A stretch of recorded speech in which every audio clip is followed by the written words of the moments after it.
Humanity is on the brink of extinction, all because of the evil god Windreik, who suddenly appeared in the sky. And along with him, many different monsters also appeared. All of them, of course, caused chaos on Earth. They destroyed settlements, killed peaceful citizens, and ruined cities. However, things were not so simple for them either, because humanity still had one last hope. These were the most powerful magicians of humanity, who fought against the evil god. The monsters noticed the people who had appeared and immediately began to attack them. The leader of the wizards immediately ordered everyone to prepare their spells. After that, the order was given to cast fire, and the spells took effect. Soon, only the evil god Windrake remained. The mages quickly finished off all the evil creatures. Now it was necessary to combine the spell. All 6 magical attributes had to be combined and fired simultaneously. The wizards did so, and a combined elemental explosion flew toward the evil god. One of the mages asked Setsuna for help. After that, everyone unquestioningly struck with their spells, combining their attacks. Then they froze in anticipation. Had they managed to kill this creature? When the dust from the explosion settled a little, they saw that nothing had worked. The evil god Windrake had not been seriously injured, and simply stood where he had been standing. Those present couldn't believe it. They decided they needed to strike him harder once more. So, gathering together, they attacked again. But the main character asked them to stop and look at him. A large number of magical attacks flew at the evil god, but they did not achieve their goal because they were destroyed as if by some kind of shield.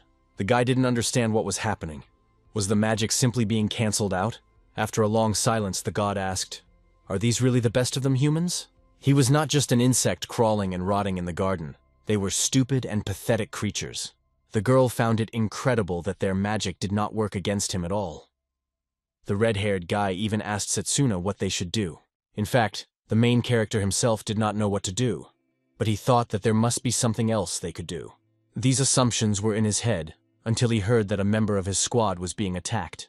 It turned out that new monsters had arrived and managed to wound the red-haired wizard. Seeing what had happened, the girl reported with horror that her mana was already depleted. It was then that all the mages began to be attacked one by one.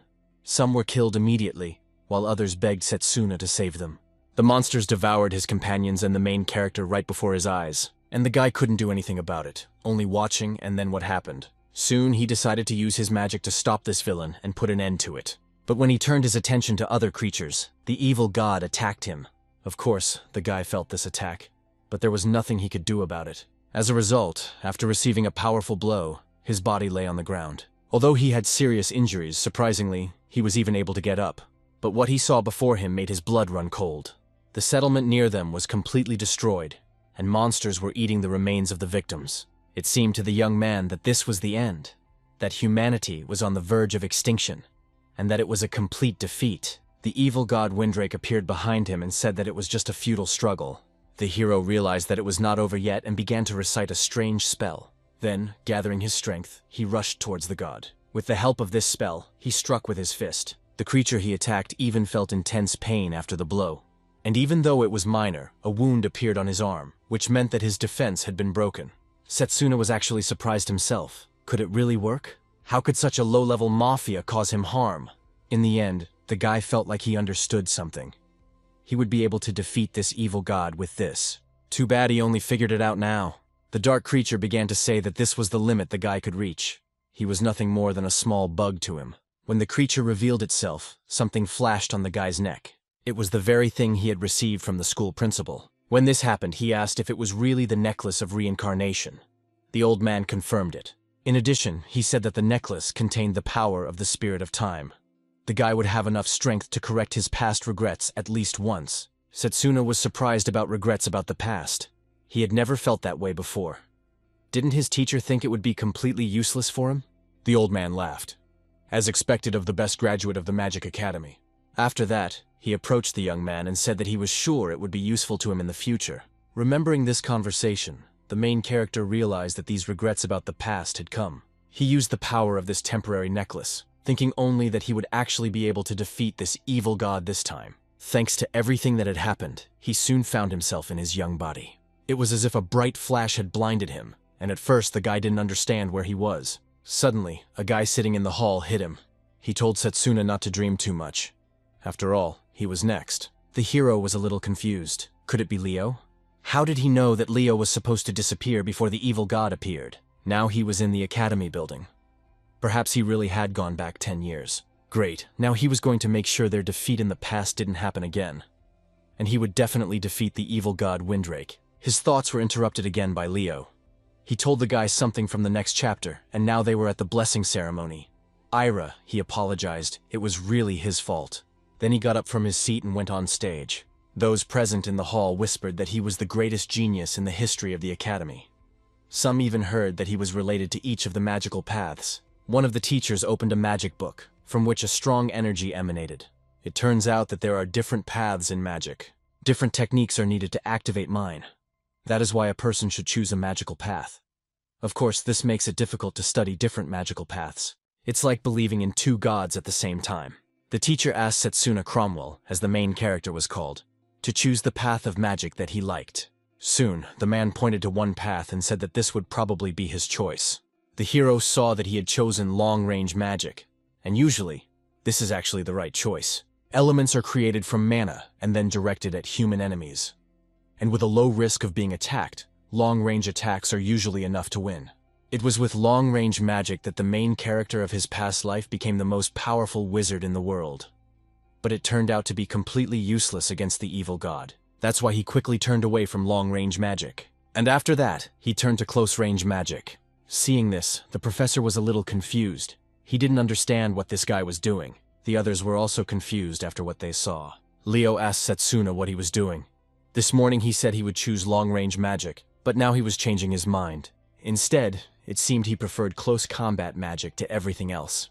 That was the worst possible choice. The teacher told the guy that this path was mainly aimed at improving the body.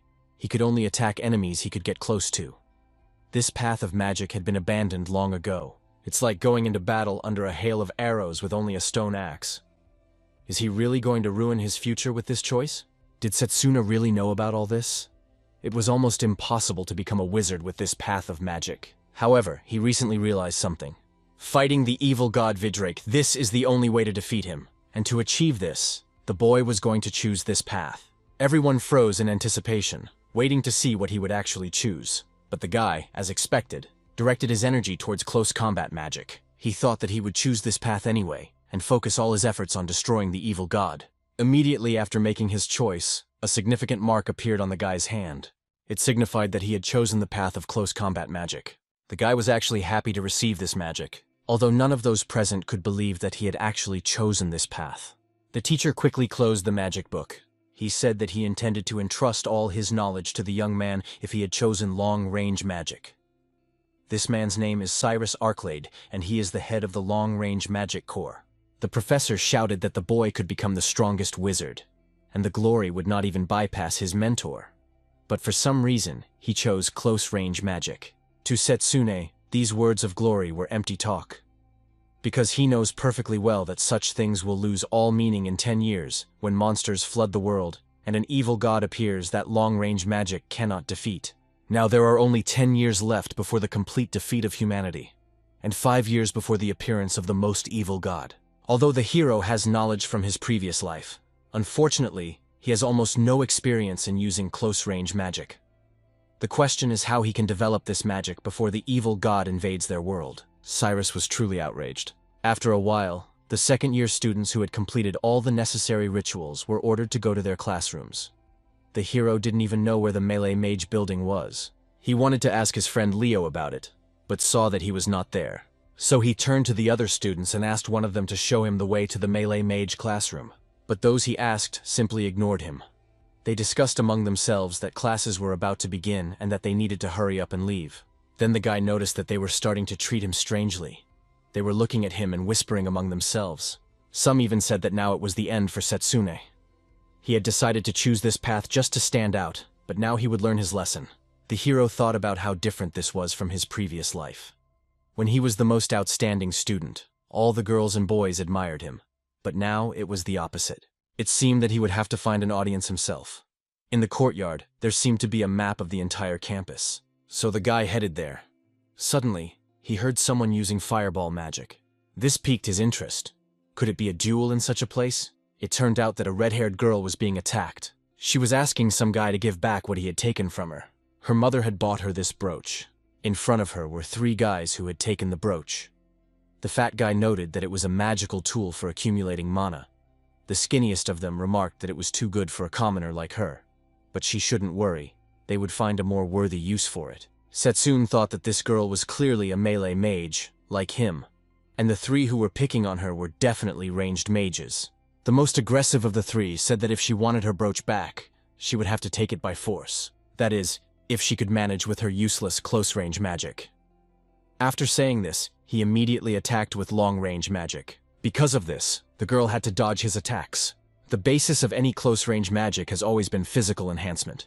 It enhances human physical abilities. But even if you manage to avoid a direct attack, you still won't be able to break the distance. The girl shouted that her mother had saved money for years to buy this brooch as a gift for her. And in any case, she would never give it to freaks like them. So she immediately used her magic, and something appeared in her hand. The hero knew very well what it was. A mana sword. But even so, he thought it would be difficult to cope. The girl's opponents seemed to think so too. He said that it wouldn't help her. I wonder if this blade can reach him. Along with his words, the guy continued to attack the girl with fire magic. She, of course, tried to defend herself from these fire shots. But unfortunately nothing came of the attack, and she fell to the ground. Then her opponent laughed and called her pathetic.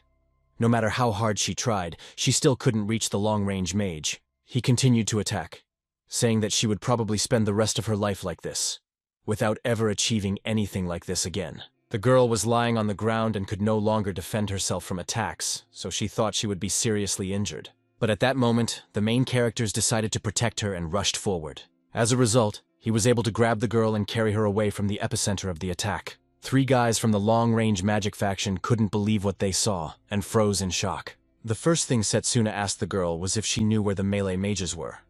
It would be nice if someone could take him there. The girl was confused and didn't know what to say. Suddenly the skinny one of the 3 said that it was that guy. It was Setsuna Cromwell. But wait, just look at the back of his hand. He is a melee mage and has chosen this path.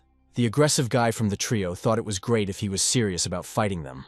Since Setsuna was a melee mage, he offered to beat him up with all his might. The hero then noted that close combat magic is actually quite powerful. However, it's not that simple. He was well aware that it all depended on how it was used. While he was watching, he had already noticed some things that could be improved. The guy told those present that the chosen path does not necessarily determine the outcome of the fight. Under attack, the girl realized that he was going to fight. So she asked him to wait a second. After all, they were high school students, and they would beat him up. The main bully had already attacked and said it was too late. The hero did not lose his composure, concentrating his magic in his legs, which could be strengthened. That's exactly what he did.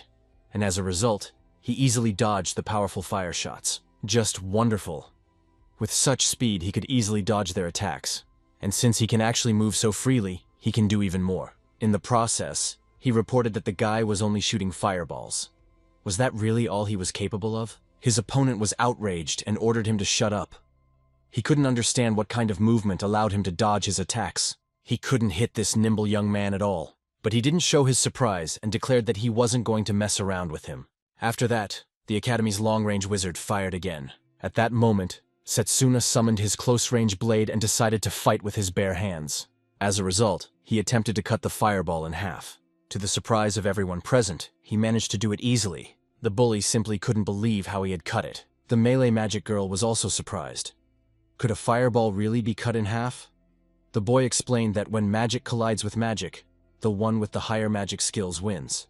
The reason why he, who did not possess particularly high magical power, became the strongest in the world, was that he controlled his magical power very precisely. This ability turned out to be more useful than he had expected. And now he was going to combine this power with his new speed. The bully of the long-range wizards couldn't calm down. He shouted that he wanted to send it all to hell, and since it had come to this, he would create a huge fireball. His comrades asked him not to do it, saying it was too dangerous. If they went so far away from the instructor, they would immediately be punished. The guy wasn't bothered at all, telling them to shut up and that he would do what he had planned. He began to chant spells in an attempt to create a huge fireball, as he had planned. But what he saw in front of him made him freeze. In his opinion, it was simply impossible. How did Setsuna get so close so quickly? It turns out that he is much faster than himself. At that moment, the hero used his mana fist to attack. He was able to deliver a powerful blow directly to his stunned opponent's stomach, which marked an easy victory. His opponent was ultimately defeated. Those present simply could not believe it. After all, everyone thought that a melee mage could not defeat a ranged mage. In fact, everything happened just as Setsuna had thought.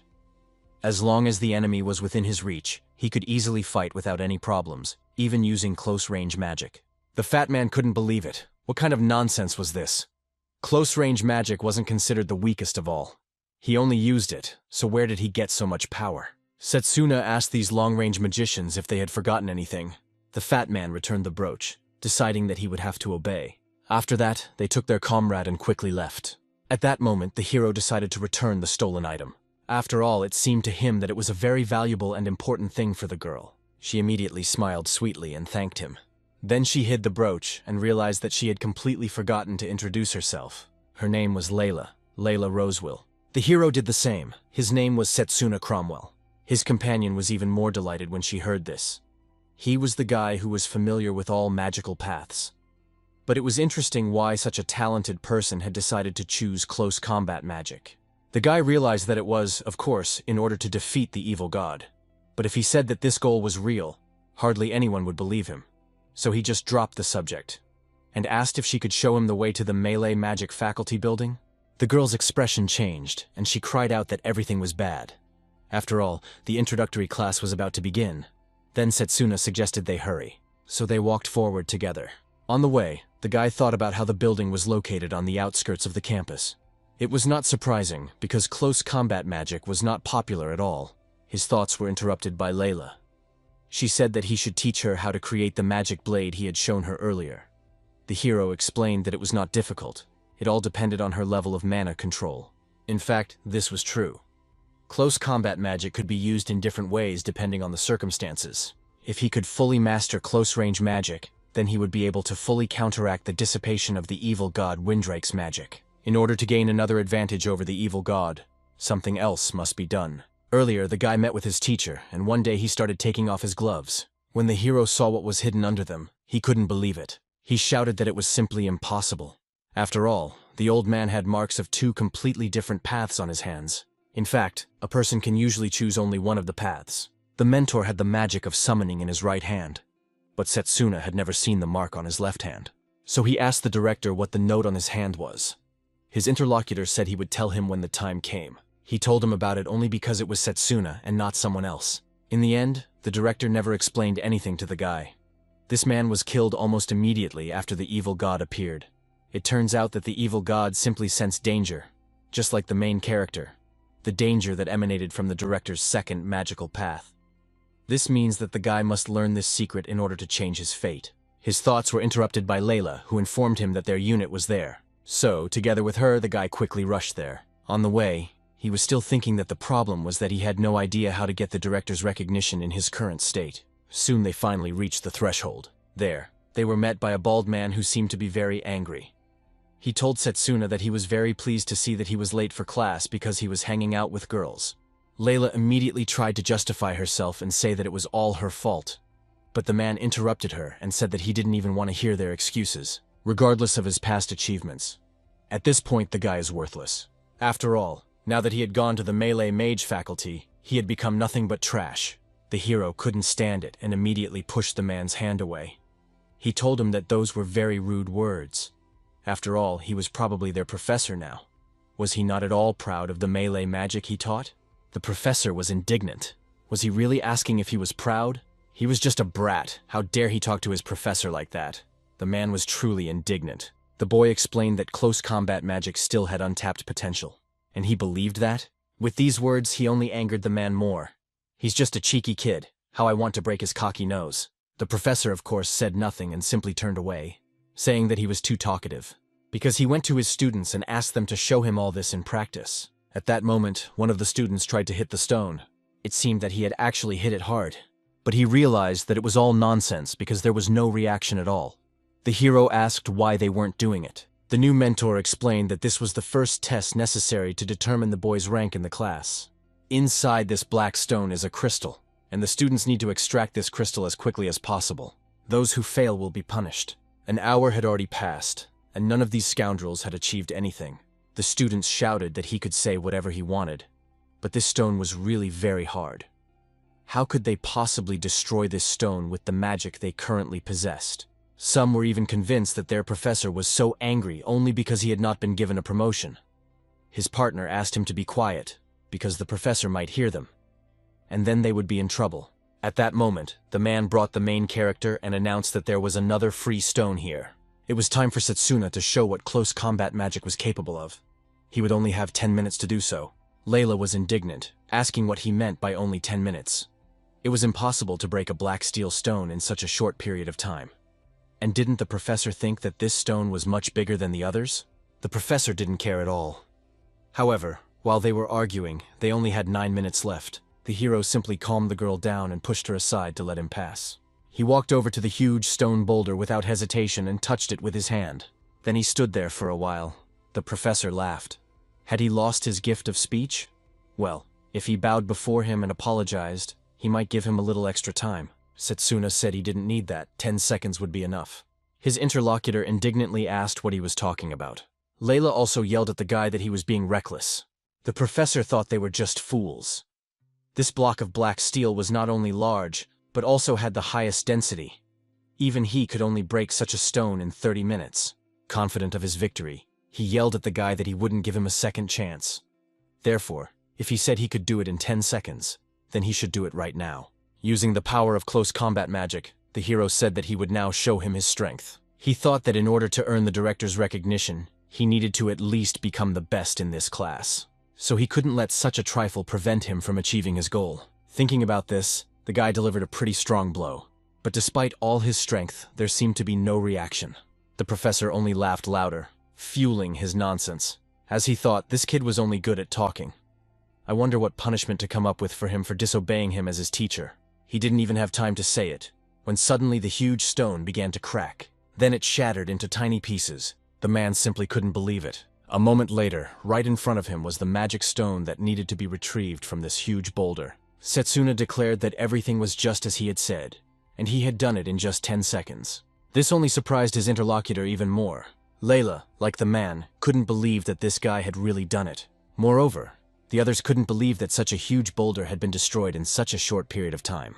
In that case, was Setsuna really stronger than the professor? The professor immediately began shouting that he would never recognize his result. He knew exactly where he had cheated. This stone was so hard that no one could have destroyed it in 10 minutes. And he did it in just 10 seconds, so it was obvious that something was fishy. Setsuna was surprised that it took 10 whole minutes for such a stone. If so, maybe the professor himself should change his profession and become a student again. The man wanted to yell at him again, but suddenly someone addressed Zachary. Whoever it was approached him and grabbed him by the head, asking if he was mocking the students again. It turned out that these men were the head professor, Lionel. Yawning, the chief professor was indignant that these people had woken him up. Zachary should understand that this guy wasn't actually cheating. He had simply read the flow of mana inside the stone. After that, he simply struck its weakest point.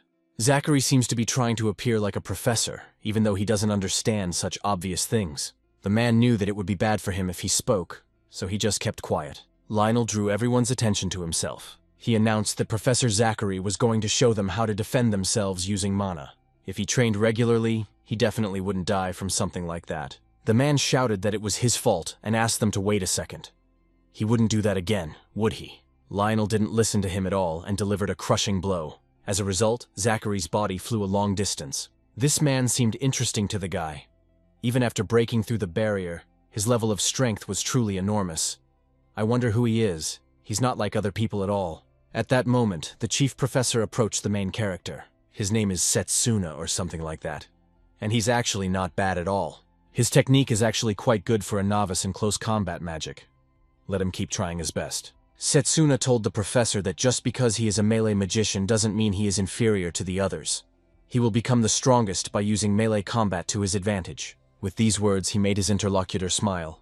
The professor said that he actually had a good attitude.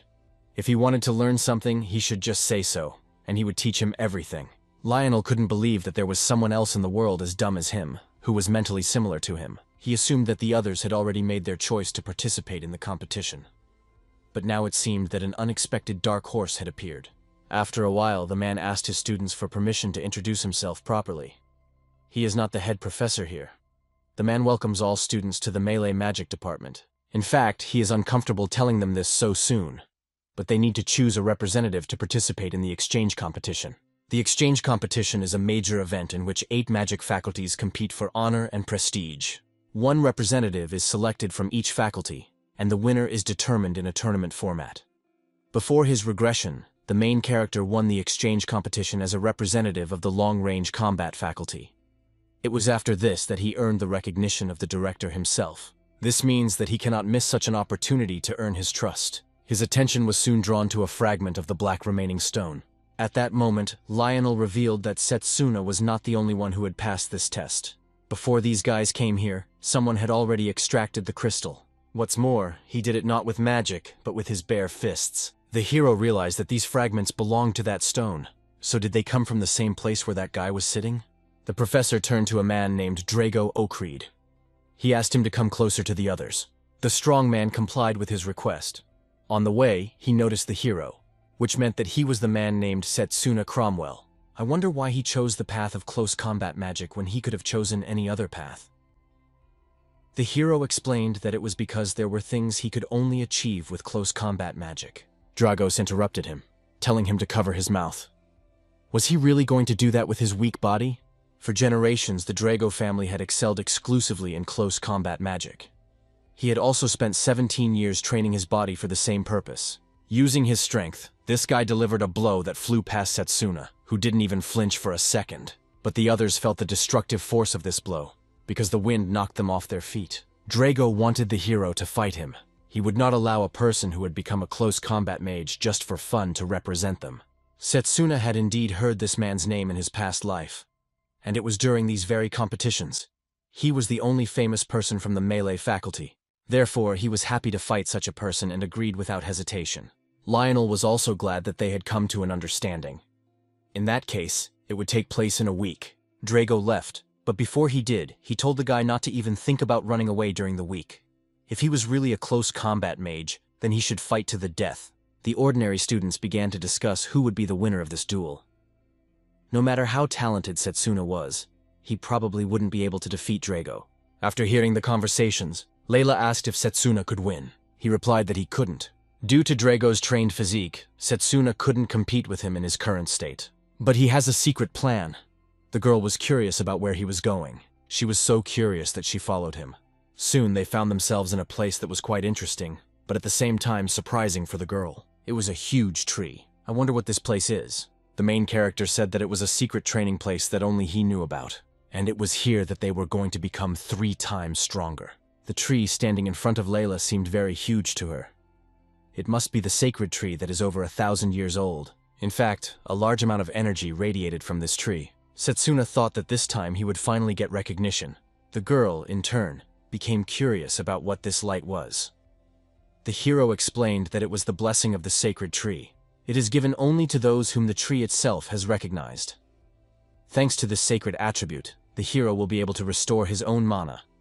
He found this place long before his regression, of course. He went on to say that while he was here, he wouldn't have to worry about his mana running out. So in principle, he could train here until he reached his limit. Layla was delighted, but Drago is a natural melee mage. Still, Setsuna helped her get her brooch back, and now it was her turn to help him. So she was going to go on a reconnaissance mission right now. Soon, the events moved to the training room of the melee magic faculty. Attention everyone, someone has attracted your attention. Of course it was Drago, who was lifting huge weights. Layla even thought he was crazy. After a while, the guy turned to the professor. He asked him if the other black stones were in the courtyard. Lionel, a little alarmed, asked if he was going to destroy them all. Drago asked him not to worry and explained that he was not going to destroy them. He just wants to borrow them. He tied these stones to his back. With them, he began to do push-ups. Layla still thought it was impossible. It must be some kind of joke. She was sure that this guy could kill a person with just one blow. That's why she was worried about Setsuna. Would he be all right? At that moment, the main character was still standing near the sacred tree. There he sat and studied a book. This book was not easy. It was a book about martial arts. Layla interrupted the guy's studies. She was confused and asked if he still had time to relax. She had just seen with her own eyes how Drago did push-ups using 5 black stones as weights. Did he even understand what this meant? The hero replied that he understood everything, and that this was to be expected. He knew that Drago would train in this way. The girl shouldn't worry, it was all part of his plan. Directing energy to his eyes, the guy began to study the magic book more quickly. His interlocutor still did not understand what he meant. The guy explained that physical strengthening is, in essence, strengthening and controlling the nervous system with the help of mana. It can be assumed that if a person wants to strengthen their legs, they simply need to focus their mana on them. And if they want to strengthen their arms, they need to focus their mana on them. But if someone wants to improve their memory, they simply need to focus their mana on their head. This was not the first magic book the guy had read. He said that after someone learns all the techniques, they need to be put into practice. So the boy headed forward to the place where the leaf was flying from the tree. He noticed it and decided to act. As a result, he destroyed it into small pieces with a sharp kick. But he didn't stop there and continued training, using the mana blade. Layla still found it unbelievable. She said it was wonderful, she had never heard of such a method. But Setsuna said that was not all. Suddenly he felt a sharp pain that swept through his body. Because of this, his coordination immediately weakened, and he almost fell. Worried about him, the girl ran closer, and she saw the terrible wound on his arm. Setsuna said that he was fine. He was just pushing his body to the limit with such physical exertion, and now he just needed to focus on accelerating the healing of his body. He actually healed the wound on his arm quickly. He said that this way he would be able to become stronger in the shortest possible time. Layla still insisted that he didn't need to exhaust himself so much. There were other ways to become stronger. The guy objected, saying that wasn't true. He couldn't catch up with Drago by taking half measures. After all, he had been training in close combat magic for years. Over the next week, the young man would have to repeat the process of destruction and healing at least 1,000 times. The girl couldn't believe it. Could it really be that many times? After all, just one time had led to such terrible wounds. The main character smiled when he heard this, realizing that this was not entirely true. These trainings reminded him of that time, when he was still in the orphanage. At that time, he couldn't use any magic, so he spent every day training. And of course, he failed many times. But despite everything, he continued to train hard. And then he succeeded. Even though his progress was slow, he still got better step by step. So he told Layla that it was okay as long as it allowed him to become stronger. So he started training together with his girlfriend. They used the same techniques, although it was difficult for Layla. But despite everything, she continued to train hard alongside her boyfriend. Then one day, the girl thought about what she had been told, that Setsuna only had talent. But now she saw what kind of training he was doing. The guy did push-ups with 5 stones, just like Drago did. And he had already done more than 10 sets. In fact, Setsuna was trying much harder than any of the other students. Time flew by unnoticed, and the hour of battle had already arrived. Dragos was a little surprised, meaning that Setsuna had run away after all. The main character smiled and replied that he had no intention of doing so. After all, he was going to be the representative of their faculty. Lionel was the judge of the match, and he asked if the participants were ready. They both nodded, confirming their readiness. So the judge ordered them to begin, and the main character rushed into battle. He was the first to deliver a powerful blow to his opponent, but the latter blocked it with his hands. Setsuna did not stop and continued to attack with his foot. His kick was actually quite strong, and as a result, he pushed his opponent a long way. However, his opponent simply defended himself and did not suffer any serious injuries. The hero thought that Drago had blocked all his attacks with his mana. Soon, he saw that his opponent had concentrated his mana in his hands. Therefore, he realized that an attack was being prepared against him. And so it happened. Drago rapidly closed in on him. He was going to attack with his strongest weapon, his fists. It seemed to those present that this blow was aimed directly at the main character's head. The force of the blow was, of course, tremendous, so even the spectators had a hard time. Layla was terrified, thinking that something might have happened to Setsuna. After the blow, a large cloud of dust rose. When it cleared, the main character appeared and seemed to be fine. The audience couldn't believe it. Had they really only recently chosen their path? Setsuna noted that he understood everything.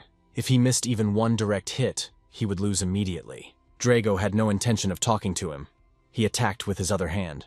But the main character was able to easily recover from this attack as well. His opponent was not only powerful but also sharp. He still managed to hit the guy's body. Setsuna, in turn, blocked the blow with his hands. Dragos didn't understand what was happening. Why was he only defending himself? He actually kept attacking, while Setsuna counterattacked. Not going on the offensive, but only defending himself.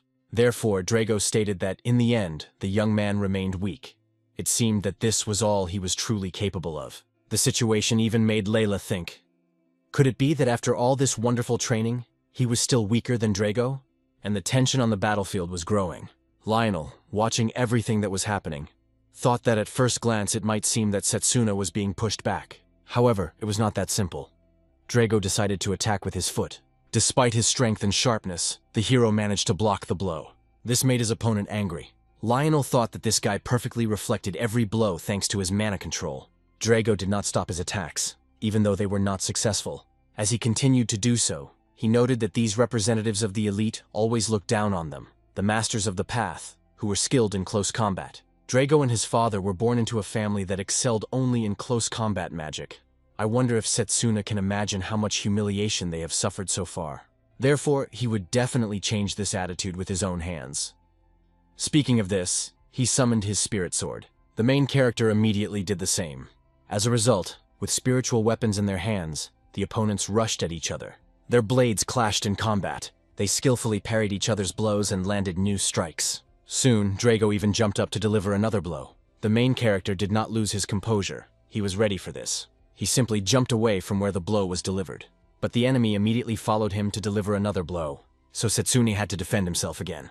In the process, he thought about what he had heard recently. The conversation of those guys who were discussing what he was now sure of. They thought he had chosen this path just to stand out, but now he would definitely learn his lesson. Remembering this, he even told the fight that he understood him a little, but he still needed to know something. With these words, he went on the counterattack.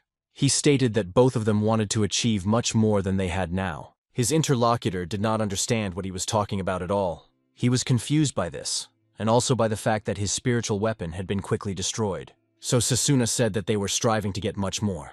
This made him smile. After that, he gathered his thoughts and attacked again. The main character, as usual, dodged the attack. Now he had become so fast that in an instant he was behind his enemy. It was a physical enhancement called acceleration. Setsuna delivered a powerful blow, so Drago had to defend himself again. Layla thought admiringly that it had worked. Lionel reflected that despite Drago's outstanding abilities, Setsuna's mana control and potential were clearly unmatched. It even became interesting to find out which of them would actually win. The hero understood that he needed to add something else to his enemy's high defense, so he focused his attention on the attack. Dragos didn't waste any time and summoned his spiritual weapon again. After that, he instantly delivered another powerful blow. As usual, the main character dodged it, but this was followed by another swift attack. This meant that Drago had decided to put all his mana into this blow. Setsuna realized that this blow was dangerous, so he had to move away again. A moment later, he saw that he was right at the edge of the arena. It turned out that this was Drago's cunning plan. The guy was glad that he had finally managed to corner Setsuna. Now there was clearly no escape for him. After that, the guy used something, and his strength increased several times over, and his muscles began to grow. Layla was confused, not understanding what was going on. Gaining new strength, Drago immediately attacked, confident of victory. Meanwhile, the main character remained completely calm and stayed where he was. When the blow finally reached his body, it seemed to dissipate, and the blow passed right through him. Dragos was confused, not understanding what this was. Was it a residual image? Setsuna was upstairs at the time. He noted that if you pour mana into the same place for long enough, you can leave a residual image behind you for a short time. He sped up again for a moment and found himself behind his opponent. Although Drago noticed him and was about to launch a counterattack, the hero informed him that it was already over, because while the guy was just getting ready to attack him, he had already been dealt a powerful blow. As a result, the fighter felt intense pain throughout his body. Those present could not believe what was really happening. Lionel saw everything perfectly, so Setsuna decided to counterattack, using his opponent's fierce attack to his advantage. They were both good, but now everything was clear, and so he declared the battle over. The winner was Setsuna Cromwell, because his opponent was lying on the ground. Layla and some of the students were happy about this, although some couldn't believe what had happened. Surprisingly, for many, Drago was still conscious, and his body began to move. The students couldn't believe it. Could he really get back on his feet after such a blow? How persistent he was. Even though the guy was beaten up, he gradually got to his feet. He realized that the last blow he had received was not like a blow from a mana blade. Setsuna had clearly changed its structure so as not to inflict fatal wounds. To his surprise, the guy saw that Setsuna was offering him a helping hand. Dragos only asked him to answer one question. What was he fighting for? The hero replied that he was fighting so that he would not lose to anyone, and also so that no one would take anything away from him, and that's why he's going to become stronger than anyone else. These were incredible words that Drago did not expect to hear. Now everything is clear to him. He is truly strong. Drago said that he fully lives up to his reputation. The other guy was defeated, and he realizes it. Drago's strength could be a great help in the battle against the evil god. The professor approached his recent opponents. He thinks that Setsuna himself noticed that he was losing to Drago in close combat. But despite this, Setsuna was chosen as their representative for the next competition. Several days passed after this event. The head professor announced that the time had come. Representatives from different facilities needed to meet face-to-face before the competition. It sounds strange coming from him, but he should behave himself. The hero agreed. He entered the locked door and closed it behind him. Then he noticed the people present. There were many people sitting there who also noticed him. One of the guys even remarked, "Is that really a representative from the loser faculty?" He probably decided to voluntarily show his shame, and the other guy was impressed by that. Setsuna saw a mark on his hand. It seemed that this guy was not a representative of the enchantment faculty. The guy continued to say that he probably understood what he was talking about. After all, he was the representative of the pathetic faculty. The enchantment mage approached the main character and stepped on his foot. Then he said that he would be his opponent in the first round.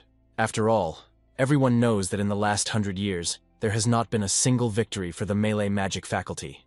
They are pathetic, worthless people who can continue to remain on the very edge of the Academy's territory, and also continue to pump their muscles until they die. He, on the other hand, was going to reach the top and would do everything to achieve that. His words were interrupted by a sharp pain in his leg. The bespectacled individual noticed that Setsuna had stepped on his foot. He said that it seemed like the guys from the enchantment department had a very peculiar way of greeting other people. Probably something like that. After saying this, he stepped even harder on his interlocutor's foot. This made the enchantment mage cry out in pain. He's a bastard for doing something like that. The main character explained that it didn't matter to him whether they had won at all in the last 100 years or not, because this year, the melee magic department would win, and he would make sure of it himself. His interlocutor had to back down, after which he shouted at Setsuna not to talk nonsense. At the moment of their argument, someone entered the room. It was the academy director. He said that there was nothing wrong with such passion. However, they still had to wait for the competition to begin to find out the winner's name. Those present immediately stood up humbly and stood as if nothing had happened. The hero thought that everything was happening exactly as it had in his previous life. The director, whom he had been so eager to see, finally arrived. Representatives of their respective branches of magic lined up in front of him. The pink-haired girl said that it was a great honor for her to meet the director. She would do her best to show him what she was capable of during the competition between the faculties. This girl's name was Carol, and she was a representative of the summoner faculty. Setsuna remembered her well from his previous life. She was just as friendly as ever. She was a formidable opponent with whom he had a fierce battle during the previous competition. Of course, the hero emerged victorious that time, but he should be on his guard this time as well. The director told the students that first of all, he would like to congratulate them on receiving representative rights from each faculty. He was sincerely glad that 8 talented people had gathered here with him today. In fact, he thought they had already heard about it. The competition between the departments would take the form of one-on-one battles. All opponents were determined at random. The first battle will feature close combat magic. It specializes in hand-to-hand combat. It also includes enchantment magic, which allows mana to be infused into objects, bringing them to life. The second battle will feature healing magic. It works real miracles, supporting allies on the battlefield.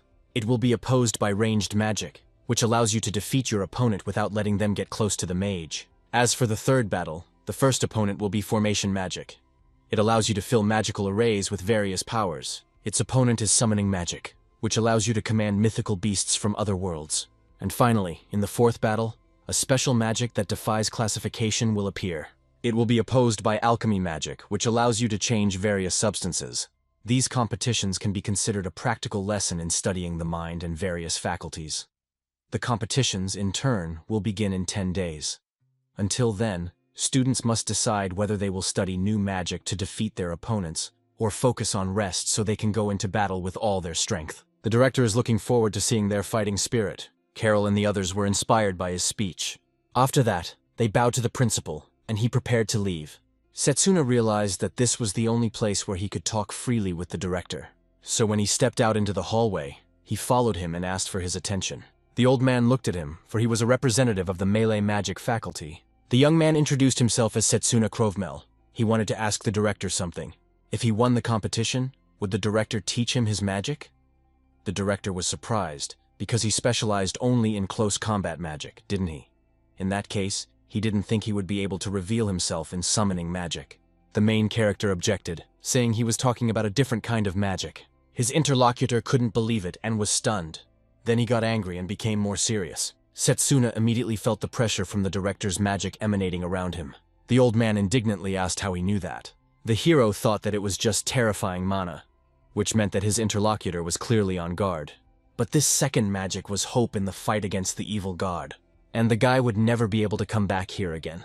In the end, the hero said he couldn't name the reason, but the victory of the candidate from the melee magic faculty for the first time in 100 years would definitely overturn his understanding of the common sense of this world. The director himself hoped for this. After these words, the old man said nothing, and so they stood there for a while, looking at each other. Only after a while did the director ask what he was up to. However, it didn't matter. On the day he became the winner of the competition, he would tell him about the second magic mark. The hero exhaled and bowed to his interlocutor. He was grateful to him for this opportunity. The old man noted that he should not think it would be easy. Setsuna, in turn, replied that he was so confident that he could do it. Finally, the man said that this was the right attitude and left him. After a while, the hero sat and reflected that he had a simple school life 10 years later in such peaceful times. This bun looks really delicious. He would have to thank Layla for telling him about it. There were only 10 days left until the competition. The guy needed to do everything he could to prepare for it. Suddenly someone shouted that it was unnecessary and was about to hit Setsuna. The hero in turn reacted and blocked the blow, which came from his blind spot. It turned out to be enchantment magic, and he was attacked by a golem. And the wizard turned out to be the same bespectacled man with whom Setsuna had had an altercation. The guy was surprised and was about to strike him from his blind spot. The hero realized that it was a golem. The guy must have brought it to life with his magic. I wonder what he's up to. His opponent was angry, and they continued what they hadn't finished this time. There was no need to set up a competition because he was a pathetic close-range fighter. After that, the guy used his magic again, and he asked how Setsuna dared to put him in such an awkward position. The main character objected, saying that he himself was to blame for this. Just as they were about to fight, other students came out into the square. The spellcaster was indignant, as it would be unpleasant if others found out that he was bullying a pathetic neighbor. So he quickly dispelled his magic and the golems immediately disappeared. Then he got ready to leave and asked the hero to prepare properly for their fight. Setsuna thought that he was truly talented. He managed to provide me with so much material and even a name to control. But how could he just leave like that, dropping someone else's bun? What a loss. The next day, the melee magic wizards gathered around their teacher. Lionel announced that today they would begin preparing for the competition. He suggested analyzing yesterday's fight between Drago and Setsuna. Did the guys understand that they were not lacking anything? The two of them said they understood everything. The head professor suggested starting with Drago. He said that he had lost control of his mana and his emotions. Lionel was curious to hear what Setsuna had to say about it. The hero said that he lacked basic power and was inferior to Drago in pure strength. The professor noted that they had responded well by acknowledging their weaknesses, which was the first step toward growth. He then suggested that they start improving their skills today with a small fight. Suddenly, Layla turned to the instructor. She asked if this fight would be a training session before the competition. The man noted that this was a good question. Setsuna's opponent would be Noel from the enchantment faculty. According to Setsuna, he was capable of creating several golems for both attack and defense. Since golems have physical bodies, their fighting style will be very similar to that of melee mages. Today, Lionel is going to give each of them a task. Drago will focus on speed. Acting like several golems, he will attack from all sides. Setsuna, on the other hand, will deflect his attacks and try to counterattack at the same time. Soon, Drago asked the guy to get ready. This time it won't be like last time. The hero noted that he was looking forward to it. And then, a moment later, his opponent rushed into battle. Despite the sharpness and power of the blow, he managed to dodge the fist. But Drago planned a follow-up attack. He understood that everything was going well for him. The hero saw his smile and realized that something was wrong. A moment later, Drago attacked not with his right hand, as planned, but with his left. Setsuna, of course, defended himself, but this time it wasn't so smooth. Why didn't he understand why his reaction was so slow? Lionel praised Drago. He had actually balanced speed and power well. The guy, like a boxer, began to dodge and prepare for the next attack. This time he struck with his right hand, and the hero defended again. Then he noticed that the next blow would be a left hook. But a moment later, it became clear to him that it was a feint, and that was indeed the case, because his opponent attacked again with his right hand. This time, Lionel praised Setsuna for his correct decision. Now he needed to dodge and counterattack. That's what the main character was going to do. He dodged another blow. Then he counterattacked, preparing to deliver a crushing blow. Some time passed, and he lay on the ground, breathing heavily, just like Drago was lying there. The guy said it was actually a good fight. Lionel approached the guys and told them that they both moved well. At this rate, in a few days, they would be able to fight 4 or 5 golems at once. The hero said that it didn't matter how much he trained. It would all be in vain if he weakened his defense. The head professor was pleased that the guy was learning so quickly. Drago knows the basics of close combat, but Setsuna has exceptional intuition. After a short while, the announcer declared that the time had finally come, and this is the 781st competition between the faculties of Elmridge Magic. I wonder which of the 8 representatives will be the strongest. The first fight was about to begin, and Setsuna and Noel entered the arena. Some guy was walking around asking the audience who they would bet on. People were outraged, saying that it couldn't even be called betting, because close combat is too popular with her. The long-range mage who fought the main character wanted him to win. He bet on him as a dark horse. Even Akhtar and the long-range magic faculty came to this fight with their teacher. Some thought he seemed very relaxed before such a match. Although if everything went smoothly, he would have to face the winner of this fight. Soon, the announcer announced that the conditions of the fight would change each time in this competition. And this time it wouldn't be so simple either. It was a desert. Noel was excited about the prospect of this battle, and Setsune seemed indifferent. Most, of course, supported Noel in this fight. They wanted to see his opponent crushed like a bug in the sand. It was good that he was fighting the underdogs right now. Layla was indignant, calling them too loud. Now they would see whether Setsuna was an underdog or not. The main character was pleased to see Lionel stop the girl from fussing unnecessarily. Another moment passed, and the announcer declared that the first fight was about to begin. When that happened, Noel took something out. It was some kind of stone. He asked if Setsuna knew what it was. The hero replied that it was a copper stone. His companion confirmed his words, but to be precise, it was from this stone that the guy's golems were created. Dropping the stone into the sand, Noel began to use his magic to create a golem. As a result, a stone monster appeared from the sand. The guy said that he didn't even need any other weapons, just these golems. Then he showed a bag containing a large number of these copper stones. He said that Setsuna had no chance if he scattered all these copper stones around the perimeter. Of course, large stone golems immediately appeared in huge numbers. Layla simply couldn't believe what she was seeing. How did he manage to create so many golems? Noel himself began to explain. He said that he could create golems endlessly in this area. Therefore, the main character would not be able to get close to him. Many actually began to discuss that the outcome of this battle was already decided before it even began. After all, Setsune really shouldn't have chosen to engage in close combat, and now he would pay for it. Noel said that if Setsune had something to say right now, he should do it as quickly as possible. The hero actually started to say something, but he did so slowly and quietly. So his interlocutor had to listen carefully. And then Setsuna said loudly that it was very boring for him. He really didn't think that this would be his opponent's trump card. Of course, these words greatly angered Togo. He asked who he was to say such things. Since he was so arrogant, then fine. Noel ordered his golems to crush this guy immediately. They all rushed together to attack the main character, who stood completely calm. Soon, a fight broke out and dust rose, so that the spectators could not understand what was happening. Noel laughed, anticipating his victory. Soon his opponent would learn the lesson he had failed to understand. The spectators were confused at this point, not understanding what had happened. Nothing could be seen because of that damn cloud of dust. The stone golems continued their attacks in large numbers, but their numbers, as well as their strength, helped me, because the main character easily dealt with them.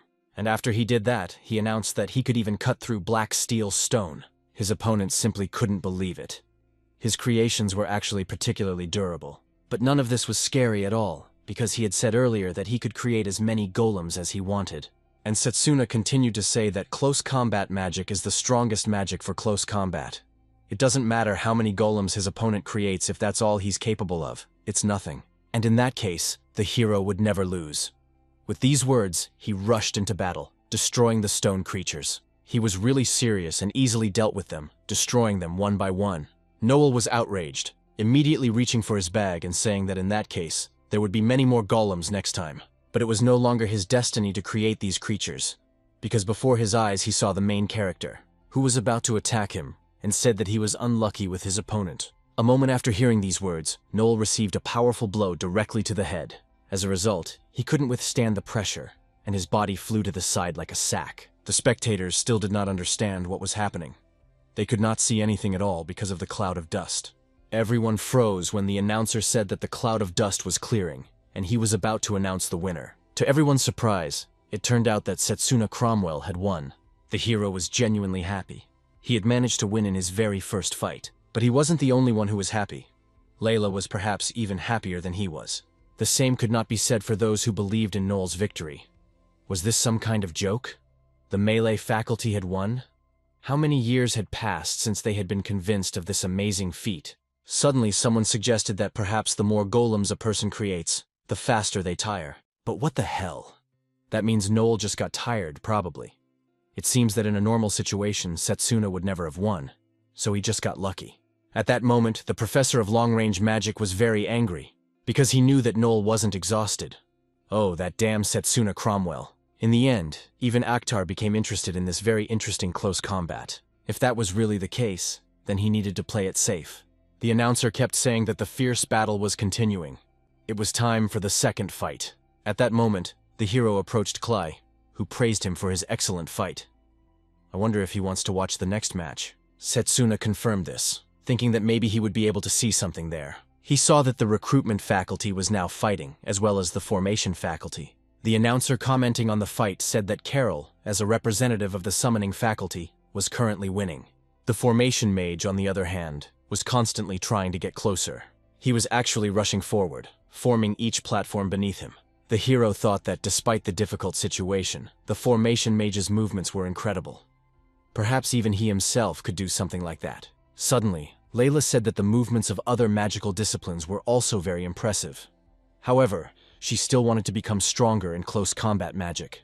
The hero was actually curious as to why she had chosen close combat magic. After all, there were other disciplines as well. The girl explained that she had once been saved by a melee mage. At the time, she was playing with her younger brother in the forest. Suddenly, a ferocious grizzly bear attacked them. At that moment, she thought it was the end for them. However, a melee mage rushed to their aid. Ever since then, the girl had dreamed of this. She wanted to save the people around her and wanted to become stronger. That's why she has this dream, but it probably sounds too childish. Setsuna objected that he didn't really think so. As long as she follows the call of her heart, we can only become stronger. The girl was embarrassed. Now everything was clear to her. While they were chatting, Leo approached them. He greeted the girl. After all, they hadn't seen each other in a long time. This guy's name is Leo Ferry Elmcreast.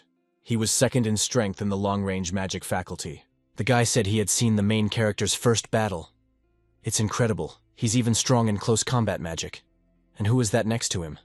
Could it be his girlfriend? Probably true. Layla was embarrassed and said that wasn't the case. She was just a friend, and it would be better to leave them alone now. Setsuna didn't understand what had happened to her, and why she had suddenly left. By the way, he didn't expect Leo to become the representative of his long-range magic faculty. After all, he should have easily defeated Akhtar. His interlocutor explained that it might seem like he was making excuses, but Setsuna should be more careful with his dirty tricks, because that guy had tricked him and became a representative after that. The hero said that everything was clear to him. He understood that Akhtar was one of those people who would do anything to win. In that case, it seemed that he couldn't let his guard down. And in fact that was true, because his future opponent was already plotting something to defeat Setsuna. After a while, the announcer said that it was time for the first fight of the second round. It would be between representatives of the long-range combat faculty and the close-range combat faculty. The terrain this time would also be definitely challenging. It was a real hell, where falling would mean the end. Dragos noted that in this arena, even getting close to the opponent would be incredibly difficult. Leonard also said that this terrain was definitely too advantageous for the opponent. At this time, Akhtar was talking to his professor. He said that he expected the head of the long-range combat faculty to be capable of such a thing. It turned out to be a mere trifle for him to arrange everything. The man replied that he just really wanted to teach this kid a lesson. He was going to make him regret his choice of close combat magic. The student said that everything was fine. Now he just needed to come to the fight. Soon, the announcer nervously noted that the fight should have already begun. But the representative of close combat was still not there, and he was asked to enter the arena. If he did not do so within 5 minutes, he would be awarded a technical defeat. Lionel Drago and the other representatives of close combat magic were surprised. Akhtar, on the other hand, was happy about what had happened. He knew what had happened. It had happened about 10 minutes ago in the break room. Layla came to Setsuna, knocked on the door, and announced that it was her. The second fight was about to begin any minute. I wonder how he feels. The hero simply replied that he was fine, but the girl should not touch that vase. She was surprised, not understanding what he was talking about. Setsuna explained that it was a magical item that activated upon contact, and most likely it would completely drain her mana. Layla became wary and asked why he had put it there. The hero explained that it was a trap that was aimed at him. It wasn't even the first one, but the 7th. The girl was surprised by the number of traps and wondered if he was all right. It turned out that Setsuna had avoided all these attempts, so it didn't matter. He knew that all this was Akhtar's doing. His rival was quite clever, leaving no clues behind. Suddenly, the guy's thoughts and the conversation itself were interrupted when someone knocked loudly on the door. The hero went out to see, and it turned out to be children. They brought him a bouquet of flowers. Layla came downstairs. Were all these flowers from them? Then the boy said that this man had asked them to give them to him. He pointed toward the hallway, but no one was there. The girl suggested that it was a fan of Setsuna, although he could have given the flowers himself. The child explained that he said he was too shy. Suddenly, the bouquet of flowers fell to the ground. The girl who was holding it grabbed her head and said that for some reason her head was spinning. A strange dark energy emanated from her, which the main character sensed. During the war, he had seen similar spots countless times. It was very dangerous, so he immediately threw the bouquet aside. Layla asked in confusion what was going on. The hero explained that these were not flowers, but venom, a poisonous plant. The boy who had just been talking to them also started coughing. Literally all the children who had come into contact with this plant felt very ill. Setsuna was really angry because that guy was dragging children into this, so he was willing to go that far. The hero said that if immediate treatment was not started, the damage to the body would be irreversible. But he understood that it would not be easy to find a healer who could deal with this poison. The girl asked if it was really that serious. Setsuna said that it was indeed serious. Layla had better stay away, because there was a chance that she could be infected by this poison just by being near the source of the infection. The girl realized that it was indeed serious. Then she reached into her pocket and said that everything was fine. He could give her the children. Setsuna saw that very brooch in her hands. It was a magical item capable of accumulating mana. Layla said that her mother had put healing mana into this brooch for her, and so she began to use it to heal the children who were nearby. As a result of her actions, the poison that had spread throughout the children's bodies began to gradually disappear. The hero monitored the situation and saw that the spots were indeed disappearing. Layla noted that although her mother had given her this brooch just in case, now it was probably more necessary. The guy confirmed this and thanked her for what she was doing. Then he grabbed a bouquet of grayish plants and infused it with mana. As he ran away, he said that he wanted to deal with it then. Veninum becomes most toxic during flowering. The guy needs to get rid of it as soon as possible. If left in a crowded place, the toxins will eventually infect others. On the way, the poison oozing from the twisted plants began to spread through his body. This is bad, but if he wants to get rid of it, he needs to go there. The flowering of the poisonous plant only intensified. Then it reached its peak, and the hero simply threw the bouquet up. After that, he summoned the blade of his soul. He delivered a powerful and precise blow directly to the bouquet. Thanks to this, he was able to destroy it into very small pieces. Since he was near the sacred tree, it began to emit a strong aura. This helped the young man protect himself from the poisonous effects of this toxic plant. Meanwhile, the arena where the competition was to take place was in turmoil. Some were discussing the fact that the representative of the melee faculty was still not there. Perhaps he had simply run away. The announcer said that since the representative of the melee faculty had not arrived at the appointed time, he was now considered the loser, and Akhtar, in turn, became the winner. But suddenly someone shouted for everyone to stop. Those present turned their attention to the departure and saw the main character. He shouted that he had not given up and was going to fight Akhtar. The long-range magic wizard saw his condition and asked if he was really going to fight like that. It was his gift to him for passing the first round. It seemed that he was able to accept it after all. The hero said that this was how he did business. Innocent children had suffered because of his poison. His interlocutor pretended to be out of his mind. What does he mean by poison? What is he talking about? How quick-tempered he is, he's acting rather strangely. These brats should be happy that they were useful to the real elite. Of course, these words made the main character even angrier. The announcer began to say that the second participant had finally appeared. In that case, he announced the start of the second round. Akhtar immediately used a long-range spell called Storm Dance. The magical force with explosions immediately attacked the main character, who had to run away. Dragos wondered what was wrong with this guy. What had happened to him? It seemed that his mana was completely out of control at the moment. It turned out that the poison of Venomum had been cleansed by the protection of the sacred tree. However, the guy didn't have time to cleanse his body of it. While he was thinking about this, his opponent did not stop his attacks and attacked again. The hero had to flee from the epicenter of the explosion in order to avoid critical hits. Akhtar, in turn, shouted that this was not all. He was preparing another attack, which he launched at the main character. He had a hard time dodging, jumping over rocks. The commentator said that the melee fighter was getting more and more serious, and had gone completely on the defensive. The long-range magic professor was very pleased with this. It seemed that the training had been worth it after all. Setsune Cromwell should prepare for humiliation right now. The hero of these people did not listen. He just looked at the fact that the guide had not yet returned, and he hoped that everything would be fine with the children. Akhtar saw that the guy had lost his concentration. Was something bothering him? Setsuna didn't answer, but only prepared for the next battle. At this time, some spectators began to discuss how the melee fighter was just running back and forth. They thought he had no chance against the ranged mage. Continuing to attack, Akhtar even suggested that the guy give up.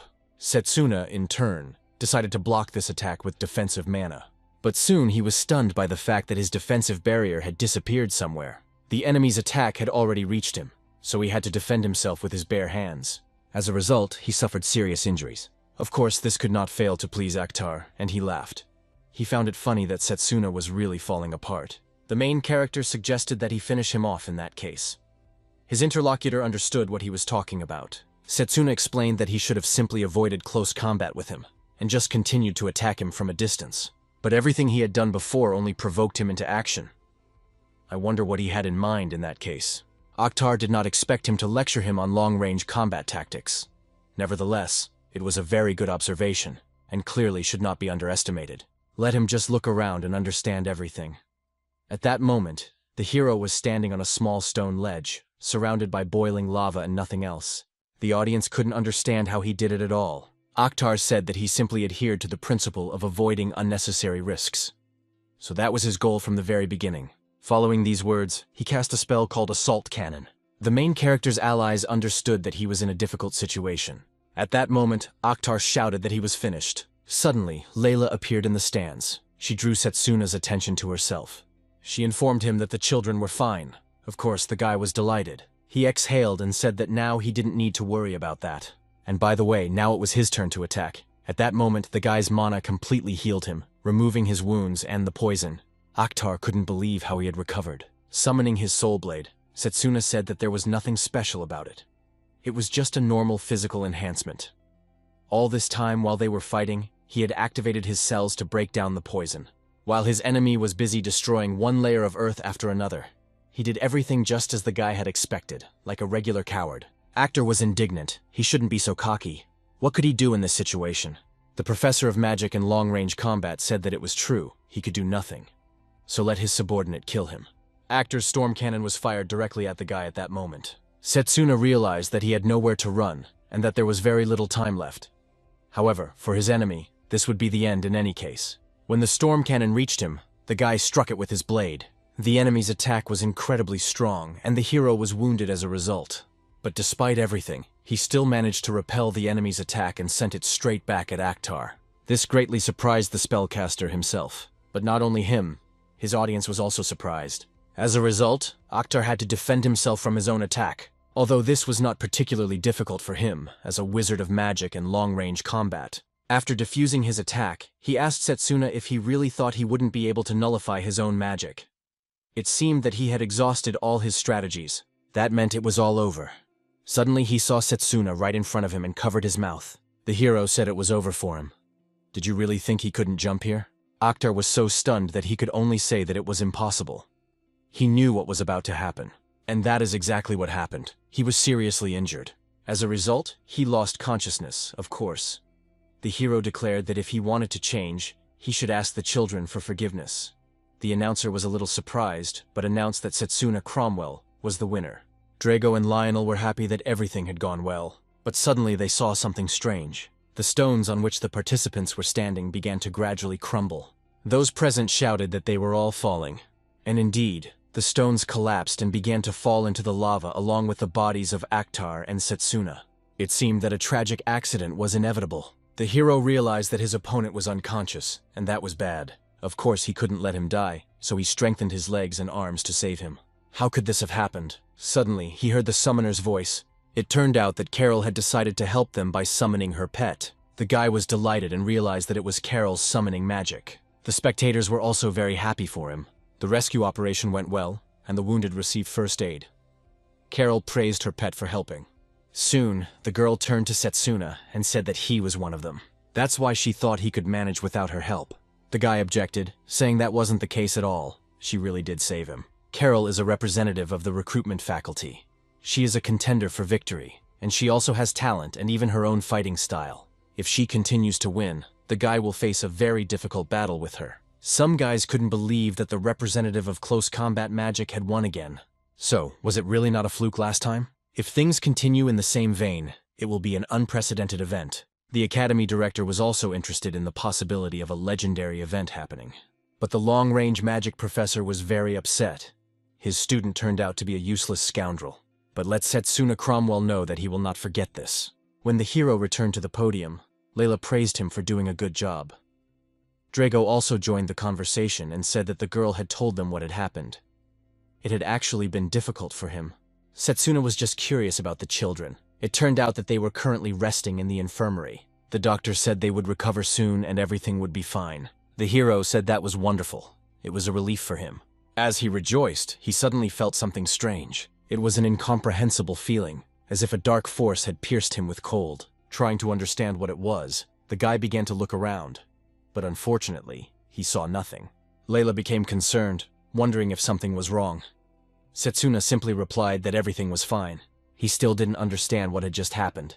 It was as if a strong cold wind had blown. It was such dark magic, filled with a thirst for murder.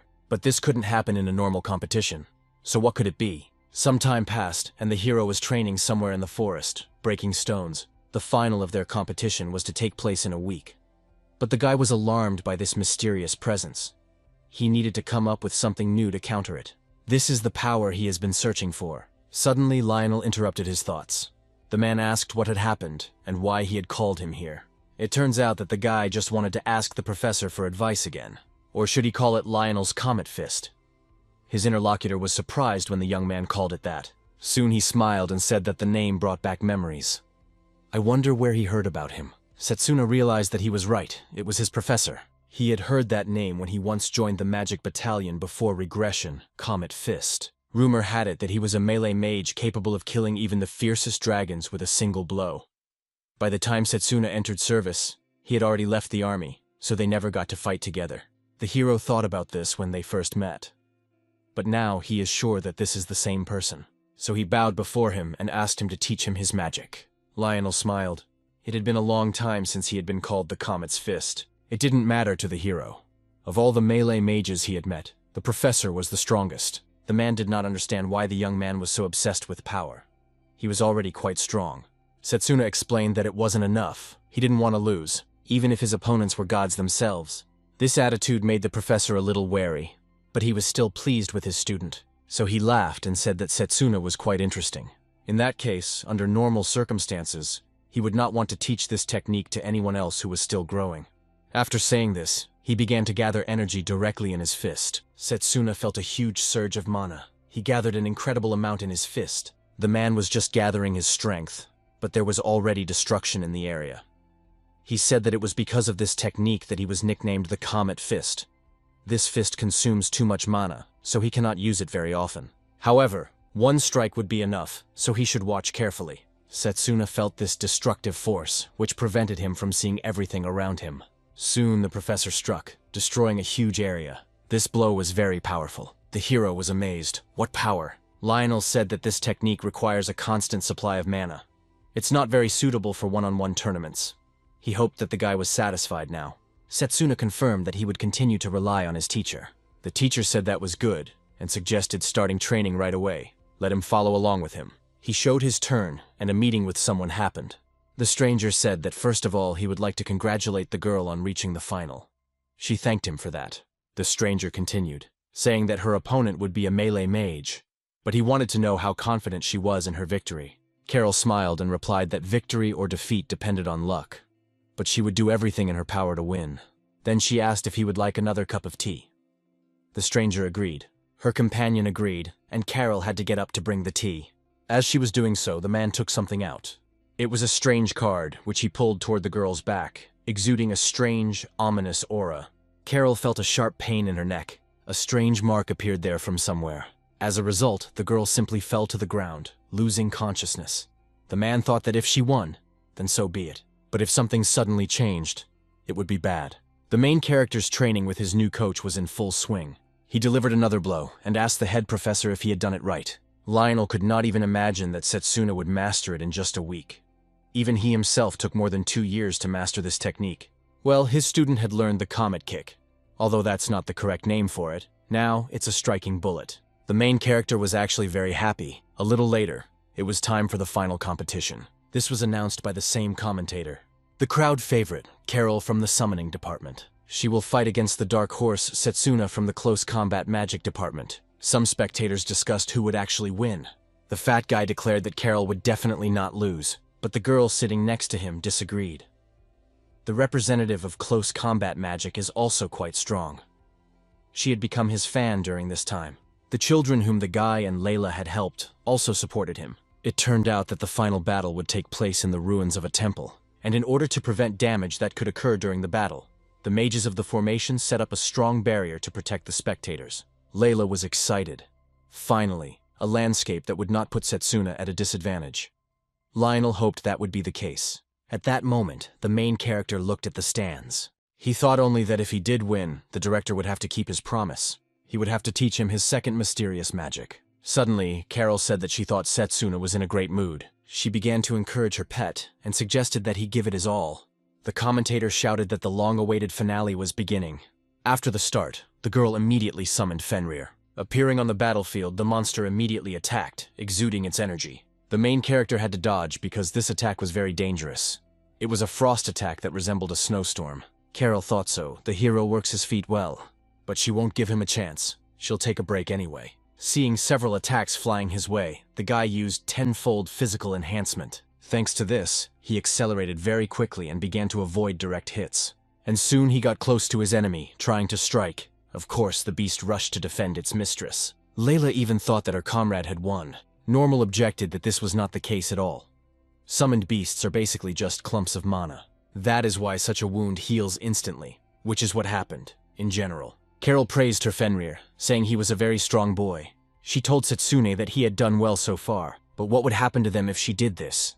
The landscape immediately began to change after she used her power. The boy saw that the ground had become slippery, and there was ice under his feet.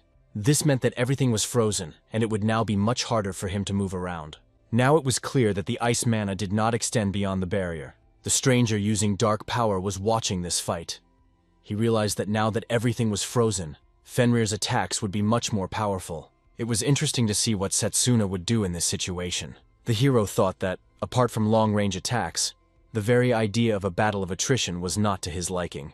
In that case, he was going to decide the outcome of this battle with his striking bullet. To do this, he continued to dodge enemy attacks and moved closer himself. It was actually becoming harder for him to love. As everyone thought, it was becoming harder for him to move. Spectators noted that the representative of close combat in power had gone on the defensive.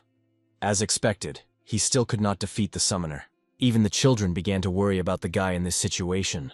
Lionel's face suddenly became very surprised. The girl saw this and asked what had happened. The man said that everything was fine, nothing had happened. He realized that his student was going to use that very technique. After all, in order to use the bullet, you need time to prepare. And this bullet is very difficult to use in a one-on-one fight. But with the guy's outstanding mana control, he could charge his hand even during combat. Still, it's not that simple to pull off. Carl became alert, also not understanding what her opponent was plotting, although she would not allow him to do so. And for this, she summoned another of her pets, Garuda. Dragos couldn't believe she had summoned another one. Lionel was impressed by this simultaneous summoning. She really was a talented girl. Now, several magical beasts attacked the main character from both sides. They attacked simultaneously, raising a cloud of dust at the point of impact. Layla was very worried about Setsuna, but he, in turn, was fine. He fought off these monsters with his fists. After that, Carol declared that she was truly an outstanding mage. That's why he expected her to have another ace up her sleeve. The girl in turn was stunned. Had he really repelled those attacks? The hero declared that now it was his turn to attack. The mysterious dark wizard noted that this was the end. After that, he snapped his fingers, activating his magic. As a result, our Carol's mark was activated. The girl immediately felt a sharp pain in her neck. She hid it, and that's why she grabbed it. Setsuna saw that something was wrong with his opponent. On top of that, he was disturbed by the magic he was feeling now. The hero even wondered, could this be the magic of the dark god? But what the hell was going on? The girl was clearly not herself. This was no longer the Carol he knew. Someone was controlling her, and now she had used her summoning magic. As a result, some strange three-headed or even more monsters appeared. The audience didn't suspect anything. They thought it was wonderful. It was amazing how many creatures she was able to summon at once. Lionel understood everything at that moment and grabbed his head. This mana definitely did not come from Carol. He shouted for the fight to be stopped immediately, and for the barrier to be lowered. It was unclear what the formation's mages were doing. At that moment, the mysterious wizard was in one of the rooms adjacent to the arena. Only the one who created the barrier could lower it. Therefore, he thinks that everyone has been looking for this person for a long time. I wonder what Mr. Formation Mage himself thinks about this. He was sitting on the ground unconscious, with a control mark on his neck. Meanwhile, the main character continued to run away from the new monsters that had appeared. He was attacked from different sides, and there were many creatures. Setsuna understood perfectly well that the owner of this mana was definitely somewhere far away. All he needed to do was track down the path. The wizard didn't understand. Did he really think he would have time to look around in such a situation? He continued to control the creatures that Carol had summoned. Setsuna ended up getting hit by Garuda. As a result, he suffered a serious wound. His body, unable to withstand the force, flew far away. Layla was genuinely worried about him, but even though the guy was in bad shape, he was still standing. The mysterious wizard was pleased to see his condition. Even for someone like him, it would be very difficult to track mana while fending off a pack of summoned beasts. It was only a matter of time before it was all over. Lionel understood that the situation was very bad. Setsuna didn't have enough time to use the striking bullet, and Carol herself, despite everything, was already at her limit. So if this wasn't stopped soon, the girl could die, losing control of her mana. "Keep attacking," Carol suddenly said, telling Setsuna to run away. This confirmed the boy's theory that she was under someone's control. A tear fell from her eye. The girl begged the guy to run away before they killed him. By them, she meant the creatures summoned by her body, who were trying to hurt the guy one after another. Setsuna was not going to give up so easily and ran away from another attack. Ahead, he saw a small monster, which was alone. The guy decided to attack it and delivered a powerful blow.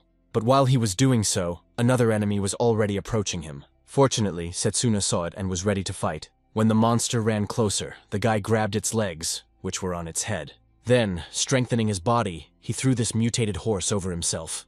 But he also saw the others approaching him, so he decided to use the creature's body in his hands. He threw it straight at the other enemies, who, of course, were disoriented by such an attack. The director just kept watching, noticing how smart this guy was. At this time, Lionel was running towards the battlefield. He understood that Setsuna had most likely already used up more than half of his mana. Thus, the situation couldn't get any worse. The man needed to find the mage who had erected this barrier immediately so that the situation wouldn't get even worse. He mentally begged the guy not to dare die in front of him. At that moment, the hero was preparing to continue the battle because the monsters had not been destroyed.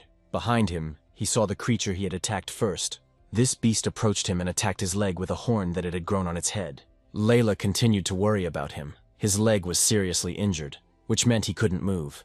The other spectators couldn't believe what they were seeing either. Wasn't this too much? The mysterious stranger was pleased with the result.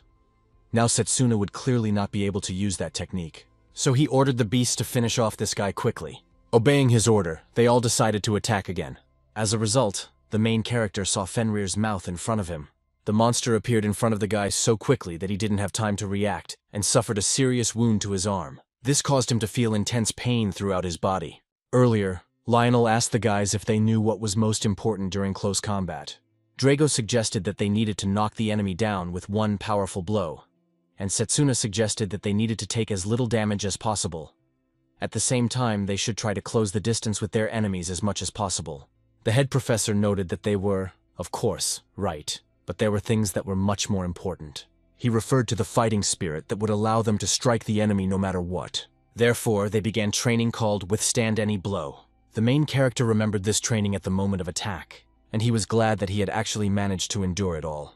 The wound on his arm was very small, and he was able to withstand this powerful blow. After that, he prepared to fire a devastating mana bullet, which had already been prepared by that point. The mysterious wizard simply couldn't believe what he was seeing. It was impossible. He had to have used his other hand. So had he deliberately tried to hide the fact that he was charging mana in his other hand? The summoned beasts were already out of control. Everyone thought that if they could get them to gather at a certain angle, they could finish them all off with a single blow. His comrades were very worried about the guy, but unfortunately, there was nothing they could do to help him. Setsuna decided to put all his remaining mana into this strike. He finally used a striking bullet, which was very powerful. As a result, the summoned monster that Carol was riding was instantly destroyed. The girl flew away, and the striking bullet swept through all the summoned creatures. Setsuna only stopped when he was far away, after destroying all the monsters. Carol was unconscious, and her body began to fall to the ground. The main character couldn't let her fall, so he rushed towards her. In the end, he managed to catch her in his arms. The guy was really glad that she was okay. In the end, he simply laid her on the ground. The audience was a little confused. Did this mean that Carol had lost? The commentator shouted that Setsuna Cromwell was the winner. It was unbelievable that it had been about 100 years since the last victory of the melee mages. And finally, the winner of this competition was a student from the melee magic faculty. Setsuna raised his hand in the air, marking his victory. The audience then began to cheer with excitement. Some were puzzled by what had happened. They had never seen such a technique before. It was simply a devastating blow. Layla, like them, couldn't believe that Setsuna had really won. Drago was happy for his friend. It was great that he had won. And the guy he had defeated earlier was even happier. He had placed a bet and believed that Sex could do it. The fat man noted that it was incredibly interesting what the odds were. The mysterious wizard was outraged that he had managed to survive even in such a situation. As expected, he should not have underestimated that guy. Now he didn't need the formation mage, and he needed to get rid of him. Most likely, these people had already determined the exact location of this mage. Therefore, he did not kill him, but approached the mark and removed it. Strengthening his body, Lionel sped up and felt that the formation mage was here. As a result, when he approached the right place, he saw the man's body. As it turned out, the situation couldn't have been worse. The magical dome protecting the arena was soon completely dispersed. Setsuna was glad that this barrier had finally been removed. After that, the director immediately came to him. The old man noted that the girl had been severely shaken after all her beasts disappeared. The hero said that he had the feeling that someone was controlling her summoned beasts. The director soon confirmed this theory. Perhaps it was the result of some kind of magical device. He could leave the rest to the academy. Setsuna had actually shown him the true power of the judge. Therefore, he intends to keep his promise. The guy was very happy about this and thanked him. The director told him to come see him tomorrow for that. After what happened, the guy went to the medical office, where he was treated by a healer. The girl noted that they had finished treating his external wounds, but his internal organs had not yet healed. Therefore, she asked him to go rest. The main character agreed and began to get dressed to leave. Suddenly, they both heard a knock at the door. It was everyone who had supported him. They were curious to know if everything was okay with Setsuna. He smiled and said that he was fine. As they could see, he was fine. Layla was beaming with happiness. She was very pleased. She was going to say it again and congratulate him on his victory. Dragos also congratulated him. He is truly the pride of their faculty. The children confirmed that their brother was very cool. After their visit, Setsuna was pleased and happy that they supported him. But soon, everyone began to leave except for Lionel. The man stayed and said that the formation mage was alive. It turns out that someone attacked him and knocked him out. Carol still needed a little more rest, but she was already fine. Most likely, she would be questioned after she woke up. It seems that during this incident, they were both targeted by someone unknown. Perhaps he has some ideas about what might have happened. Dark night fell, and the unknown wizard found himself back at the academy. He tried to open one of the doors, but there was a barrier. It was probably the same barrier that protected the academy from uninvited guests. However, it was useless, as he was very strong. Therefore, he easily destroyed the barrier. After that, he opened the door and entered the room. And there, lying on the floor, was Carol, wounded. The wizard decided that he had to get rid of her first, and then deal with Setsuna himself. This had to be done now in order to cut off all the loose ends leading to him, which could be connected to him in any way. As a result, he gathered the necessary amount of energy in his hand and released it toward the girl. But suddenly, out of nowhere, the main character appeared. He easily deflected the attack, and then he said that he knew that he would come to Carol first. It was a pity that they had to meet at such a moment. The mysterious stranger turned out to be his friend Leo. His companion just started laughing. So he had been exposed after all, and he was sure that he had left no traces. The hero confirmed that there was no evidence. However, after witnessing it himself, he was convinced of his actions. His companion didn't quite understand what they were talking about, and so silence hung in the room. Then Leo suggested they talk somewhere outside. The place was filled with the smell of all kinds of medicines. The main character agreed, and they went outside. On the way, the protagonist felt intense pain. His internal injuries had not yet healed. He did not expect to encounter them on the left side while in such a condition. Leo noted that his companion looked terrible, but let him ask just one question. How long had he been suspicious of him? Setsuna said it happened after he suddenly disappeared after the blessing ceremony, and when he thought about it, he immediately had a sinister premonition. And then there was the fact that Leo had lost the opportunity to become the representative of his faculty. He would not have lost to Akhtar even if the latter had resorted to his dirty tricks. Leo was a little confused.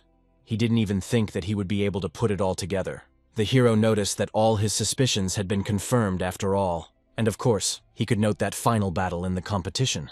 His mana merged completely with his attack. His interlocutor was surprised. What did he mean? I wonder who Setsuna is referring to now. Could he really know this great person? The main character couldn't believe it when he saw that the power and face of his comrade Leo had changed.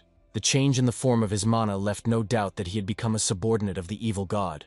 In that case, the guy had to stop him immediately. Leo explained that, unfortunately, he could no longer allow Setsuna to do as he pleased. However, he wanted to play with him a little longer, so now he was saying goodbye to him. He stood and accumulated mana in his own body. At that moment, the main character used the Blade of the Soul and rushed into the attack. And when he approached his new enemy, his mana began to dissipate. He was confused. The same thing had happened in his previous life. The situation was literally the same. Back then, when he and his comrades attacked the evil god, the mana began to dissipate, and the attacks came to nothing. Leo said that this was the great person for his power to nullify mana. Therefore, no matter what he did, it would not work. The hero, in turn, was not going to give up anyway. He tried to deliver another blow like that, but the mana dissipated again. It became clear that it was not yet time. Mana nullification is only activated when the enemy comes into contact with his attack. But if he attacked from a blind spot, it should work. Strengthening his body, the guy quickly moved into the blind spot and attacked. Unfortunately for him, his attack was completely scattered again, even in the blind spot. Leo slowly turned and said that it was all useless. His detection was much faster than the guy's. In the end, he attacked Setsuna with his magic. The guy didn't expect this attack, so he missed it. The evil god's minion stated that, to be honest, he would like to fight Setsuna when he was fully recovered. Despite the serious attack, the hero still managed to stay on his feet. Leo said that he was truly incredible. Normally, melee mages would never reach such a level. If only he had chosen ranged magic, they could have played longer. But none of that mattered anymore. He was going to die here and now anyway. These words were followed by another attack, thanks to which Leo was able to pierce Setsuna's leg. The hero felt intense pain, and blood gushed from the wound. This man had attacked him in the same place where he had been wounded in the final battle. The guy asked Leo why he was doing this. His interlocutor hesitated for a moment, then said that he was simply tired of this world. This feeling is comparable to the desire to destroy someone else's sand castle. I wonder if he understands that. Setsuna was agitated, so that was the only reason he decided to do it. The guy began to recall the last battles with his comrades against the evil god, how they failed, and the city, as well as the whole world, was destroyed. After that, the hero shouted that Leo should stop fooling around. Was he really the same Leo he knew? His interlocutor simply told him to shut up. Then he prepared to attack. The hero decided to do the same. It was too far away to use the mana blade. He would have to create it as quickly as possible when he was close to Leo. Now he just needed to remember the sensations from that attack in his past life. Setsuna realized that despite everything, he still had a chance of winning. Leo had already launched his attack and said that the guy was too slow. It seemed to the hero that his enemy was casting spells very quickly. Could this really be the power of an evil god? Suddenly, someone stopped the attack that was rushing straight at him and shouted, "With you! They stopped!" Both guys were confused because it was a white flame. Soon, the attack followed straight towards Leo, but he was able to easily deflect it, using the power of the evil god, and disperse it. The hero looked around and saw a shadow above. It turned out to be the director with his spiritual protege. So, These three people met on the battlefield. Setsuna was actually glad that the director had arrived. The old man apologized for being a little late, but the hero objected, saying that he had saved him after all. Then the director asked Leo if he was to blame for what had happened at the competition. The young man felt that this man had also noticed him. It turned out that the director had sensed the remnants of evil mana and followed it. Leo smiled and said that he could have expected that. The director also noted that he really did not want to suspect his students. After saying this, he immediately released the mana from his body. It was simply enormous. The main character even had to cover himself. The pressure from this force was incredible. Soon, the old man apologized to Leo, but he had to detain him anyway. Then he ordered his spiritual protege to attack immediately. The creature obeyed and released its white flame. The hero noted to himself that this power was simply incredible. However, he understood that Leo could easily dispel it, yes, but also attack. In fact, that's exactly what happened shortly thereafter. The guy noted that this meant he was the strongest ghost beast that everyone talked about, the white dragon. If it weren't for the gift from that great man, the guy would already be in danger. The director saw that it was the nullification of magic, so it really exists. It's incredible. Setsuna was surprised and asked if he knew anything about it. His interlocutor said that he had read records about it in the archives of his family, the Silver Rock family. When the dark forces are unleashed, chaos will engulf the world. And it is precisely the nullification of magic that will be the main force of these enemies of humanity. Leo declared that this man's magic would no longer work on him. The same applied to Dane and Silver Rock. While the guy was saying this, he prepared his next attack. The main character immediately noticed it. Could it be the magic of the three elements? The director immediately prepared to resist this force. Something happened in his eyes, and some magical elements appeared in them. Leo actually created a huge magic ball that was supposed to kill his enemies. After that, he began to release this power towards the director and Setsuna. After that happened, Danon asked the guy to take 2 steps to the right. Setsuna looked at him again at that moment and saw that his gaze had changed. But he didn't have time to think, as the enemy's attacks were almost upon them. The guy listened to what the director said, and indeed the attack did not hit him. On top of that, Danon himself easily dodged all the magical explosions. Leo couldn't believe it. Had he really dodged? Perhaps he should stop doubting and finish them off after all. Suddenly, the old man asked why he was so surprised. Did they really think that only his magic could do something in this situation? Leo said that this power was very similar to something else. However, there was no difference. I wonder what he'll say about this. Something happened, and the young man's power increased greatly, and mana spread around him. The main character instantly felt the power of an evil god, which alarmed him. Now Leo was confident of his victory, and said that there would be no trace of them left. Danon, like the guy, felt a tremendous power. It looks like the fight will be anything but easy. Things looked very bad for them.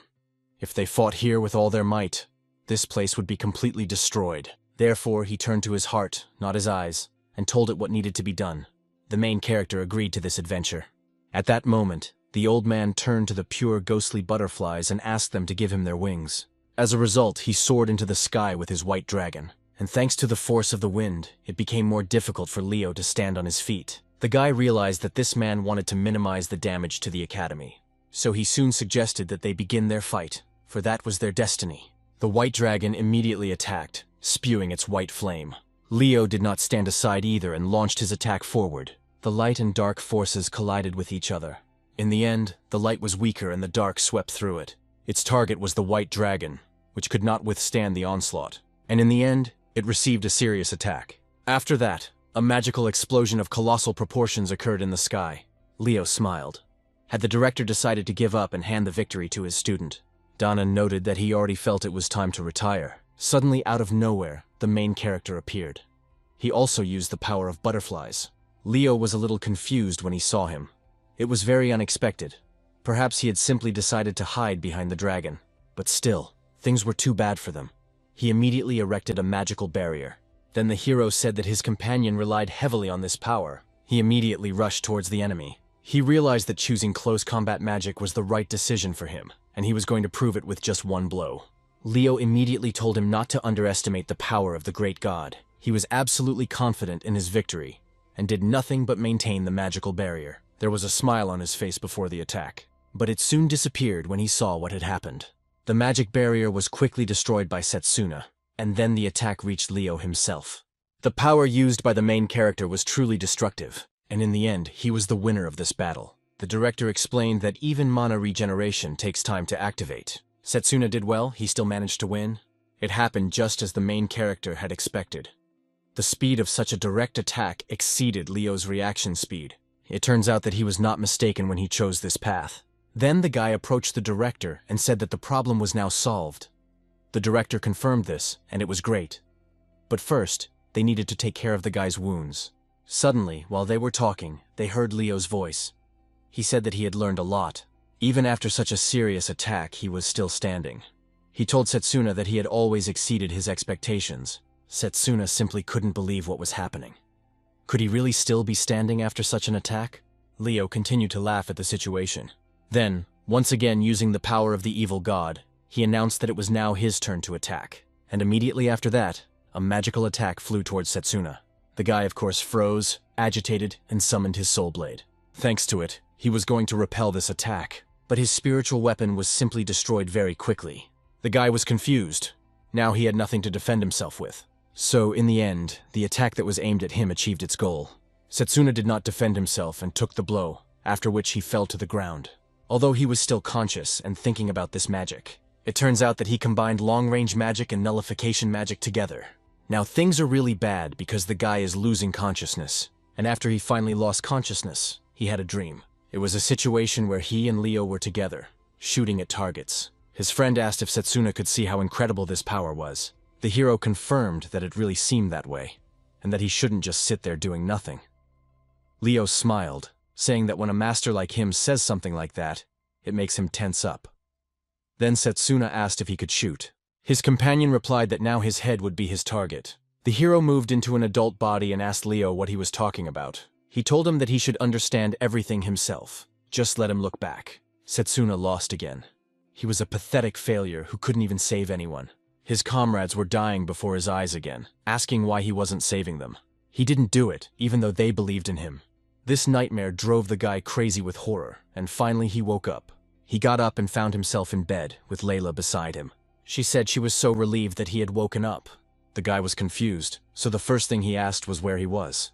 His companion explained that he was in the academy's infirmary. It turned out that he had been unconscious for 3 whole days. This information shocked the guy again.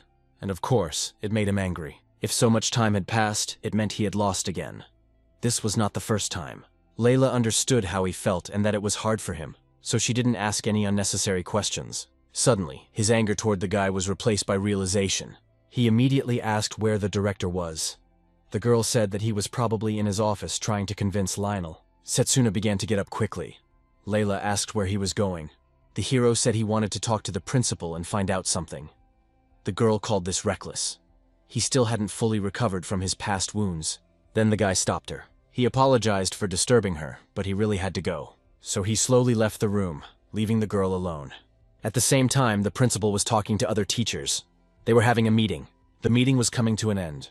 The old man said he was counting on them. The teachers dispersed, and now it was time to get down to business. But how strange it was that he was counting on them. They were unable to leave because Setsuna burst into the room.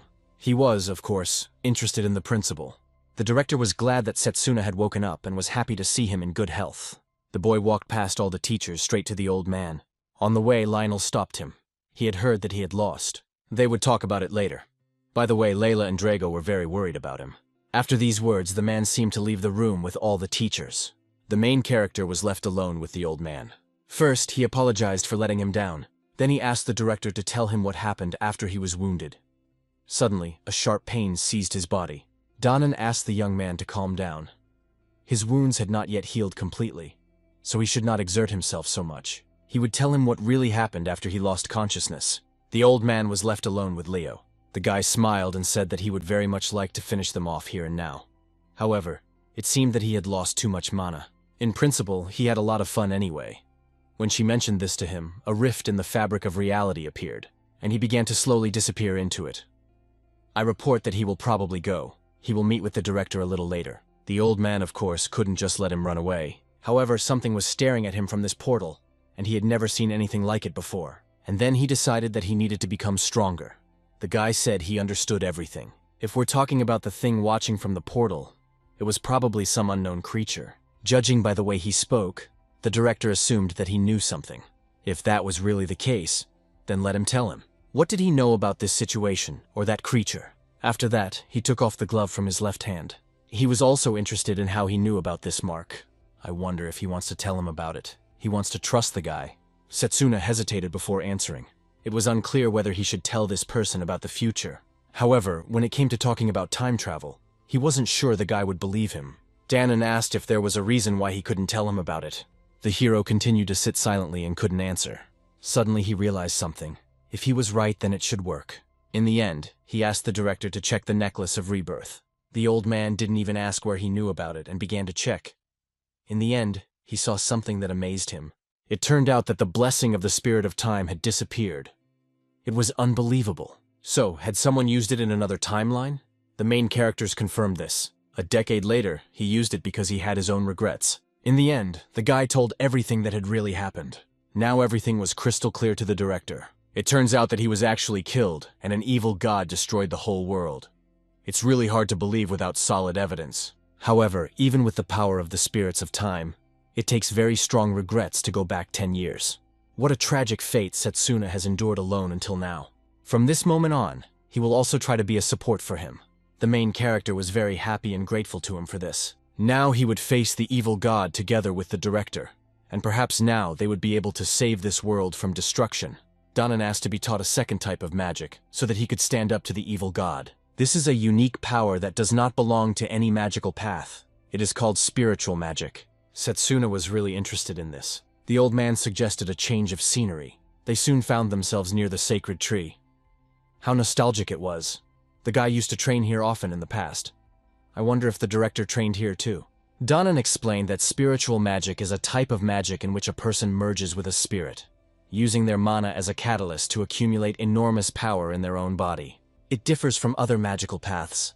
After all, it can be combined with steel magic, which is its main feature. To the guy, this power seemed simply incredible. The mentor said it would be better if he showed it to him.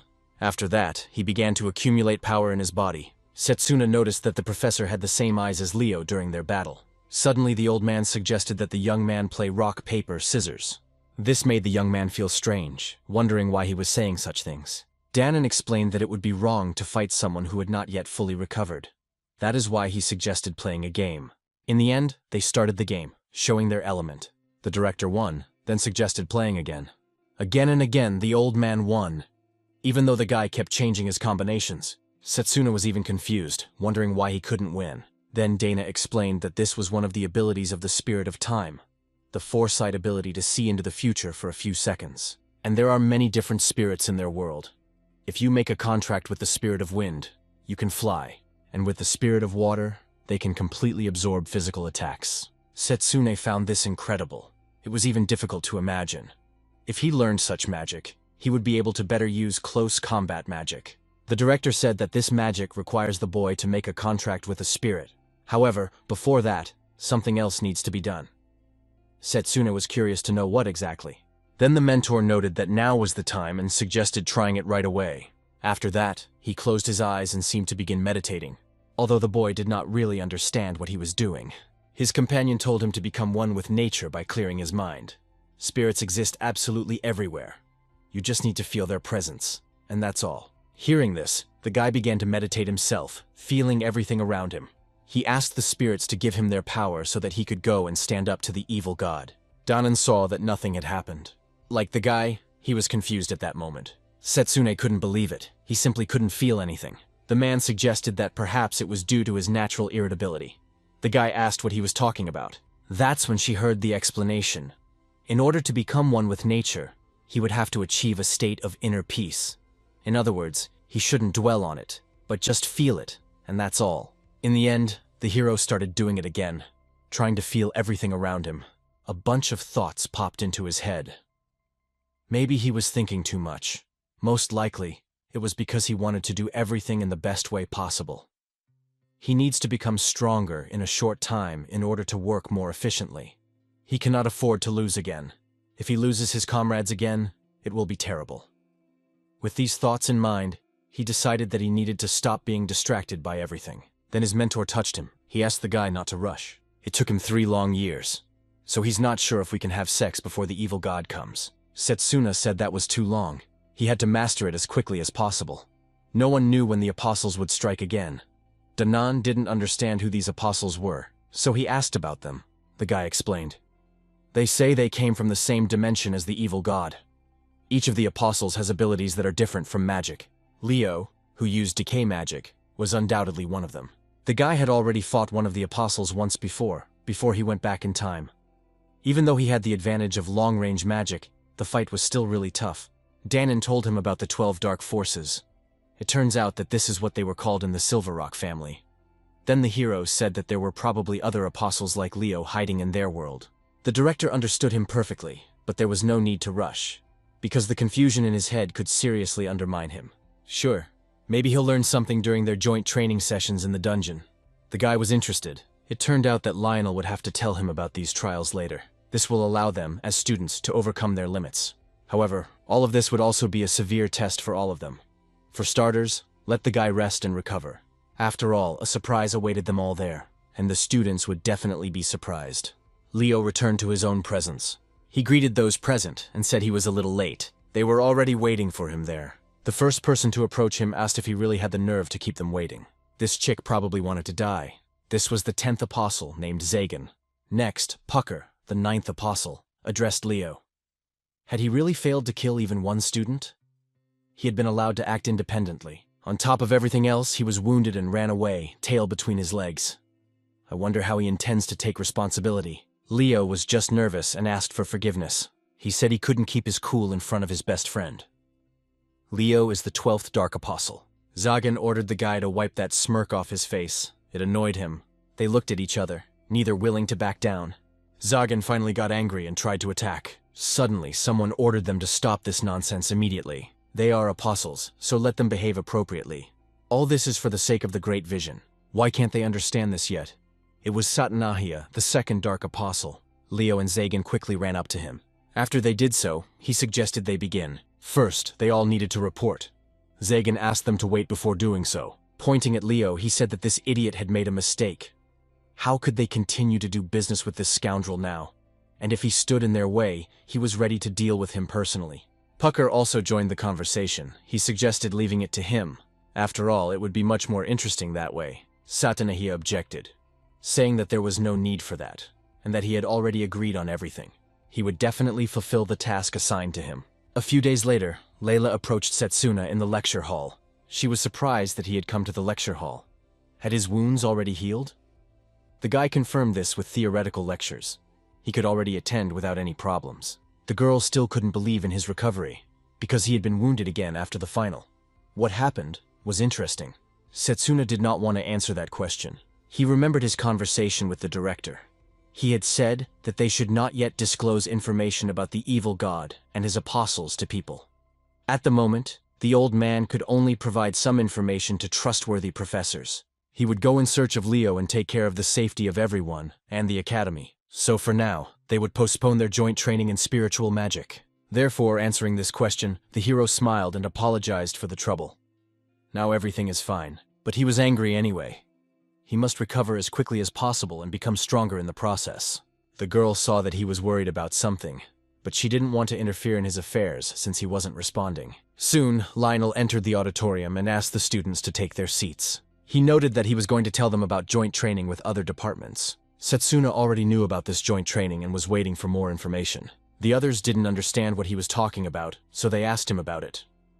The man said that this training would be conducted together with other departments. Previous competitions were held mainly so that students could learn the fighting style of each faculty. But this time, they had to discover their limits together in order to overcome them. The young man then thought that their goal was to improve the teamwork of magicians from different paths. The professor also revealed the location where the joint training would take place. This location turned out to be a 1-star dungeon. Since this place is very dangerous, they would have to select candidates for it together. This event would begin in 2 weeks. Therefore, the students should try to prepare properly by that time. Setsuna realized that this was what the principal had been talking about. He needed to heal his own wounds as quickly as possible. After class, Layla suggested that Setsuna have dinner with her. They still needed to eat a lot to be ready for training. The guy confirmed this and agreed to go with her. On the way, several guys saw them and took notice. He was the one who won the competition, Setsuna Cromwell. He was magnificent. even though he used close-range magic. Some girls were also whispering that they had become his fans. Layla noted that these people were gossiping about Setsuna, even though they had been bullying him just a few days ago. The guy noted that these people were constantly changing. Someone was already waiting for them ahead. It was a guy with blonde hair. He asked Setsuna if he was the guy who won using close combat magic. The hero replied, confirming this. The others immediately began whispering that it was Carl from the noble salon. Rumor has it that after graduation, he will join the army. Carl had just told me that he wanted to invite him to his salon. But the hero didn't understand what that was. His interlocutor said that only high-level mages of noble blood go there. Usually they don't invite melee fighters there, but he is willing to make an exception for him. Carl thought that if this guy joined them, no one else would dare stand in their way. The main character heard that the girls were thrilled that Carl wanted to recruit him. The guy said that as the winner of the competition, Setsuna definitely needed connections like this. If he continued to waste time on this useless girl, didn't he think he would be burying his future? The hero said unequivocally that he refused. Carl was confused. He couldn't believe it. Setsuna said that lineage didn't matter at all, and that he was wasting his time here. Casual spectators laughed to hear such words from the winner of this humiliating competition. Of course, Carl was outraged. How dare he insult the aristocrats? He decided to use his skill as a bladesmith. Then he rushed to attack the main character. He called him an idiot who wanted to die. The main character did not react to the attack. Carl was stopped by someone else, also a melee mage. It turned out to be Layla. She said that such fights were forbidden in the academy. Did they really not know even these simple things? Her gaze at that moment said that it was better not to mess with her. The guy got angry and called her ugly. Let this commoner know her place. The girl simply kicked him, and then his comrades ran up to him. They were worried about his condition, and also argued with Layla, who was doing the same. Finally, Carl said he would tell his father everything about it. Layla just smiled at the main character as if nothing had happened. He noticed that she had become much stronger. Just as they were about to go inside, someone else approached them. It turned out to be Carol, who also seemed to be in good health. He said he was very glad that she had recovered. The girl smiled and said that it was thanks to him. She wanted to express her gratitude to him. So she asked, a little embarrassed, if he could show her to her room.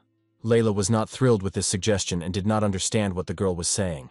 But despite the misunderstanding, they soon went to Carol's room. The girl said that as a thank you for saving her, she asked to treat the guy to some homemade food. He came not alone, but with Layla and Drago. Setsuna thanked her for her hospitality.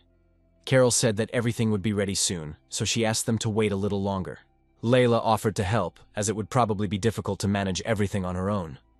Carol agreed and thanked her for it. In the process, Layla felt ashamed that it would be just ordinary cooking. After all, she had imagined all sorts of indecencies. Suddenly, Drago asked why he was there. The hostess said that he was just there because, after all, the more people, the merrier. While in the kitchen, Layla was surprised that Carol even had medicinal herbs. The girl explained that they would be cooking medicinal food after all. At that moment, the hero thought that, according to director Carol, he remembered nothing about the incident with Leo. Whether it was due to shock or perhaps her memory had been erased, it was simply unknown. But Setsuna was still glad that nothing serious had happened to her. However, there was a chance that other people could become the same target. His thoughts were interrupted by Drago, who seemed to be thinking about something.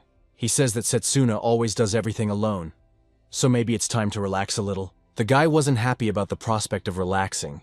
He knew what to expect. Soon, the guys heard some shouting coming from the kitchen. The hero was surprised. Had they started a fight in there? Drago asked him not to talk nonsense. At that moment, Carol came out of the kitchen.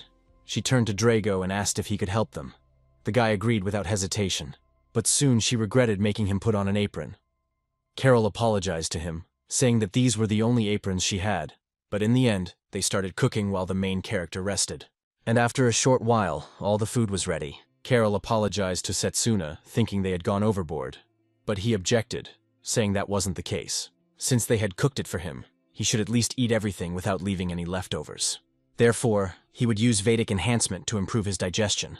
He began to eat bowl after bowl, and everything went down well. Layla asked in surprise if he was all right. He replied that everything was fine. This egg soup is really incredible. Such a rich and deep flavor. Drago said that he had prepared it, and there was more to come. Carol realized that she had lost the cooking competition. All in all, Setsuna was satisfied. The sweet and cozy atmosphere at the table didn't seem so bad to him. However, in his past life, such a peaceful life had been destroyed by an evil god. Therefore, the young man decided that he would not allow this to happen again.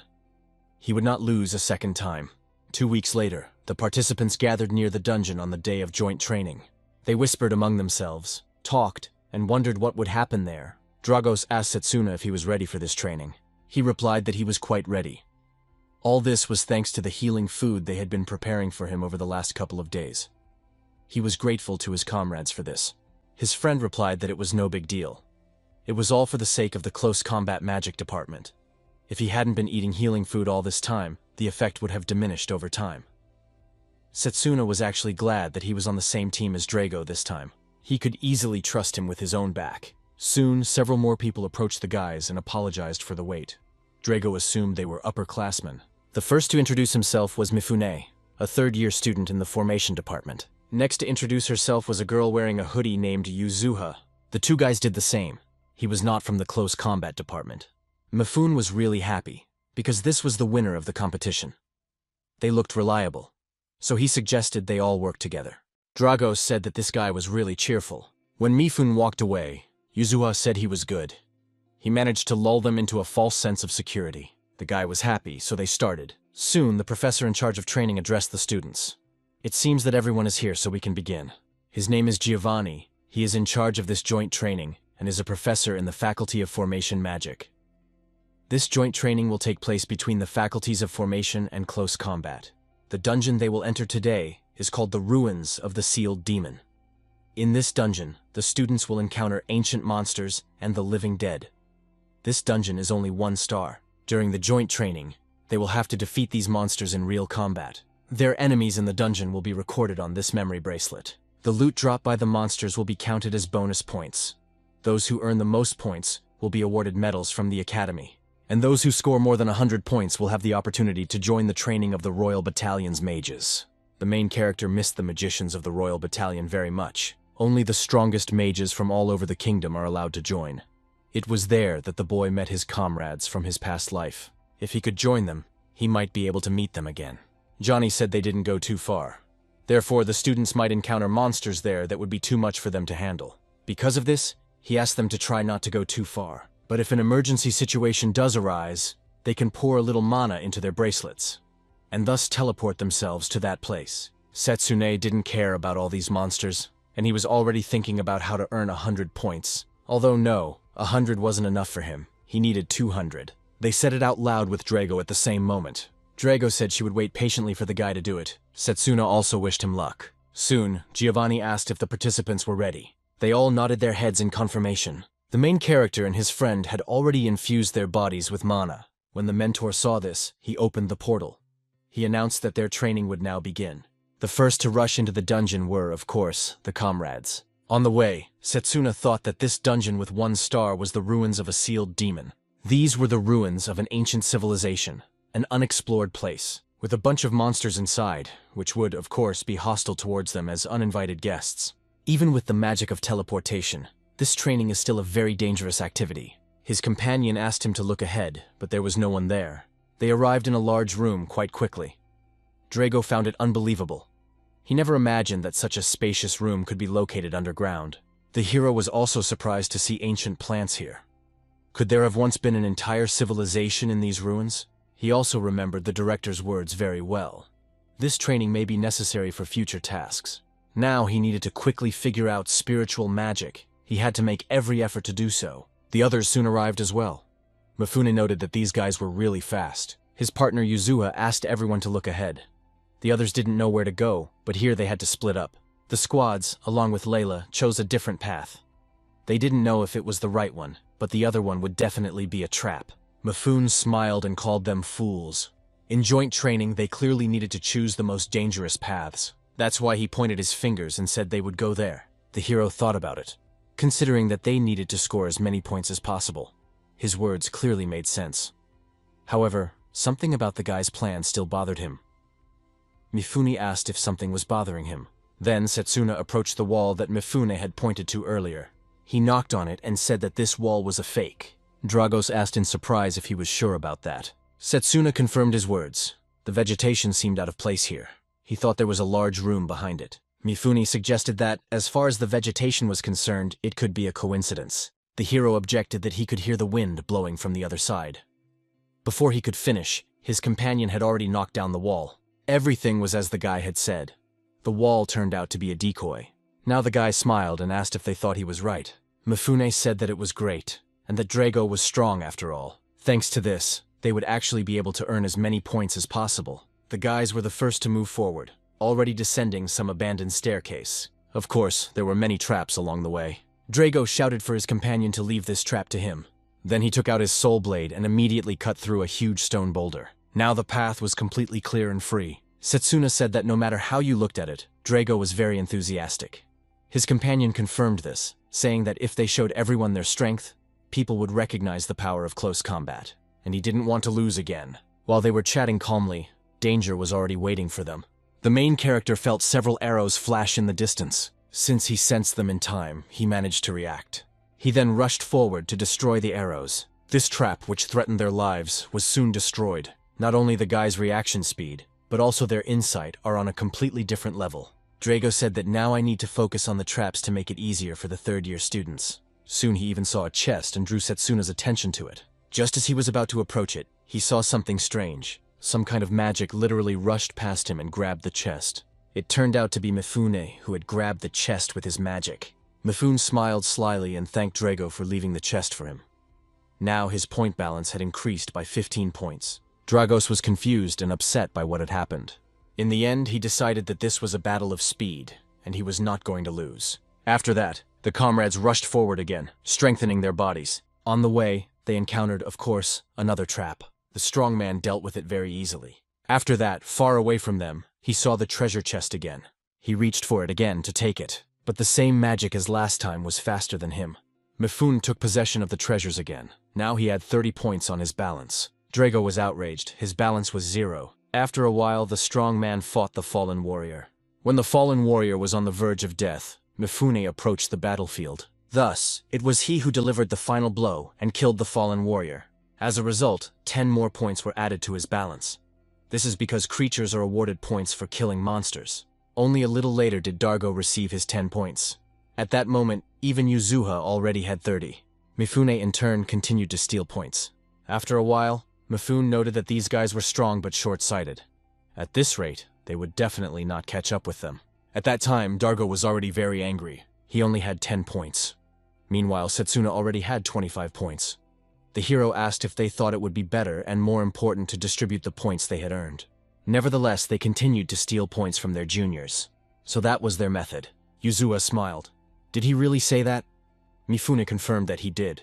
He's not as stupid as those who do nothing but flex their muscles. They also talk about some rules. First of all, people are known for using others to achieve their goals. If a person is really that abnormal, then let them do the same. Of course, they can only do that if they are capable of it. Setsuna realized that this guy was a very cunning person.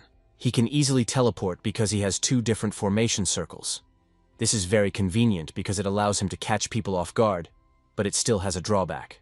On top of all this, there is also Yuzuha. It seems that while they were suffering defeat after defeat, she didn't care about the points at all. So does she have her own hidden agenda? Continuing on his way, Mifune already had 80 points. He said that everything was fine and that they would finish soon. The guys didn't have that many points at that time. Setsuna had 35, and Drago had 10. The hero began to examine the room they had ended up in. He soon realized that this room was different from the others. Mifune noticed a chest in front of him and shouted that he would gladly take it. As usual, he threw his formation mark at the chest. But he saw that there was some strange energy there. The hero immediately shouted for him to wait and not teleport. But this guy didn't care at all. Only a fool would wait. In the end, he teleported to that place and released the dark energy. Setsuna couldn't believe his eyes. This dungeon should be 1 star. And this monster that appeared is on a completely different level. Why was this creature here? It was the King of Death. Setsuna had heard that the dark fire emitted by this creature brings nightmares. The King of Death began to insist that these people were the ones who had disturbed his sleep and would pay with their lives. Dragos couldn't believe that this creature could talk. Setsuna cried out that it was dangerous. So his comrade would take Mifune and get out of there, while he would hold it off for now. But Drago objected. Then he asked how many points they would get for this creature. The hero was glad that his comrade was ready to fight, but it was still dangerous. The King of Death did not listen to them and prepared to attack. Then he unleashed his dark magic directly at Mifune, who was unconscious. And since he couldn't defend himself from the attack, the main hero had to protect him. At the same time, Drago rushed into the attack. The dark creature saw his intentions and decided to act. When the guy saw the magic circle in front of his face, he was a little confused. It turns out that this creature can easily create magic circles. Drago received a serious blow from dark magic. If it weren't for the mana he used to defend himself, it would have been really dangerous. The King of Death rushed after the guy. He wanted him dead. Setsuna saw multiple magic circles being deployed. There was no doubt about this creature's intelligence, as well as its 4-star level magical power. While the guy was thinking about this, enemy magic bullets were already flying purposefully at him. Of course, these attacks were not so serious that the guy could not defend himself. But soon, one of these sea circles was also aimed at Mifune. The hero saw the danger and shouted at him to get up. Since his companion did not react, Dargo had to defend the guy. And when he did, Mifune came to his senses. When this happened, Dargo asked him for help. His companion unquestioningly shook his hand, thereby agreeing. Soon, the enemy's magic circles were also directed at Yuzuha. Despite the danger that was closing in on the girl, she continued to stand still and do nothing. Then the main character rushed to her aid. He saved her from these enemy attacks. Then he asked if she was all right. The girl smiled and said she was fine. She was grateful to him for his help. Setsune again felt that something was wrong here. While the fight was going on, Mifune approached him. He suggested they do it together. Drago said he agreed. He had been waiting for this moment. Mifune, in turn, did not understand what they really wanted, although it seemed that he did not care at all. He just wanted to steal all their points and get out of there. Drago asked if he had something else in mind. The guy pretended that he wasn't thinking anything like that and said so. He would never dare to do such a thing to his savior. But in reality, his inner self hadn't gone anywhere. He was just joking. The big guy said he wouldn't let him take those points. The main character strengthened his legs before continuing the fight. The guy thought that he couldn't kill Leo then, because his star bullet wasn't powerful enough. That's why he needed to learn the basics again. Earlier, Setsuna told his professor that he had completed his training, and he asked if there was another way to become stronger. The man laughed and said that there was no help. Although he knew that it was temporary, there was one, but, seeing a device on the table, the guy appeared. Lionel explained that this bracelet was imbued with the magic of weight. If the guys got used to wearing it, their strength would increase when they took it off. But he did not recommend it for Setsuna, who was still recovering. It was an old-fashioned and extreme method. Therefore, they should use it with caution. The guys immediately became enthusiastic and thanked the instructor for his help. Remembering this, the hero began to take it off. And now he will take the weight off his hands and feet. The shackles fell to the ground quite quickly, and they were so heavy that they even damaged the surface. Mifune was confused, not understanding what it was. Everyone froze when they saw the ancient monster appear. This monster had enormous strength and created several marks. As a result, it attacked the guys who used physical force. Thanks to this, they rushed forward to fight and also destroyed the enemy's magic. Drago kept up with Setsuna and did everything exactly as he did. As a result, this guy was the first to approach the monster and decided to attack it with his foot. He managed to execute his maneuver so quickly that he broke through the defense of the King of the Dead. And although this blow seemed very strong, the enemy was still fine. Drago shouted that the King of the Dead should focus on defense. Setsuna also approached the enemy. The latter was already preparing to attack the guys with his dark magic. But this attack was not meant to be, because the main character and his comrade jointly struck him directly on the head. Mifune couldn't believe what he saw. After his comrade's attack, there was an explosion and a thick dark fog rose. Dragos and Setsuna were fine. The same could not be said for the King of the Dead. He was defeated, and his head fell off and lay at his feet. Setsuna received 50 points for the victory, and asked Drago if he had received them. He replied that he had also received 50 points. They had managed to win at the same time, which was probably why the points were shared. Mifune couldn't believe it. Had these guys not been giving it their all before? He had never seen such strong melee mages. Setsuna asked the elder to show him his wound, but looking back, he saw something strange. It turned out that Yuzuha had disappeared somewhere. Something was happening to the ground. Was it an earthquake? The ground beneath Mifune's feet began to sink. It happened so quickly that he almost fell. The main character quickly managed to help him. After that, they all looked down to see what was happening below. Drago couldn't believe his eyes. What was it? It turned out that there were dead people down there who had sensed their prey. They began to quickly climb up, so the guys decided to retreat. Setsuna couldn't understand what was really going on in this dungeon. The dead, of course, had no intention of letting them go and ran at full speed to attack. Because of this, the guys had to fight them, even though they were trying to retreat. Mifune also did not stand aside and fought. The same, of course, applied to Drago. The hero shouted for them to aim for the heads of these dead people. The senior listened to him and began to do so. But he realized that no matter how many dead bodies they killed, they wouldn't get any points for it. Setsuna probably understood everything himself. Now was not the time to dwell on old grudges. The guy had just destroyed one of the creatures. After that, everything became clear to him. It was clear why they weren't getting any points. Dark magic was bringing all these dead people back to life. Drago even panicked and cried out that there was no end to these dead people. Mifune also noticed that everything was too strange. What kind of monsters should not appear in a one-star dungeon? Setsuna sensed something. The source of magical power was located on the lower floors. He even asked if everyone could feel the magic coming from below. The elder didn't understand what that meant, whether he was sure he wasn't mistaken. Setsuna was absolutely sure, but he didn't know who was emitting it. Perhaps it was Yuzuha. Dragos rushed forward, so they needed to go down as quickly as possible. Mifune didn't understand. Did he really need to go with them? The hero noted that there was no other way. If he stayed here, he would condemn himself to a slow death. His companion was indignant at what he was saying. Did he really underestimate him? Setsuna objected, saying that it wasn't that simple. That's just how it would be. The elders couldn't do anything, which was why he stole their glasses. After these words, the guy rushed down after his comrade, and the elder continued to shout that this was not so, that it was called strategy. He hated these dead people and this team, as well as this dungeon. He wanted to send everything to hell, because he just had to follow them. After going downstairs, Mifune continued to be surprised. Are they really calm even in a situation like this? Perhaps they had trained together before. Drago noticed that this guy had become very talkative. It turned out that the senior would be better off like this than listening to the moans of these dead people. Setsuna shouted that he could feel strong magic coming from there and pointed his finger. The guys all went in that direction together as a team. There they found something strange. Could this be the source of the dark magic? Without a doubt it was. It seemed to be some kind of eye monster that looked more like a beast, even despite his past life. The hero realized that he was seeing such a monster for the first time. Usually, in such situations, the source of magic is a magic circle. Mifune didn't understand. Did these guys still not know how to navigate the dungeon? In that case, he was going to do it all himself. Suddenly, Drago waved his hand as if by accident and hit Mifune. At that moment, he declared that he could finally stretch his legs a little. While Mifune was scolding him for this, the hero killed the eye monster and received 10 points to his balance for it. Dragos noted that the dead were rising again.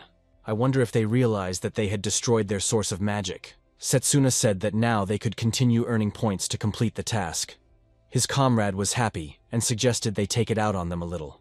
The elder thought that these guys were really confident, and now there was nothing to fear. They could calmly earn 100 points and leave the dungeon. Suddenly, the hero addressed him. Before the undead arrived, could they find out where Yuzuha had gone? The elder hesitated a little, then said that, to be honest, he didn't know himself.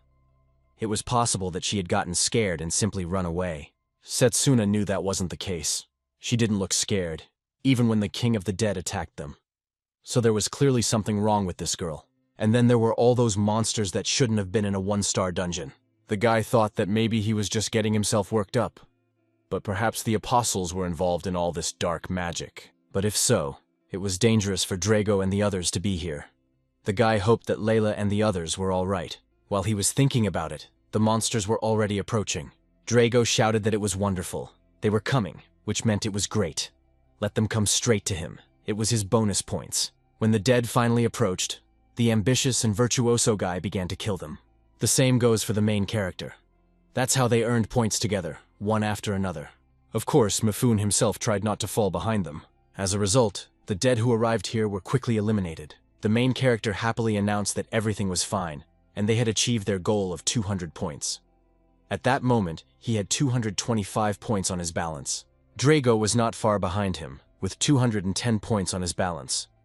Meanwhile, Mifune had only 125. He thanked the guys for their help and said he was leaving. The guy asked him to wait, saying, "Are you really leaving without looking for Yuzuha? Aren't you friends?" This also alarmed the main character. Mifune asked what he meant by them being friends. He had only met her yesterday. She was an eccentric who behaved as if they were old acquaintances. Most likely she was outside somewhere, crying in fear. This information made Setsuna even more wary. Meanwhile, the elder was trying to charge the bracelet with mana in order to teleport. But he was unsuccessful, and he was surprised. What was going on? Why couldn't they just teleport to the surface? The main character suggested they just walk to the exit. Mifune noted that something was wrong here, that it just couldn't be. Drago said that it seemed more likely that this was the case. There was clearly something wrong with the bracelets. Setsuna felt the same way. That feeling again, an ominous magic emanating from somewhere below. He told his companions that he would go look for Yuzuha. She shouldn't worry, because he could handle it himself. Mifune was confused. Was he serious? Maybe he had fallen in love with her or something like that? Drago said that Mifune had already done enough for them, so he would go with him. The main character agreed, as he could sense powerful magic below. It was not wise to act heroically if someone sensed danger. His companion replied that he understood and agreed. At that moment, Mifune addressed them. First, they should go outside and report this to Professor Giovanni. Why are they so sure that Yuzuha is somewhere here? The hero said that although faint, he could sense her mana. It would be better for the senior to go and report this to the professor himself, but he needed to be careful. Mifune felt that something was clearly wrong with these guys. It was much more likely that we had escaped to the surface, but they thought otherwise. It really annoyed him, and he went deeper into the dungeon, but staying alone was much more dangerous. This shouldn't have happened. Why did everything go wrong? Someone interrupted the guy's thoughts, putting a hand on his shoulder. It turned out to be Drago. He simply suggested that they find the girl together and return to the surface. His companion was still not happy with this prospect, but in the end he agreed to go with them. They needed to find her quickly and get out of there, so the guys continued their descent, going down together. Miyuni reported that neither he nor Drago could sense the girl's mana. But why was Setsuna able to do it? The hero explained that it was all thanks to training. But his companion didn't like him because, in his opinion, he was too simple. Soon, Drago said that it had suddenly gotten colder here. Even the air had become more charged. There was indeed something strange down below. In particular, there were strange sounds coming from there. The hero stopped everyone for a second, then pointed his finger forward. The big guy was the first to rush over to take a look and shouted, "What's going on here?" It turned out that Yuzuha was sitting in some kind of magic circle. The guys ran up to her, trying to figure out if she was okay, but what they saw before them made them freeze. There was clearly something wrong with Yuzuha's eye. The same was true of her hand. The girl sat there and literally begged for help. Mifune was immediately confused, trying to understand what was going on. Setsuna yelled at Drago not to go near her. It seemed to be an ancient trap. The guy didn't see any trap being activated. Perhaps it was an object imbued with dark magic. In a previous life, an acquaintance of his had bought a similar item. He didn't think the girl did it of her own free will, which meant someone else was involved. Setsuna explained that special magic was needed to neutralize the effect. Only a magical weapon could destroy this magic. Therefore, he asked the others to give it to him, and they agreed. The guy immediately took out his soul blade and used magic. Then he took the blade and placed it directly into the dark magic circle. The effect was instantaneous, and the magic circle gradually began to release the girl. She had no strength left, so she immediately fell into Setsuna's arms. After that, she whispered quietly that she couldn't let him go any further. The guy was surprised, not understanding what that meant. Then he noticed that the strange magic he was sensing was coming from this family. Mifune said that this happened because she was too reckless. I wonder what will happen to her now. Setsuna said he didn't know yet, but now they could go to the others, and then they would report it to the professor. This was clearly not natural. Most likely it was the work of the apostles.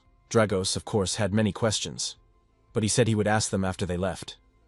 The hero asked Mifune to use the bracelet to return. The guy agreed and began to saturate the bracelet with mana. What he expected happened. He couldn't do it. Did Professor Giovanni really give them words and items? Setsuna tried to do the same with Yuzuha's bracelet, but as before, there was no result. Mifune was outraged. This one didn't work either. At that moment, Drago shouted to Setsuna that they needed to hurry. The ceiling literally began to collapse. It was another earthquake. They had to get out of there as soon as possible. They had to run right now. So the guys started moving forward, fighting off traps and falling rocks. The older one still couldn't understand what was really going on here. While he was distracted for a second, a smooth boulder blocked his path. But Drago immediately came to his aid and urged him to move faster. Setsuna objected, saying they were already trapped. The road ahead was blocked by debris. There was no point in wasting energy. They needed to find another safe route. At that moment, the group, along with Layla, was moving forward. The girl asked if anyone was there. Suddenly they heard cries for help. It turned out that one of the students was trapped. They needed to quickly clear away the debris. The victim was quickly pulled out from under the rubble. Layla said she would ease the pain a little with healing magic. While she was doing this, another member of her team asked where the rest of the victim's team was.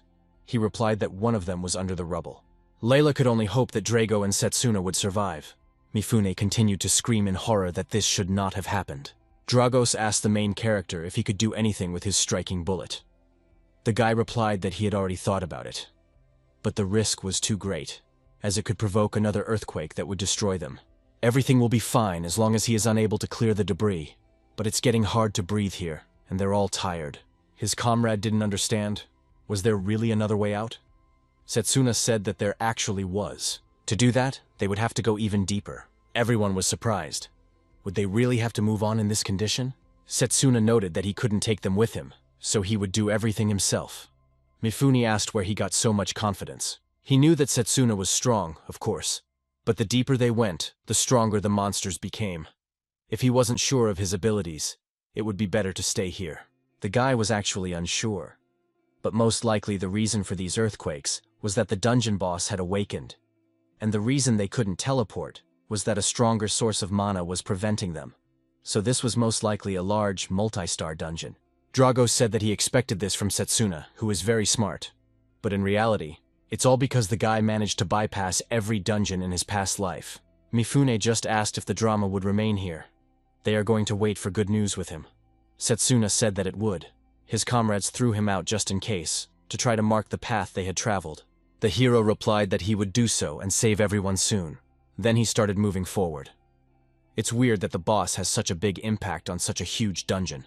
I wonder how powerful close combat magic is. If only he had fire magic or purification, he could easily deal with these dead people. One of the weaknesses of melee magic is that it lacks elemental properties. And besides, most melee techniques are basically direct attacks. But somehow he feels something burning inside him. Dragos in turn continued to clear the debris. He was getting weaker and weaker from lack of strength. While he was doing this, the elder sat aside and just thought. Soon he turned to the young man himself. He said that he thought winning the melee magician competition was just luck. But it turns out he was wrong. He had been cheating all this time while these guys were honing their bodies. Now he was wondering which of them had actually been fooled. Dragos noted that he was older, so he shouldn't act pathetic. They would all return alive. Suddenly they heard a stranger's voice asking if anyone was there. The voice sounded familiar to the guy, so he replied that they were there. It turned out to be Layla and her team. Her partner said that someone was there. The girl became interested. Could it be Drago? But what about Setsuna? Where was he? The big guy said that they were all there, and that Setsuna had gone to look for another way out. Layla immediately told the others to help clear the debris as quickly as possible, and they began to do so. Meanwhile, the hero continued to make his way down. He realized that the air was getting heavier. It seemed that this was the heart of the dungeon. Ahead he saw something interesting, some kind of lights, but it seemed that this passage was blocked by a barrier because the boss had awakened. Even though this place was filled with dark energy, it was strange that there was nothing inside. But the guy realized that he couldn't let his guard down right now. While he was thinking about it, the enemy was already lurking near him. Only at the last moment did the main character sense the approaching danger. It was, of course, the enemy who used dark energy and attacked. He focused his attention on the place where the guy was standing. Fortunately, Setsuna managed to react and jumped aside, but he still didn't realize what it was. This creature, which turns out to be the dungeon boss, has 2 heads. Then it seems to be a 2-headed hydra. Could it be the source of all the anomalies in this dungeon? The creature's body was clearly damaged. That meant someone had forcibly resurrected it here. The only ones capable of doing this are those who possess the power of an evil god. Before he could think about what was really going on, the creature attacked, emitting some kind of smoke. Setsuna assumed it was poison and retreated a short distance. If it really was poison, he couldn't delay. If he didn't defeat this hydra, the situation in the dungeon would only get worse by the minute. In that case, he had to do something about it quickly. He took a deep breath.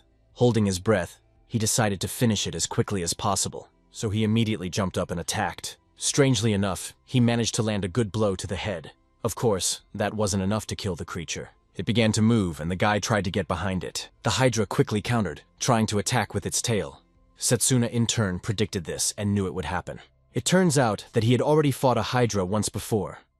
So this creature will not die as long as its heads are still attached. Therefore, it was necessary to cut them off one by one. Direct blows to the head will not cause significant damage due to its strong skull. This means it is necessary to aim for softer spots. The guy did that and managed to chop off one head. However, the danger was not over because the second head attacked him with poison. The hero had to dodge in the air and get away from the attack as quickly as possible. Part of his clothing was affected by the poison. It was a rare attack, and if it had hit him, it would have been the end. While he was thinking about what had happened, the second head of the Hydra began to grow back, and it quickly appeared at the site of the cut. So, this creature's growth rate was exactly the same as that of a zombie. Setsuna understood that he could not defeat it by cutting off only one head. That meant he had to cut off both heads in an instant. This monster would not be a problem for him if he possessed long-range magic. Most likely, he would have to try something else now. Earlier, the guy had been training and trying to create another mana blade. Unfortunately, he had been unsuccessful. When he created a similar shape, the blade in his other hand simply disappeared. The young man could not understand why this was happening. One day, Lionel saw him training. Was he trying to create two magic blades? The fact that he had already gotten this far was impressive. The boy's body couldn't keep up with the image in his head. Even the best melee mage takes 20 years to achieve this. She wanted a normal student, who was generally not sufficiently trained, and his mana path was also insufficient. So, for starters, Setsune should train to control the mana in his body. The guy understood everything. Compared to long-range mages, a melee mage needs to focus more on controlling the mana inside his body. Even after the guy had been in an adult's body, he still couldn't fully rely on that experience. Therefore, he continued to train. During his recovery, his mana control improved significantly. However, he had not tried to do so since that day. First, he needed to focus his attention on one sword, and then move on to the second one. As a result, he began to succeed, so the hero decided to try to strike a blow. But unfortunately, at the last moment, his blade still couldn't withstand the blow. Setsuna was indignant and realized that he needed more strength. Unfortunately, he was too late to dodge, and the crow's tail attacked him. As a result, the guy flew to the side, hitting a stone barrier. And of course, he didn't give up. He had to do it again. Unfortunately, he had used up more mana than he had expected at that moment. But it was also possible that this was the effect of the poison. Soon, he was able to get into the position he needed. His strength was dwindling, and he was running out of energy. But he decided that he was not going to die here anyway. He only had one attempt to do so. So he took as much air into his lungs as possible and concentrated. At that moment, the two-headed Hydra continued to pursue him, and it seemed that at the last moment it had caught up with him and attacked him. But luckily, he managed to dodge the attack. At that moment, he already had two fully formed blades in his hands. Since the two-headed Hydra lost its concentration, the guy was able to strike it, which ultimately proved fatal for the enemy, because its body and heads were scattered into small pieces. The monster clearly would not come back to life if both of its heads were cut off at once. But it must be admitted that it possessed exceptional regenerative abilities. Unfortunately, the guy's double blades were still imperfect, and he was aware of that. He needed to train more to make this ability more stable. Suddenly, the guy heard someone enter the room and start applauding. He immediately turned his attention to this stranger. It was a man in a cloak. He said that the guy had defeated his creation using close combat magic. So it was true that he had defeated Leo with just one blow. Setsuna saw that this man looked familiar to him. In the end, it turned out to be Giovanni. The so-called instructor noted that he was surprisingly calm, even though he had heard this information.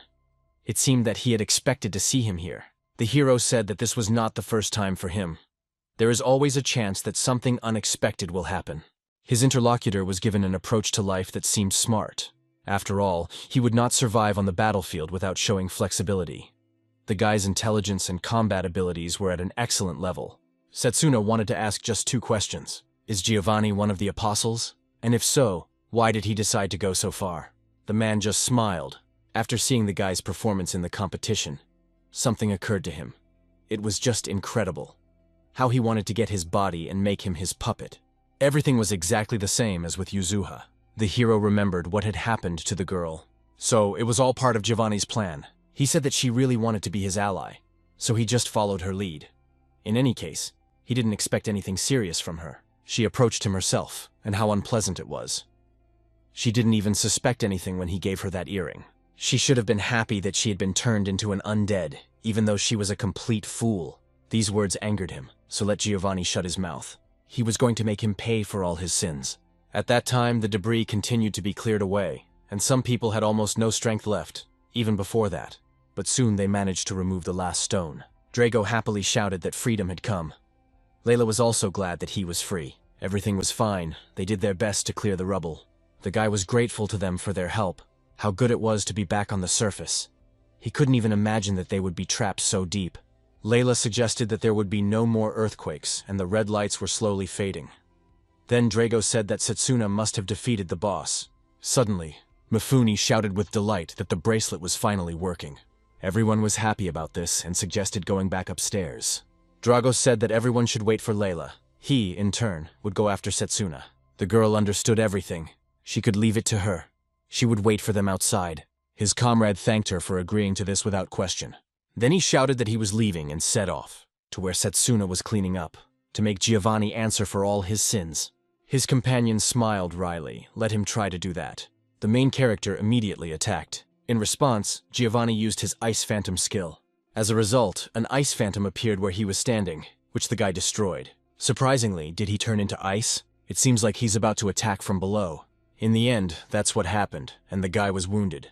Giovanni said that everything was as accurate as he had thought. This technique is very effective against melee mages who focus on direct strikes. Does the guy still think he can defeat him? Setsuna decided that, thanks to his magic, this man was capable of setting traps and counterattacking him with equal effectiveness. The guy needed to finish him off as quickly as possible. He may not have had any mana left after the battle with the boss. Giovanni is a formation mage, just like Mifune. Before activating his magic, he needed to do something together with the teleportation destination. The guy quickly closed the distance with the enemy. The enemy teleported, and the hero began to increase the space. Once again, an icy mannequin appeared under his hand. But that wasn't the only problem. The poison had also begun to take effect. At the same time, Giovanni's ice attacks were still going strong. The main character received another serious wound. Giovanni called him pathetic and told him to just give up. But the guy yelled at him to shut his mouth. He would never forgive him and would definitely remove the curse from Yuzuha completely. His opponent was surprised. Did he really know how to do that? He didn't even understand why he cared so much about her. Turning her into a living dead was his reward for luring him here. The man could lift the curse from her, but he had one condition. Let Setsuna swear his loyalty to him right now. The main character was indignant. Was he really trying to make him swear allegiance to someone like him? Don't make me laugh. And again, when the guy attacked, only an icy clone appeared. But Setsuna saw where the enemy was going to move and rushed there. And in the end, Giovanni was indeed there. He simply couldn't believe what he was seeing. Could Setsuna really have figured out his magic so quickly? His hands were instantly cut off by the guy. The hero was satisfied. He had succeeded. For some reason, he smiled at Giovanni and said that he was a quick learner. His hands literally grew back before his eyes, and his wounds healed. He knew he really wanted him in his collection. But he still needed the guy to learn something. Now everything became crystal clear to the guy. His enemy was also a living dead man. Giovanni confirmed it. The Great One had granted him immortality when he was on the verge of death. He himself was a great masterpiece of the Great One. The guy thought that by the Great One, he probably meant an evil god. The enemy said that humans are so weak and fragile they grow old and die. What a pitiful existence. And so he wants to share this with others. He wants to make the worthy immortal. And Setsuna himself probably no longer had the strength to fight him, so let him just give up. The hero felt himself beginning to lose consciousness. Therefore, he urgently needed to find a way out of this situation. And soon he sensed mana. That means he's already on his way here, which is good news. Giovanni used his formation mark. It seemed that the guy had nothing left to say. He finally understood his situation. In that case, the man would begin the ritual. The wizard cast his spell and began to recite the words. He was so absorbed that he didn't even notice when another enemy arrived. Drago grabbed a huge boulder and threw it with tremendous force, crushing Giovanni's head. When this happened, Setsuna also gathered his strength and attacked at the same time. He managed to land a blow, but again it turned out to be an ice doll instead of the main body. The hero was indignant, but he had almost hit his target. Giovanni teleported again using the marker. His comrade ran up to Setsuna and asked how he was feeling. The guy said he was fine, and that he owed him one. But Drago thought he was injured? But the guy said he was really fine and could still fight. More importantly, he wondered how their elders were doing. The big guy said they had already left the dungeon. Layla and the others had helped them with that. Setsuna was really glad to hear that. Layla was becoming an increasingly reliable ally. Suddenly, Giovanni announced that their ritual had been rudely interrupted. After all, the professor did not expect to see Drago here. The guy was surprised. Was this man really Professor Giovanni? The hero confirmed it. He was responsible for everything that had happened here. They needed to get rid of him as quickly as possible. His comrade was outraged, and as soon as such a man entered their academy, he would never forgive him. Setsuna said that as soon as he was attacked, he would turn his body into ice and counterattack with ice shards. They would have to dodge them as quickly as possible. Then he would teleport to another place, but most likely he couldn't do it without a break. That was his main weakness. In that case, their plan is as follows. Drago starts by forcing him to teleport, and then the guy strikes the place where he appears. His regeneration slows down after that. His comrade unquestioningly agreed to this plan and suggested attacking. Giovanni had not yet fully regenerated and was upset, which annoyed him. Drac quickly closed the distance between them and delivered a crushing blow, but it was the ice mannequin again. Giovanni moved again and shouted that magic was not so simple. If the guy tried to attack him, he would surely suffer from frostbite. The main character was already close and was about to strike. He did so, and the attack was very strong. Holding the enemy's body with one hand, he delivered another blow with the other. He decided that he had to finish him off here, and now. The guy delivered blow after blow, tormenting the body, and after several dozen repetitions, he sent Giovanni's body flying. He was already at the end of his strength, hoping that he would be able to win. Giovanni's body was badly torn apart, but his generation couldn't heal him fast enough. In the end, the hero felt that his body was at its limit and fell. The professor never even thought that he would ever use this ability that the Great One had given him. He immediately ordered the Hydra to merge with him. The hero was still conscious and sensed the danger. Therefore, he asked Drago not to let his guard down. With his weakened vision, he could see the danger ahead. Dragon couldn't believe what he saw. It was simply impossible. Giovanni had actually merged with the Hydra. He shouted that he would not forgive them. They had forced him to use this object, which had been given to him by the Great One. All of this would now be their undoing. Setsuna realized that at this rate, it would be the end for both of them. Everything was bad. He couldn't even stand up. His vision was also beginning to fail. Had someone come? What the hell is this? Spiritual power is essentially a fusion of body and spirit. And in order to achieve this state, it is necessary to let emptiness inside. The director told the guy that he needed to clear his mind and just feel it. Remembering these words, the guy realized that this is what emptiness seems to be like. Does he really feel it? Turning to the spirits, he begged them to give him their power so that he could save his friends. In response to this request, he only heard a piercing voice telling him to shut up. At that moment, the guy literally found himself in some other dimension. He didn't really understand what this place was. It was very different from the dungeon. Perhaps it was another dimension or something else entirely. Suddenly, he felt a strong energy behind him and immediately turned around. Then right before his eyes, he saw a huge fiery spirit. It seemed to be one of the spirits the director had told him about. With a body like that, it looked more like a titan, and its mana was also aggressive. The boy felt enormous pressure just standing in front of it. Despite the gravity of the situation, he decided to approach it. Setsuna addressed the spirit, trying to ask it to listen to him. The evil god and his minions threaten everything on Earth. His friends are in danger, and he asks to borrow his power. The fire spirit simply told him not to be so arrogant. After that, the boy felt the ground beneath his feet begin to collapse. Everything seemed to be falling apart. Had he angered the spirit? This fire is too strong. He can even feel its heat here. The spirit said that he tried his best to listen to this little man. But one question tormented him. Why should he care? With these words, he grabbed the guy with his stone hand. Not understanding what was happening, Setsuna asked what he meant. The spirit repeated that he was saying there was no point in listening to him. After that, he squeezed the guy's body even tighter. He felt that such enormous mana was literally burning inside him. The spirit said that this whole place must be very cold. But for this guy's sake, he was going to set everything on fire here to make it look like hell, and then he would burn him himself. The flames really intensified, and the guy screamed in pain. The hero thought that if he failed here, the whole world would come to an end. So he had to convince this spirit with all his might. By the way, the spirit was surprised that the guy was still conscious. A normal person would have passed out long ago after something like that. Perhaps he was an unusual person. The spirit senses the presence of the spirit of time in him. I wonder why. The main character just kept screaming from the pain he was experiencing. After gathering himself a little, he asked the spirit to listen to him, and his interlocutor was indignant at how annoying he was. He even dared to resist him. Not only him, but also those very minions who were sent here. How annoying they all were. Setsuna was surprised that this spirit knew something about the evil god. The boy said he was here to destroy these monsters. The spirit was indignant. Who did he think he was? It didn't matter when he fought. It would last forever. He would burn him in this eternal flame. The hero shouted that he didn't care, he wouldn't back down anyway. This made the spirit smile. After that, the spirit released even more flames and ordered him to prove himself. The pain from the scorching flames intensified dozens of times. The main hero screamed, and his body began to melt seriously. It was so hot here that he couldn't breathe. But now is not the time to give up. He must think. I wonder how Drago is doing in the real world. And what is the guy doing? Why is he here? Setsuna wanted all this to stop. He still couldn't die. He couldn't die until he destroyed the evil god. So he begged the great spirit of fire to lend him his power. Then he wouldn't lose anyone to the evil god. The spirit found this situation surprising. He had never seen anyone manage to hold out here for a whole year. And the guy had come this far. Was it just to save his friends? The creature saw that the boy was not responding. So it turned out that this little man was already unconscious. Well, he had lost consciousness after all. The spirit wanted this man to fail, and let him not tell those annoying people about him.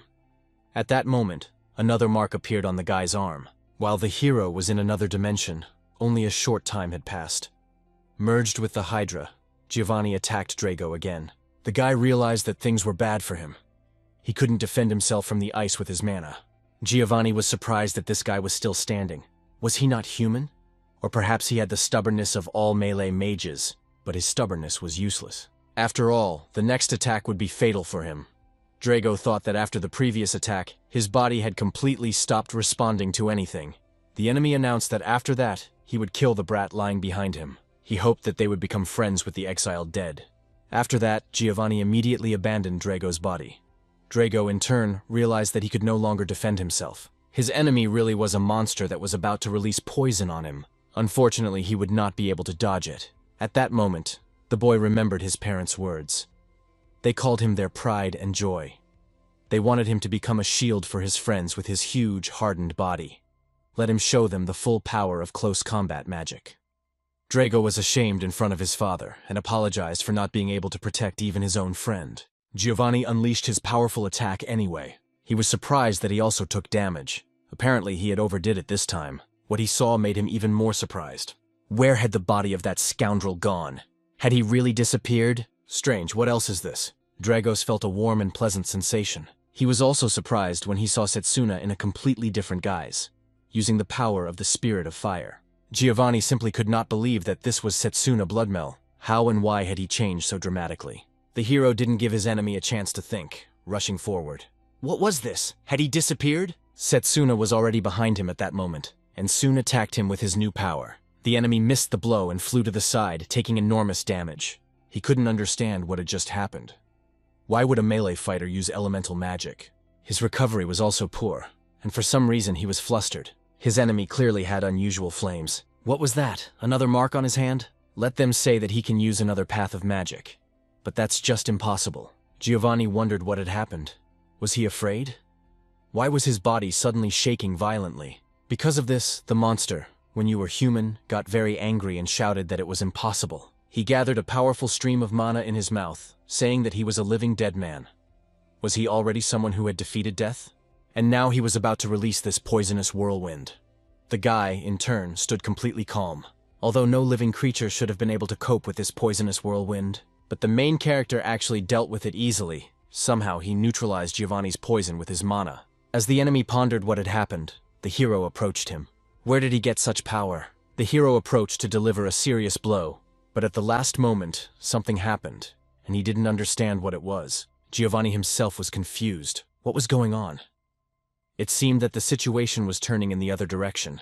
It seemed to him that the guy was unable to use this power properly. He was an idiot. He lost consciousness during the fight, and now he was finished. Giovanni attacked the guy with his punch. Setsuna dodged, and the enemy didn't understand how it happened. Even though he lost consciousness, he was able to dodge. Is he moving solely on instinct? This means that Giovanni can restrain his movements for now. Soon, he rejoiced at this direct hit. Now this guy clearly couldn't move. His strength was truly worthy of recognition. But he was just a pathetic human who had stepped onto the battlefield against a dragon. The man was going to cut off his head and prove that the undead were superior to some humans. He swung his blade but ended up losing that limb. It turned out that Layla had come to the main character's defense and saved him. She apologized to Setsuna for being late, and now she won't let this monster hurt him. Giovanni was outraged. He was so focused on Setsuna that he didn't even notice another bug approaching. Now, he was going to finish it off quickly. The girl saw that Setsuna was unconscious, but that red hair and the fire around him. The newcomer looked interested. I wonder what happened to him. Although none of that mattered, she would do anything to protect him. At that moment, the main character found himself in another dimension. Had he really come back here again? The spirit noted that it was surprising that he had been engulfed by flames of such intensity. What a pathetic person. The hero himself did not understand anything. He thought he was used to it. He saw Layla in front of him. Could it really be her? The spirit did not know her, and therefore said that he did not understand. The guy immediately asked his interlocutor to tell him how to control this power and return to reality. But the spirit told him not to ask and to figure it out for himself. It was the first time he had entrusted his own power to someone else. Setsuna was very worried about Layla. He saw the girl fighting a large monster that was about to kill her. She was getting hurt because she wasn't as strong as her two partners. But Giovanni was persistent. He was going to kill her as quickly as possible. In the end, he managed to throw the girl a short distance away. Layla turned to Setsuna. I wonder if he remembers what he said to her last time. He said that as long as there was determination in his heart, even someone like him would become stronger. These words made the guy feel everything. The guy remembered his mother, who said that he didn't think too much. As long as there was determination in his heart, he would become stronger. The fire inside began to speak. The girl continued to try to protect him, but she was still defeated. Setsuna saw this, and finally his fire ignited. The spirit of fire was delighted by this. Let it entertain him even more. Or did he mean that he was ready to meet his death here and now together with this girl? In which case, would the spirit be the one to finish him off? The flames immediately burned hundreds of times stronger than before. Giovanni once again inflicted a serious wound on the girl, but suddenly he saw something strange in front of him. Someone attacked him again. What was going on? Of course, it was the main character using the magic of the spirits of flame. This attack was quite unusual, and several hundred times stronger than his previous attack. It was a hellish flame. So, this Giovanni says that being immortal is cool. But people are beautiful in that, having limited time, they do everything they can to become better. And the guy was only able to unleash the magic of the flame spirit when he was on the verge of death. The enemy was still alive and shouted indignantly that there was no magic that could defeat him. Setsuna didn't want to listen to him at all and simply finished him off, leaving only dust from the body of his enemy. Suddenly, the guy heard someone address him. It turned out to be Layla, who asked if the guy was the real Setsuna. The main character smiled and told her that everything would be fine now. He was grateful that she had protected him. He wondered how she was feeling now. She replied that she was fine. She was glad that he was okay too. Drago didn't even expect the girl to come here. Layla explained that the elders had returned using teleportation magic. But she had a bad feeling, so she hurried here. It turned out that she had asked the professors waiting for them on the surface to tell them everything. Therefore, she was sure that help would come for them soon. The hero was very happy. Suddenly, he felt that something was wrong with his body. It began to fail him, and he literally lost his concentration. As a result, he fell down completely exhausted. Fortunately, at that moment, the teachers who were supposed to help came down. They saw that there were 3 students from the melee magic department inside. But it's unclear what's going on. Is that right? Mifune had already told them everything, so they hurried here to find them. Setsuna only asked them to take care of Layla and Drago, but his comrades were already safe, and nothing threatened them. This made the guy really happy. Only after some time did he open his eyes in an unknown place. It soon became clear that it seemed to be an infirmary. He had really cleaned up here. The guy still felt the heat in his body after that battle, but it was all right now. He had managed to protect his comrades. Suddenly, Lionel entered the room and saw that Setsuna had already woken up. Seeing him, the guy was a little confused, and then asked how the others were doing. The man noticed that he was always worried about his friends, even though he had spent 3 days unconscious. Drago, Layla, and his seniors from the formation faculty were all fine. He was the last one to wake up among them. The professor heard that they had fought against a strong enemy. The consequences of this incident were dealt with by order of the director. The guy thought that was good. There were still many things they didn't understand, but Lionel still wants to apologize. He knows it's too late, but still. He heard about the incident involving Leo from the school principal. There are other people who are also dangerous. They were ordered to conduct an internal investigation, but it was postponed due to the recent incident. They had no idea about Giovanni's intentions, and in the end, they themselves put their students in danger twice. Therefore, he apologizes once again for what happened. The man does not want something like this to happen again, ever. Setsuna immediately asked him to raise his head. He was also wrong. Suddenly, a sharp pain seized his body. Lionel asked him to calm down. This was the backlash after he used his mana beyond the limit. But his wounds had been healed by magic, so he didn't need to worry. It was probably thanks to the guy who had rushed over and helped them. Setsuna became curious about who had burst into the place and saved them. Just then, someone knocked on the door. Lionel guessed that he was already there. Incredibly, the one who helped them turned out to be Professor Zachary. The man approached and said he had cleaned his apples, so he should eat. The hero agreed and thanked him. Lionel was still upset with his subordinate, and told him not to talk like that. It seems he wanted to say something. Zachary began to apologize for his behavior during the test. At the time, he said that the guy had chosen the weakest faculty and that it annoyed him to see someone like him. When you were a man, you were an excellent student at this academy. But during the blessing ceremony, he could only choose close combat magic. Because of this, his friends and family simply turned away from him. When he heard about the kid who could choose any path, he wondered why such a person decided to become a melee mage. It made him incredibly angry. However, Setsuna's team scored the most points during joint training. In addition, the boy showed the highest result in the history of the academy. However, due to the incident, the joint training with the Royal Battalion was cancelled. But the professor was more pleased that the boy had proven that even close combat magic was worth something, and so Zachary is grateful to him for that. The hero was happy to hear this. It was as if he was looking at a completely different person. Could his first impression of him have been wrong? In the end, the guy said that he also needed to apologize, and he was grateful that the man had saved them. Soon, Zachary left them and told the guy that they would meet in class. Lionel, in turn, remained in the infirmary. He took something out and told the guy that the principal had told him to give it to him personally. In his hands was a glove similar to the one the principal was wearing. Lionel assumed that the guy would not be able to wear bandages all the time to hide it on his hand. This mark was due to spiritual magic, which no one had ever heard of. The guy was surprised. Could the professor know something about it? The man said that this power is also called ancient magic. It was this magic that caused a great magical war between magicians many hundreds of years ago. And that is why everything related to this magic is forbidden.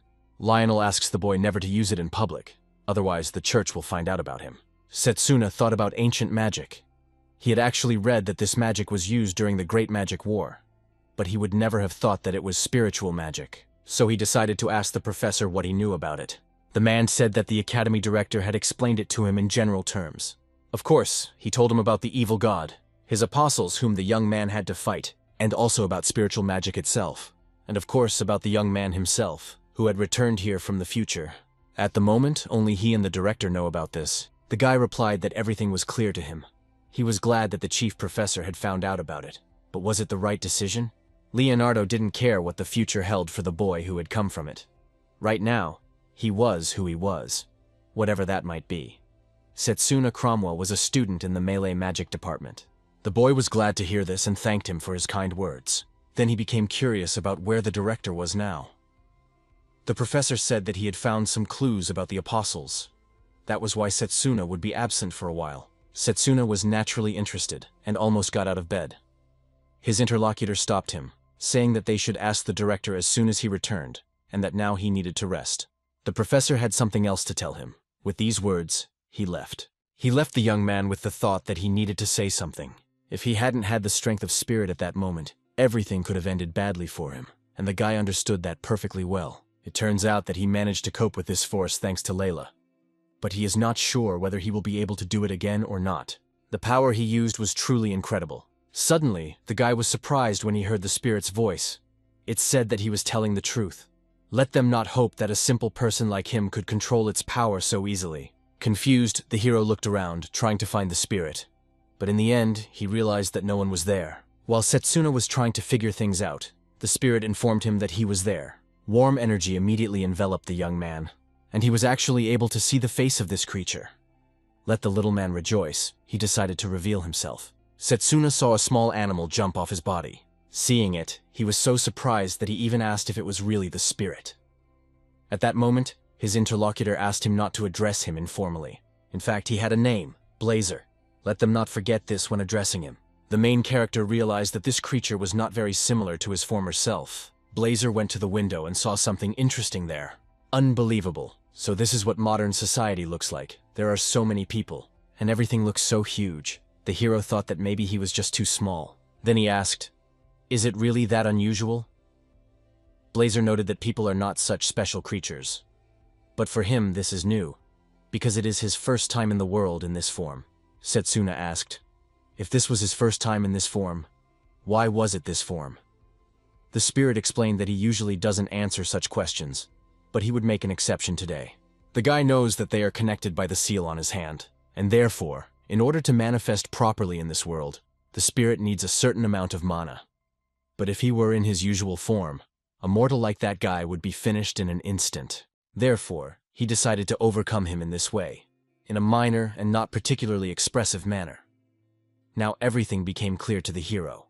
This was his chance to ask this creature as much as possible about spirits.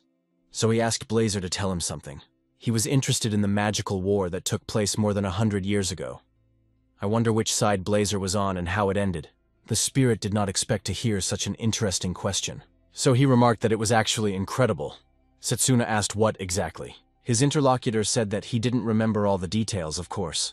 After all, he simply didn't act as he saw fit in the war of his contract. And he wasn't particularly interested in the past. He was most interested in the present. Therefore, answering this question, he rushed out of the room. The hero immediately rushed out, not wanting anyone to see this spirit. So he tried to stop him. Things would be bad if the church found out about its existence. This composition would send them to trial. So the guy needs to stop this creature before that happens. Soon, Blazer found himself on the street. So this is what the place where magicians train looks like. This flat area is worth exploring. The students looked at the small animal in confusion. They didn't understand that it could be some kind of dog. Some thought it was very cute. At that moment, the main characters were rushing after Blazer. The spirit was indignant. Why was he so weak? Was he sure he could actually catch up with him? Setsuna himself realized that he was weak now. But if only he were in better shape, everything would be different. He continued to chase after his small pet. And then, around one of the corners, he met a recent acquaintance with whom he had fought. The guy noted that Setsuna had probably become so confident after just one successful victory. But this time, his golems would fight back. The main character safely ignored him and ran through. Soon it turned out that there was another recent acquaintance ahead. Setsuna had also recently fought him, and this guy had invited him to join the organization. He apologized to Setsuna for being rude in the past. He'd better tell him about that red-haired girl. The hero also ignored him, not knowing what he was talking about. So it would be better to talk about it later. And this was far from the last acquaintance the guy met in the hallway. Behind one of the nearest walls, he was spotted by a professor from the Academy of Long-Range Magic. Only after some time did the guy bring him into the room. Unfortunately, he had lost the creature. Those inside didn't understand, and Mifune asked why he was so out of breath. At that moment, the girls were discussing that this was the same Setsuna who had been on the same team as Mifune during joint training. He was probably only able to get so many points thanks to Mifune. Their friend was indignant, saying they shouldn't dare to mock his friend. The girls realized they had made a mistake. Mifune apologized to Setsuna. The atmosphere here has been like this ever since he broke all the records at that training session. They don't even try to find out the real situation. The hero would never have thought that the guy would treat him like a friend. Mifune declared that anyone who was worthy of being used was his friend. From these words, Setsuna seemed incredible. Soon, the senior brought up the topic of that day. Yuzuha, who had fallen into a trap, was no longer in danger. But in the end, they would still remain. Right now, it seemed that she was under arrest and being questioned by the professors. It was clear to Setsune. They were talking about Giovanni, but the guy didn't think he had left any clues behind. Soon, he noted that he wanted to ask something else. Hadn't a small red animal about this size run by here? Mifune had seen it, and if he was talking about it, the creature was heading for the courtyard. The guy looked out the window and indeed saw Blazer running by. He thanked his acquaintance for the information and ran off. The little spirit continued to have fun on the street. Those present did not know who he was, having never seen anything like him before. Perhaps he was someone's pet. There was another acquaintance of the main character on the street. What is this? Probably a magical beast. Soon the guy saw Setsuna talking to this little spirit. He was extremely angry with this man. How infuriating, even though he had destroyed all the evidence. That sharp-eyed professor still managed to notice something, and this beast seems to belong to Setsuna. A plan formed in his head. Since he brought such a cute magical beast here, they need to ensure the safety of their academy. The academy will not blame him for the stagnation. Blazer felt that he was being attacked. The hero also saw this and was overcome with anxiety. But it was in vain, because the spirit easily dealt with the attack. The guy couldn't believe what had happened, how he had managed to melt the ice. Blazer asked a little indignantly, does he really want to attack him? If so, then let him know his place first. The spirit showered the guy with fire, and his clothes gradually began to disintegrate. As a result, the guy who attacked with tears ran away. Setsuna was glad that his spirit pet was okay. It was bad if he could use his powers in this form, because the other students were in danger. The students present did not understand what kind of fire it was. After all, it was a high-level spell. Could this little dog really do that? Blazer said that there was nothing special about it. Were they really friends with that idiot? The guys were scared. This seems abnormal. Better to get away from here. At that moment, Layla arrived at the scene. She didn't understand what was going on. Only after a moment did she notice the small pet. The main character saw her and was now afraid for her condition. Unfortunately, his condition did not allow him to descend very quickly. Layla turned to Blazer. He didn't understand. Did she want to burn too? Hearing these words, Setsuna became even more worried, because he realized that Blazer could very well burn her. It seemed to the spirit that the girl had already accepted her fate. Layla was not afraid of him and approached calmly. Then she asked if it was he who had helped Setsuna in the dungeon. The spirit didn't want to answer, but nodded. The girl thanked him for that. She was grateful that he had helped her friend. Blazer clearly liked that. Finally, at least someone was showing him the respect he deserved. Let her continue to be grateful that he was sharing his powers with her. The guy couldn't believe that the spirit had finally calmed down. Layla took some fruit out of her basket since she was here. She was going to visit Setsuna, so she brought this fruit with her. Blazer tried them. It was indeed a good offering. He liked the taste of the fruit. It was undoubtedly good. So he called this fruit very good indeed. Setsuna couldn't believe that he had been tamed so easily. After a while, the guy and his friends were in the dining room. The spirit was also there, and Layla was feeding it. Dragos noted the beast's appetite. I wonder what kind of creature it is. The guy smiled and said that it was probably a magical beast. He understood that if others found out about this spirit, the Inquisition would immediately set its sights on him. He shouldn't get Drago involved in this, so it would be better not to say anything. He still needed to remain vigilant. Well, it seemed that the Blazer was not yet a danger to the other students. The guy thanked Layla for her help. She replied that it was no problem. She just thought he was a little scared of such a large crowd of people around him. Suddenly, the students passing by began to discuss something among themselves. This is the same guy who scored the most points in the joint training session. Is this the first time they've seen such a beast? At that moment, Blazer realized that he was attracting a lot of attention. Well, since they weren't just chatting, he would forgive them. The hero continued to think that everyone believed these were just rare, magical beasts. That was good, and shouldn't raise any unnecessary suspicion. Blazer told Layla that if she continued to bring him such gifts, he would make her his subordinate. Setsuna thought it was great that only he understood what his spirit pet was saying. Then he turned to his companions. He needed to tell them something. He was grateful that they had saved him in this dungeon. In response, he heard that everything was fine. Saving a friend was a normal thing to do. Dragos also noticed that he had brought something.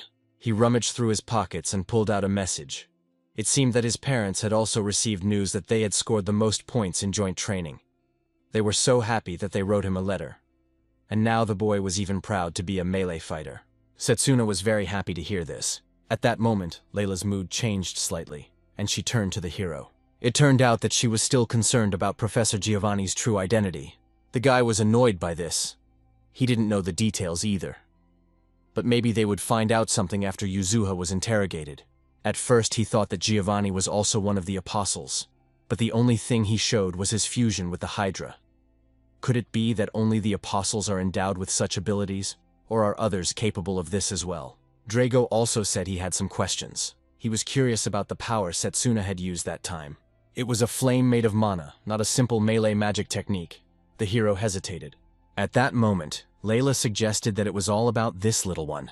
Blazer thought it was incredible that this woman understood where the legs grew from just by looking at them. She was quite perceptive. The hero realized that his pet was now completely charmed by her. In the end, he said that he had been too focused and didn't know how to explain it. While they were talking, the professor approached Setsuna. It was Silas, the professor of long-range magic. When the students saw him, they were indignant. He was the professor of long-range magic. He had probably come to scold another student. Hearing this, the man became indignant and sent the students away. Then he pointed at the spirit pet and asked what kind of beast it was. He had never seen anything like it before. Was it some kind of forbidden magical beast? Setsuna knew he had done wrong. If he continued to think about it, it would only get worse. At that moment, the man shouted indignantly that the young man should have registered his pet first. The hero hesitated.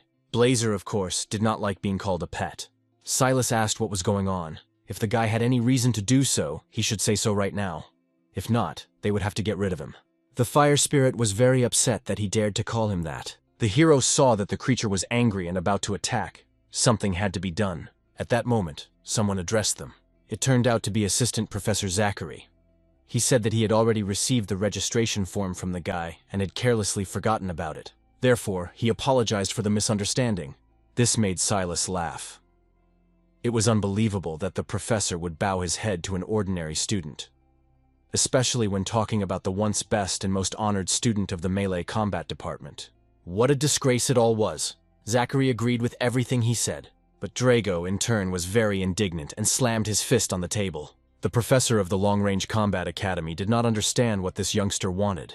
Dragos, in turn, approached Professor Zachary and said to him as if he were a friend that it was all thanks to him.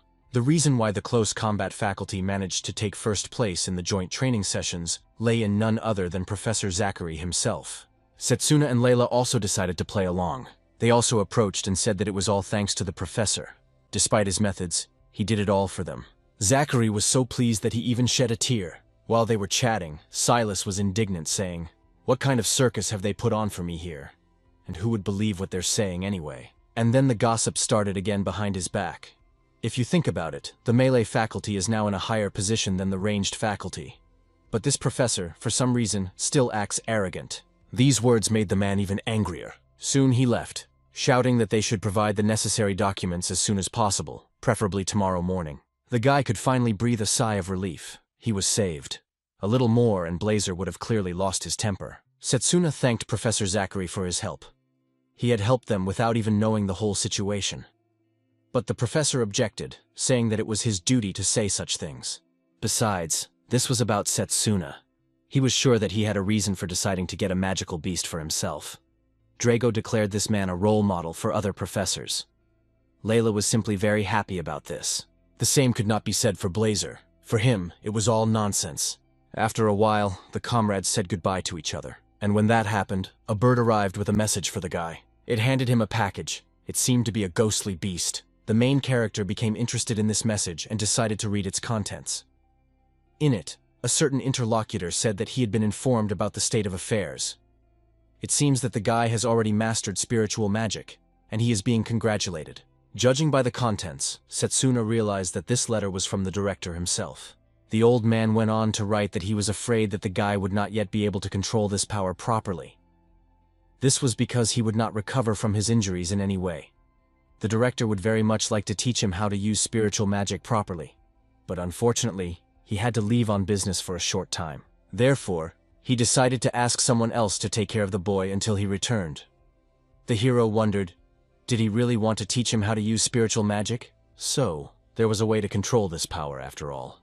It turned out that the director had asked Lionel to introduce them to each other. Finally, the director wished the young man luck in his studies. So, the one who was supposed to teach Setsuna also received the news. But he was outraged by this absurdity.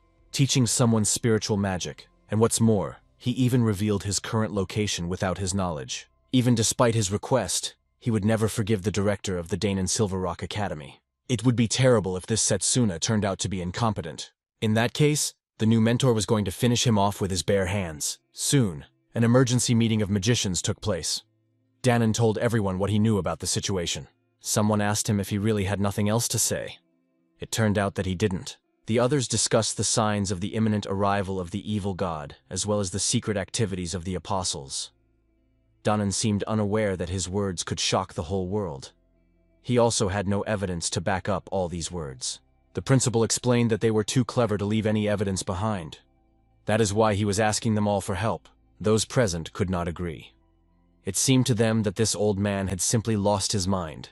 Maybe he had some problems with his memory. Thus, the meeting ended with literally nothing. On his way out, the principal met Lionel. Danon said that no one even listened to him. exactly as they had expected, but that was no surprise. Lionel pointed out that he couldn't just say that he had used forbidden spirit magic to return to the past. His interlocutor agreed with this assessment, but warned that forewarned was forearmed. They would still remember his words when the apostles made themselves known again. He'd rather tell him how Setsuna was doing. It turned out that he was better now, but he was still exhausted. He was still quite far from a full recovery. The old man understood. I wonder who they will face in the future.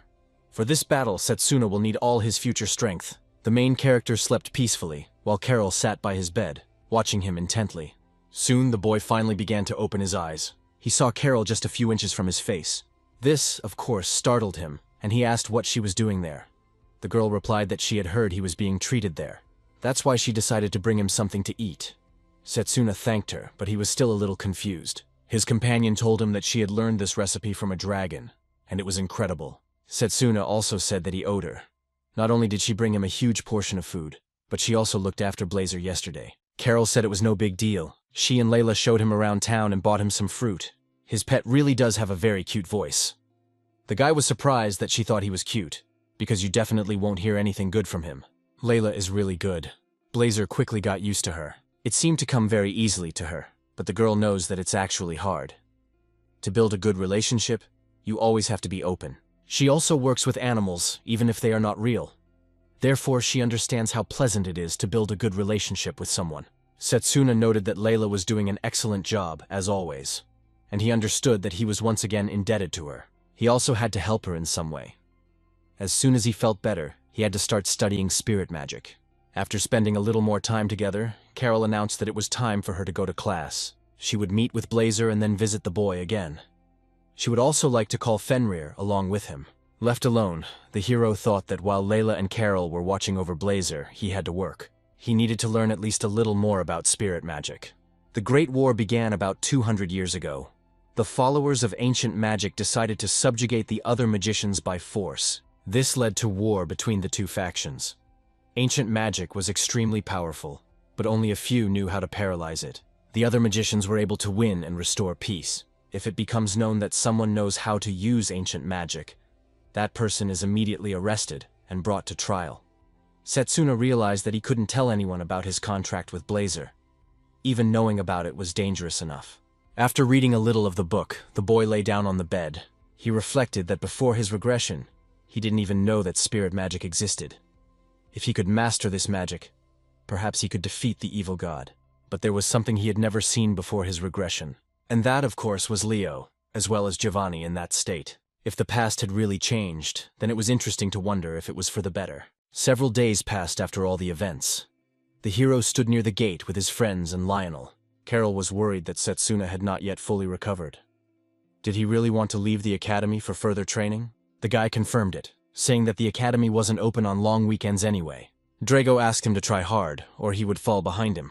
Layla said she would miss Blazer while he was gone. The spirit called for delicious fruit to be prepared for his return. Setsuna said that he would like to thank them very much, because they had really helped him a lot. His friends smiled in response. They were glad that he appreciated them. Soon, everyone said goodbye and went their separate ways. Lionel told his student that he had really good friends. Setsuna agreed, but he understood that Blazer was already becoming a problem. He wasn't sure he could handle him on his own, but he couldn't ask Layla to go with him either. After a while, the professor said that the destination was far away. That was why he gave them transportation. Setsuna was surprised to see lizards. It turned out that these creatures were very temperamental and difficult to ride. But at the same time, they were perfect for long-distance travel. To get there safely, the main thing was to hold on as tightly as possible. The breeder said that his lizards were very fast, but also particularly skittish. If they threw a person off, then it was their own fault. Setsuna said he didn't mind and would accept any fate. It seemed to him that their temperament made them cautious.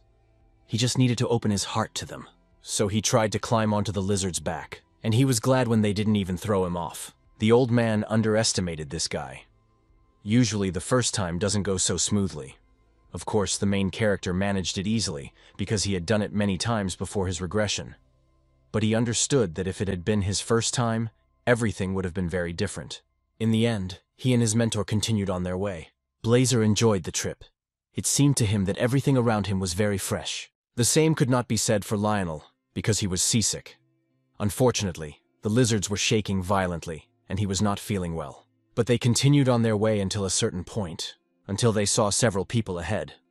The boy was a little confused. What were they doing here? Both of them had to immediately restore the lizards. The people they met did not look like ordinary bandits. Lionel immediately guessed who they might be. Without hesitation, the girl confirmed his guess. They were actually Lady Morgana's servants. Setsuna was familiar with that name. She was the woman who possessed spirit magic. She was mentioned in the director's letter. The professor said that they had come to meet their mistress. The servants had probably come to greet them. The servants did not respond, and an awkward silence ensued. Suddenly, the voice of the girl they were talking to changed. She asked what it meant to meet in close combat, and not to confuse her. The hero immediately noticed that the girl's voice had changed. She sounded completely different. Lionel realized who was talking to them. It was Morgana herself. Setsuna also realized something and told the professor that these were not living people. Although Lionel knew this very well himself. After all, these rumors are not people. They are dolls created with the help of alchemy magic. Morgana turned to Setsuna. She had been told that he had been chosen by the spirits. In that case, if he was so strong, these dolls would not be an obstacle for him. They attacked both of them. The boy realized he would have to fight, and immediately used the blade of his soul. It wasn't too difficult for him to defend himself against the doll's magic. However, this attack was not directed only at him. Lionel also had to defend himself. In the process, Setsuna realized that his mentor was deflecting the doll's blows, but at the same time using powerful attacks himself. Of course, normally this would be beyond the power of paper. Soon, the lady wondered if that was all they were capable of. Everything, as she thought, melee mages did not deserve to study spiritual magic. These words, of course, were outrageous to Lionel, so he said that they seemed to be underestimated. In that case, it was time to use Plan B. He summoned his huge mana blade. In order for Morgana to recognize them as truly worthy, they needed to defeat these puppets. Therefore, the man announced that it was time to attack. Thus, their battle continued. The dolls, obeying their mistress, sent a huge magic ball. It stood in the way of the guys.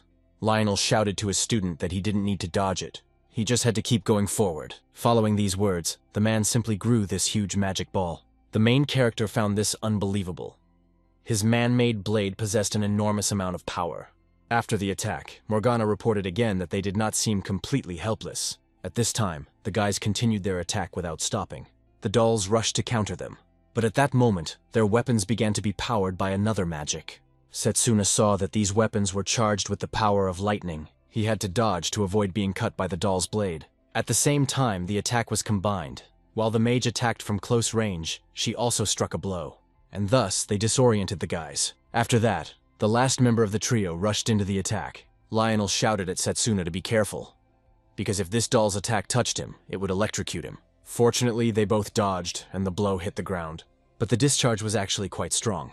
Just as Morgana had thought, they were vulnerable to elemental attacks, which was to be expected from an outdated school of magic. Setsuna knew that melee mages were vulnerable to attacks from various elements of magic, because if they couldn't dodge the attack, the damage would affect their entire body. Other schools of magic do not approach their enemies and control their magical energy from a distance. Unfortunately, melee mages cannot do this. In an era when golems and familiars are at the forefront of the melee mage army, this is a relic of the past. They are not even capable of defeating Morgana's dolls. Setsuna said that he would not deny the situation in the world. But close-range magic still has a future. With these words, he delivered a powerful blow. The doll with the sword was also supposed to be attacked. Lionel approached it and struck, but it blocked the blow. However, it didn't have enough strength to block, so the blow was missed. The professor of close combat magic did not stop and struck again with his other hand. These dolls will be fine. They'll just sleep for a while. The sorceress also continued to fight. She focused her attack on the man, and he had to step back a little. At this time, the main character continued to fight his opponent, who was using a scythe. Surprisingly, she also continued to press him. At that moment, the main character decided to present the best weapon for this battle. For some time, he couldn't think of anything good, and then he dodged the attack once again. Then the doll saw something strange. It turned out that the guy had summoned a strangely shaped blade, which he used to hook onto the tree above. From there, he attacked the doll. The lady felt that this magic reminded her of a mana blade. She understood everything. He directed the magic at the terrain. As a result, the doll with the scythe did not continue to fight, but ran in the other direction, to where Lionel was still fighting his enemies. The main character shouted to the instructor that one of them wanted to attack him. Morgana understood that they had bodies hardened by long training. Synergy of skills, the ability to control one's magic. A skilled mage will find all this. This is the battlefield, and there he will find his place. After the attack was made, the guy was afraid for the instructor. But fortunately, he was fine and soon emerged from the dust that had risen.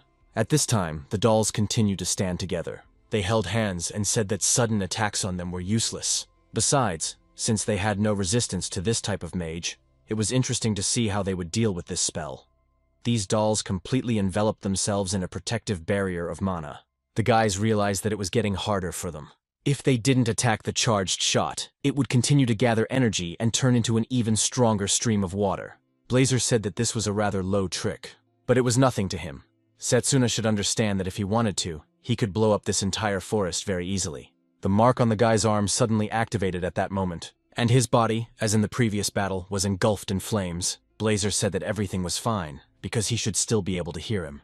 So the spirit grants the guy his will of fire, let it burn brightly. But the main character didn't want that at all. He immediately began to suppress this mark of fire, and the fire that the fiery spirit had given him gradually disappeared. Blazer didn't understand what he was doing. Did he really not want to win?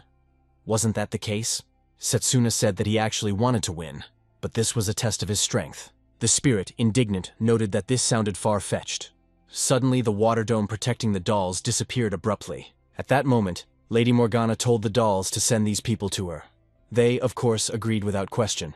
Lionel himself did not understand why they had suddenly become so kind. The doll apologized for the inconvenience and simply asked them to follow them. And when they walked along the path, Mrs. Morgana met them at the threshold. Setsuna greeted the old woman. It seemed that she was the one who had spoken to them in the forest. The first thing the lady asked was why he hadn't used spiritual magic back then. He would not have been able to deliver the final blow against the water shield with his close combat magic. The hero replied that she was, of course, right, but spirit magic must be kept secret. He couldn't allow himself to use it against an enemy he knew almost nothing about. The woman found this answer interesting. That wasn't all her husband had to say. After all, if the guy had used it, he could have accidentally burned down the entire forest. His plants and animals did not deserve such a death. Morgane thought this was kind-hearted. But she could praise him for not using the spirit's magic, knowing that he might not be able to control it. Otherwise, she would not have invited him here. In short, today's melee mage would be her student. The main character thanked the lady for this. Blazer was outraged that he had to obey her. Let this insignificant person not make fun of him. This formidable little creature caught Morgana's attention. She believes that this is the boy's spirit pet. The spirit was outraged that she dared to interrupt him, so he decided to show her his true form. The hero felt that this pet had forcibly taken control of his mana. The pet was going to instill in her a respect for its own enormous power. Setsuna realized that the situation was bad, because he couldn't hold him back, and nothing could stop him. Suddenly, Morgana said that there were so few people in this forest, and she really liked living here, so she would prefer that no one burn it down. At that moment, the main character saw Morgana's summoned spirit. The old woman said that she would now show the boy how to control his own spirit. Blazer was so angry that he immediately attacked. It might have seemed that the water spirit did not protect its mistress, and the attack reached her. But in fact, the sorceress's body changed its structure. Incredibly, she turned into water.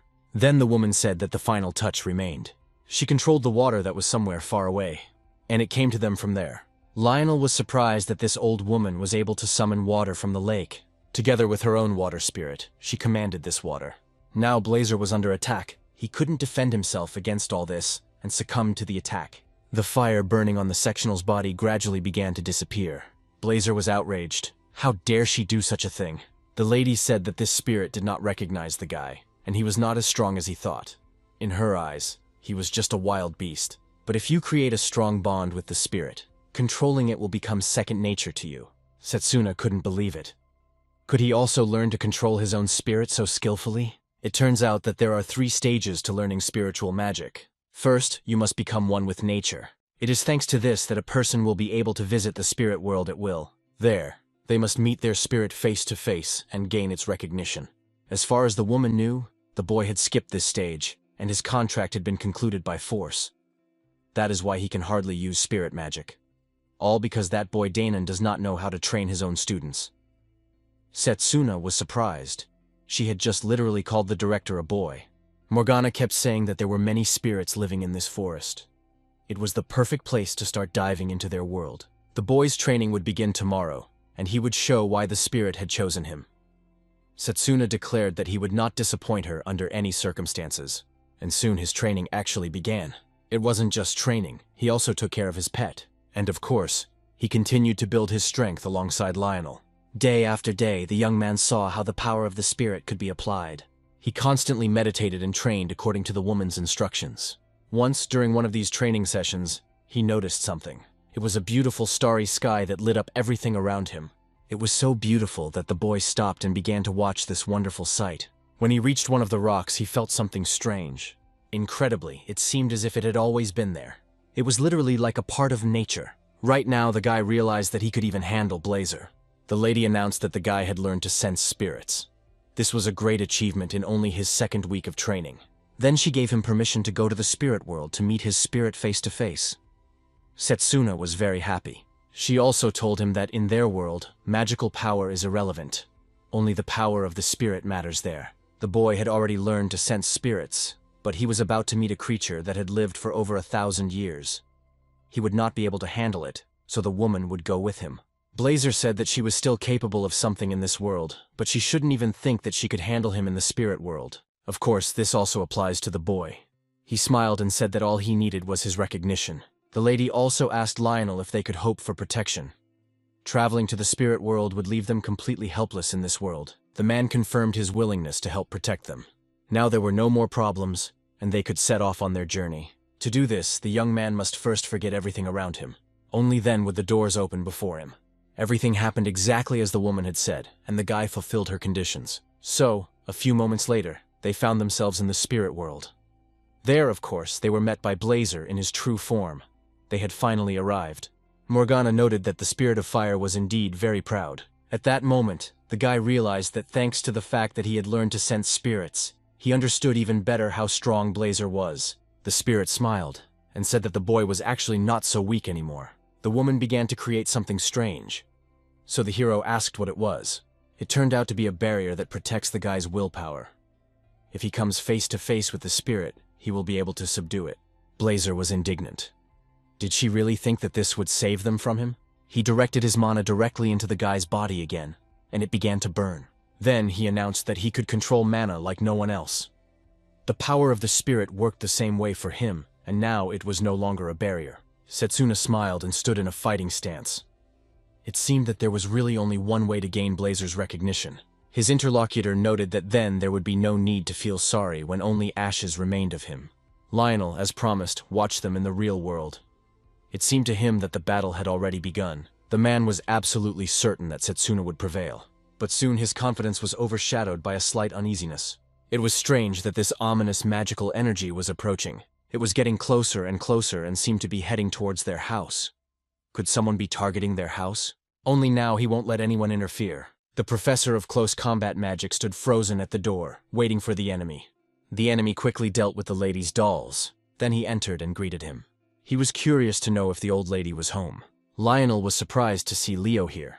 The same could be said about the follower of the evil god.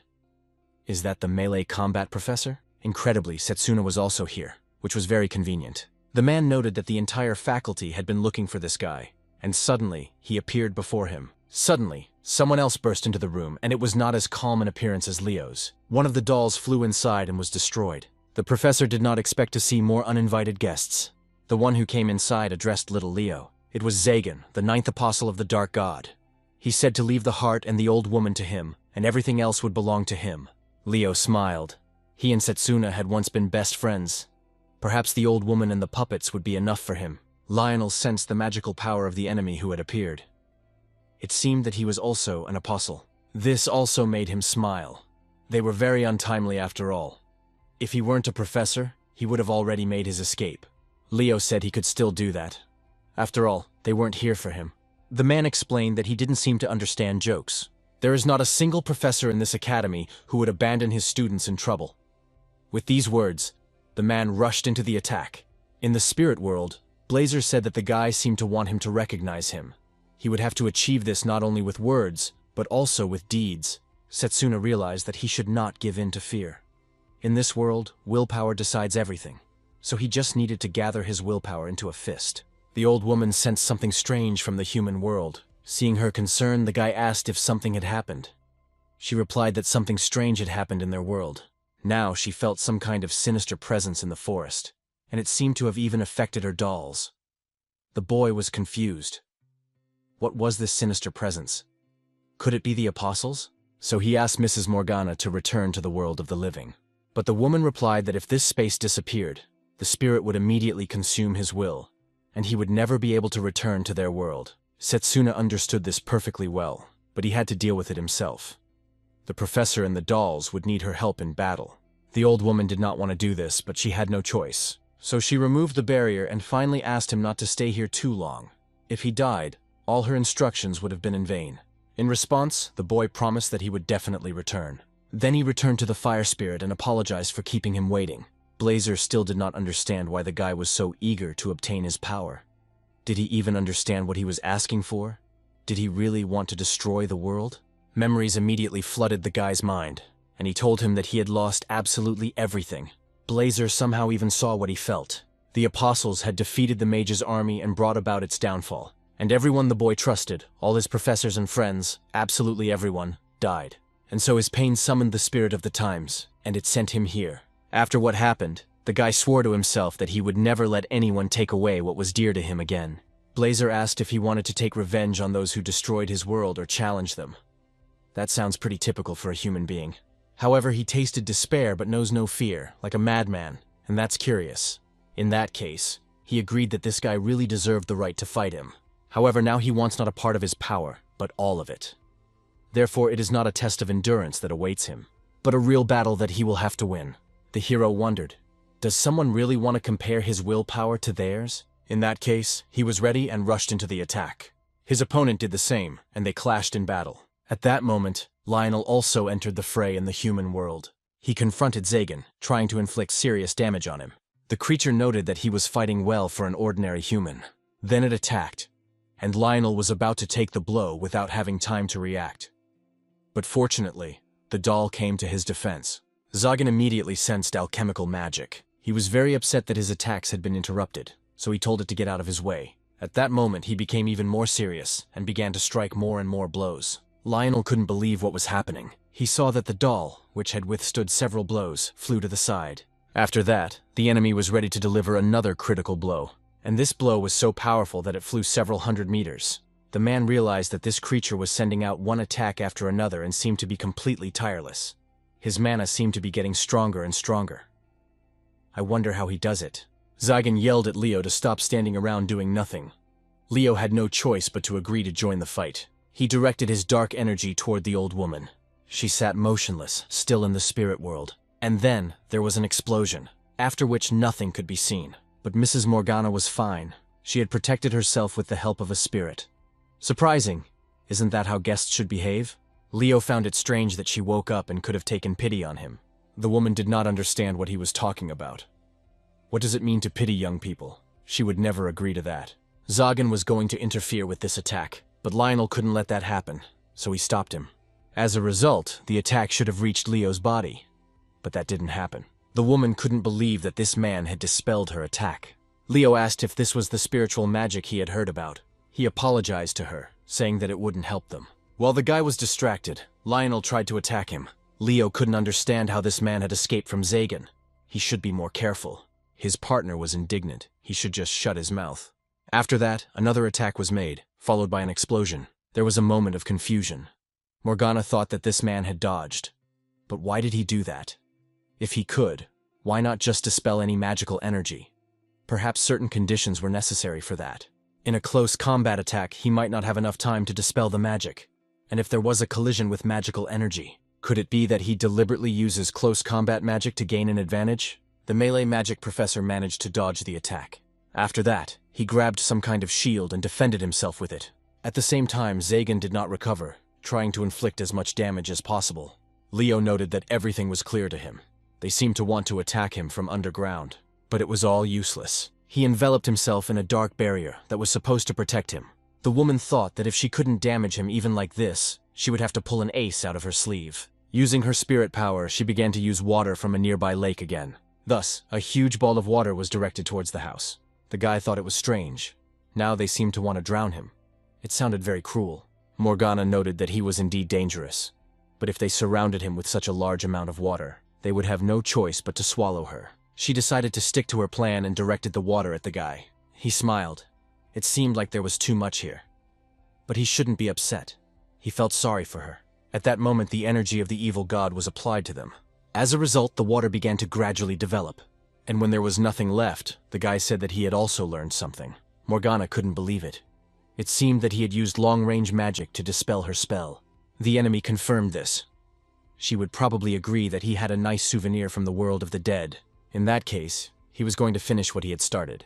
Lionel was also in a critical situation, as the herd was about to kill him. But that was not to be, because out of nowhere, the main character appeared and attacked Leo. He appeared so quickly that the enemy didn't even sense him and missed a serious blow. The woman was very happy. It seemed that the guy had conquered his spirit. After all, he was healthy and able to control his new power. Zagan realized that something was wrong with his partner, so he turned his attention to the guy. Lionel also saw everything. Setsuna was on fire. But at the same time, he kept everything under control so that they wouldn't set any trees on fire. Zagan assumed that this was Setsuna. He knew that the kid was no match for him. Blazer asked if these were the apostles. If so, this was an excellent use for his flames. Setsuna said that they were strong, and that they needed to be careful with them. But the spirit pointed out that he had defeated him in battle, so he shouldn't complain. That's what happened a few minutes ago in the spirit world. The guy and his opponent continued to strike each other. As one took damage, so did the other.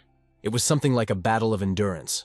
At the same time, neither of them was going to give up so as not to concede defeat. Once, Blazer smiled and said that the guy's willpower was quite impressive. But what was he seeing before him? Was he really starting to tremble? But if he was afraid, why did he keep smiling? The main character smiled and said that it was quite obvious, because victory would be his. At that moment, he successfully returned from Blazer's attack. For an ordinary person, he is too confident. Setsuna replied that it wasn't just overconfidence. He knew he would win. And after that, he faced his opponent again, who was increasing his fiery power. But despite the enormous power exerted by the fire spirit, the guy withstood everything. It seemed impossible that an ordinary person could repel the fire spirit's attack. The main character said that Blazer was incredibly strong, and that was probably why he had never been defeated. But that was also his weakness. His interlocutor asked in surprise what he meant.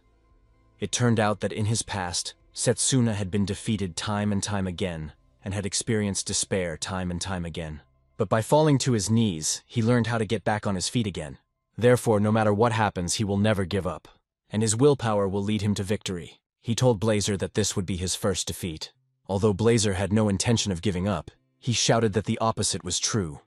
This would be his last defeat, and so they exchanged another series of very powerful blows. After that, Blazer said it was great. The guy had actually exceeded all his expectations, and he admits that he won. But why did he believe so strongly in his victory? How did he become so strong?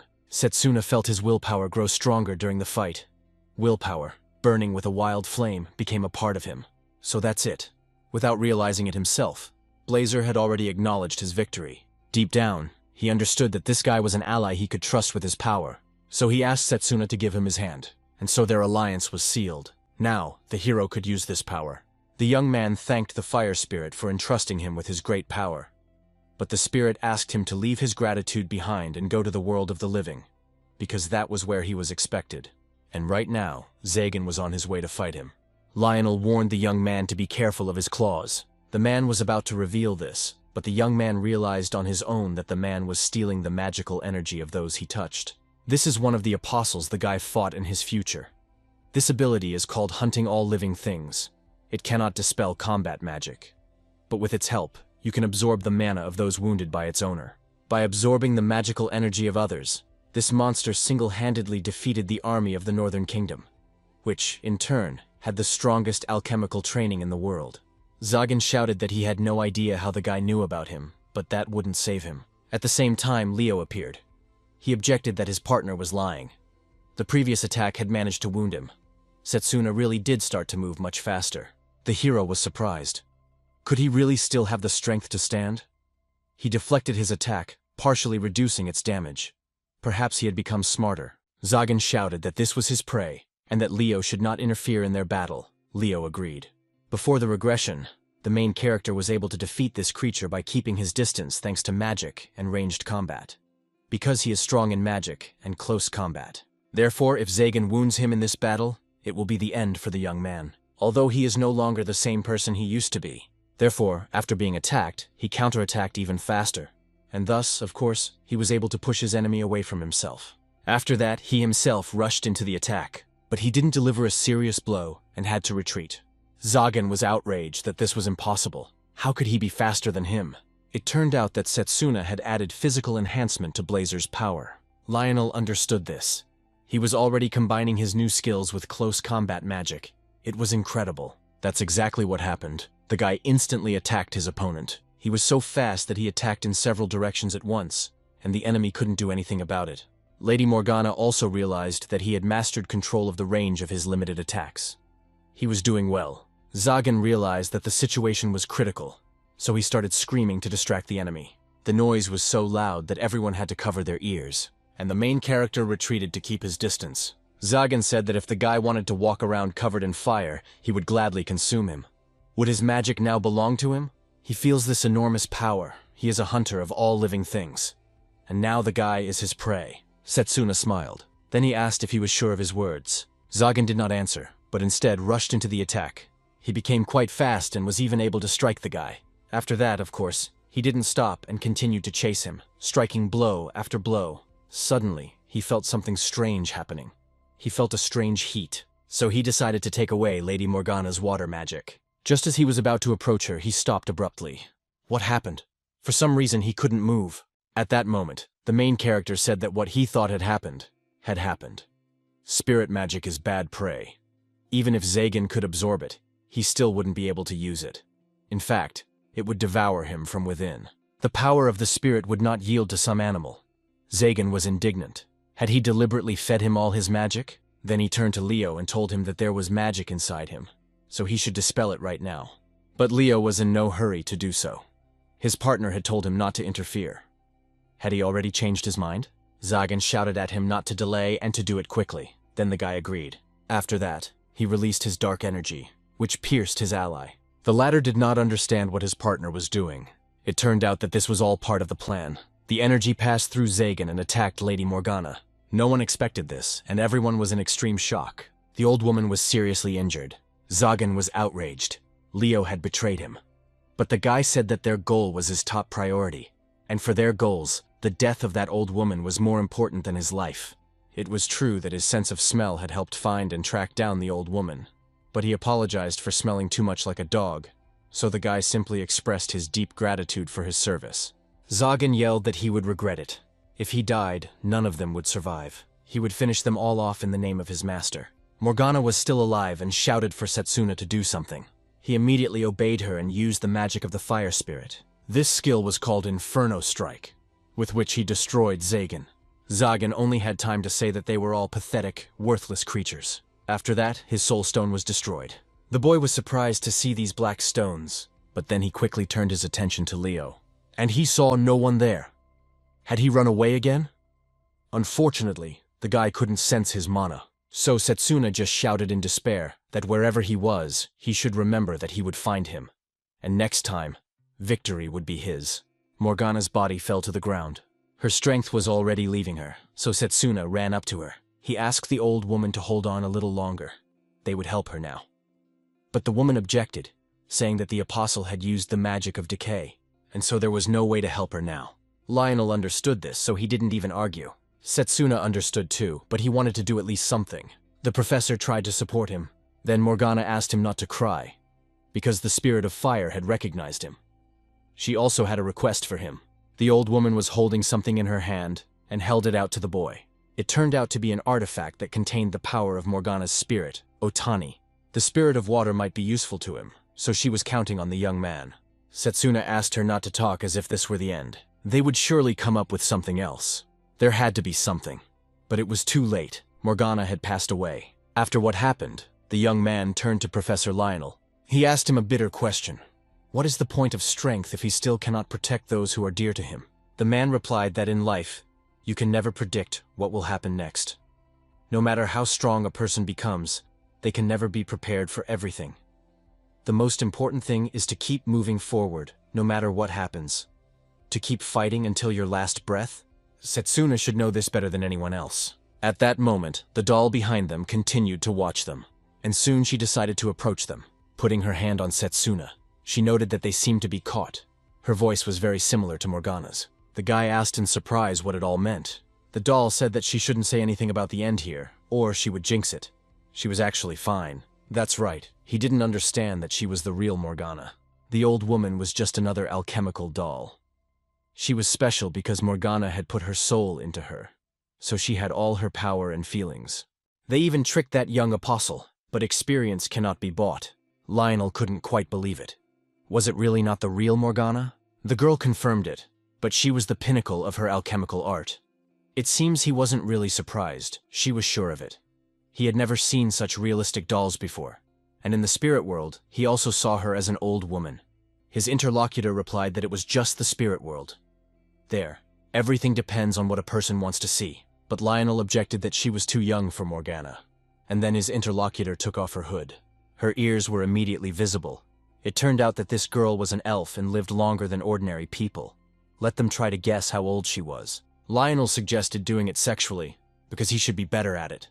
But the guy objected, saying it was a trap, that these were questions with no answer. Morgana said that wasn't true. She was over 300 years old. The hero was surprised at first, but then it dawned on him. If she was talking about such a long time, did she participate in the Great War? The elf noted that he seemed interested in the Great War. She could, of course, tell him about it, but not for free. Setsuna explained that he didn't have much money, but it turned out to be a joke, so he shouldn't take everything seriously.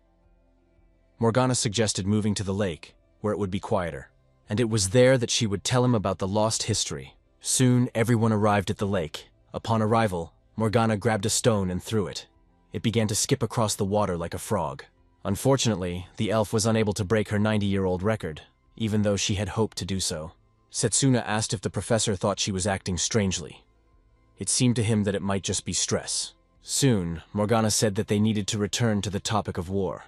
As they well know, there are several peoples in their world, and she was referring, of course, to humans, gnomes, and beasts.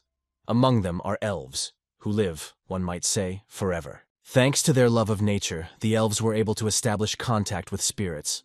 Therefore, they mastered spirit magic. Over time, humans began to worship elves and spirits, and some elves strayed from the path. One such elf took control of the kingdom that revered him. He taught his entire people spirit magic. As a result, he started a war to gain control over the entire world. Setsuna was surprised. Was this how the Great War began? Blind faith and its power are a dangerous combination. Both sides suffered heavy losses, and the admirers of elves and spirits lost the war. After that, elves began to be despised, accused of always seeking to lead people astray from the true path.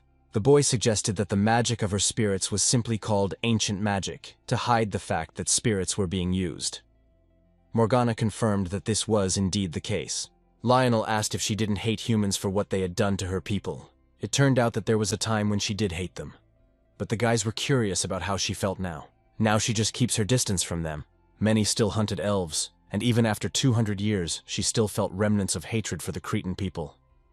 That was why she hid her true nature. Setsuna asked why she had confessed to them that she was an elf. Morgana didn't answer right away, but thought about it.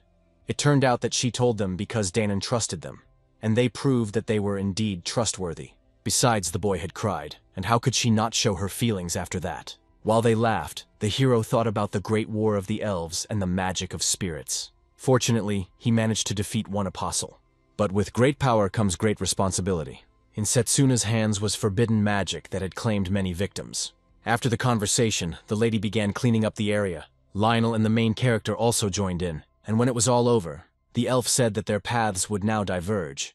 She thanked them for helping her clean up the forest. The hero replied that it was not them who should be thanked, but her who was ungrateful. The guy was glad that he had met her. Lionel in turn asked what she was going to do next. The girl said that the apostles had found out where she was. This meant that she needed to find a new place to live. Most likely they would never see each other again. Suddenly the hero turned to her again and said that if humanity was in danger, her help would be needed. So he bowed and asked her to help them. Morgana smiled. He was really persistent. If he needed help, he should turn to Danon. They would exchange letters. The guy thanked her for that. While they were chatting, Blazer appeared. He told Morgana not to think that she had defeated him in a private battle. If she stood in his way again, he would burn her to the ground. Morgana smiled and asked if he really wanted to get caught in the rain again. There was no answer. A little while later, everyone said goodbye. Then the guys mounted their lizards and set off. Setsuna remembered his childhood. A woman had told him that just because he had power didn't mean he was a strong person. But he didn't understand what she meant. It turned out that strength can drive people crazy. Therefore, he should not allow his efforts to control him. Let him use his mind. After all, control is the most important thing. Now the main character understood the meaning of her words, and he would definitely find the right use for his strength of spirit. Therefore, he happily set off on his journey with his mentor Lionel. One of the apostles soon announced that it was time to begin.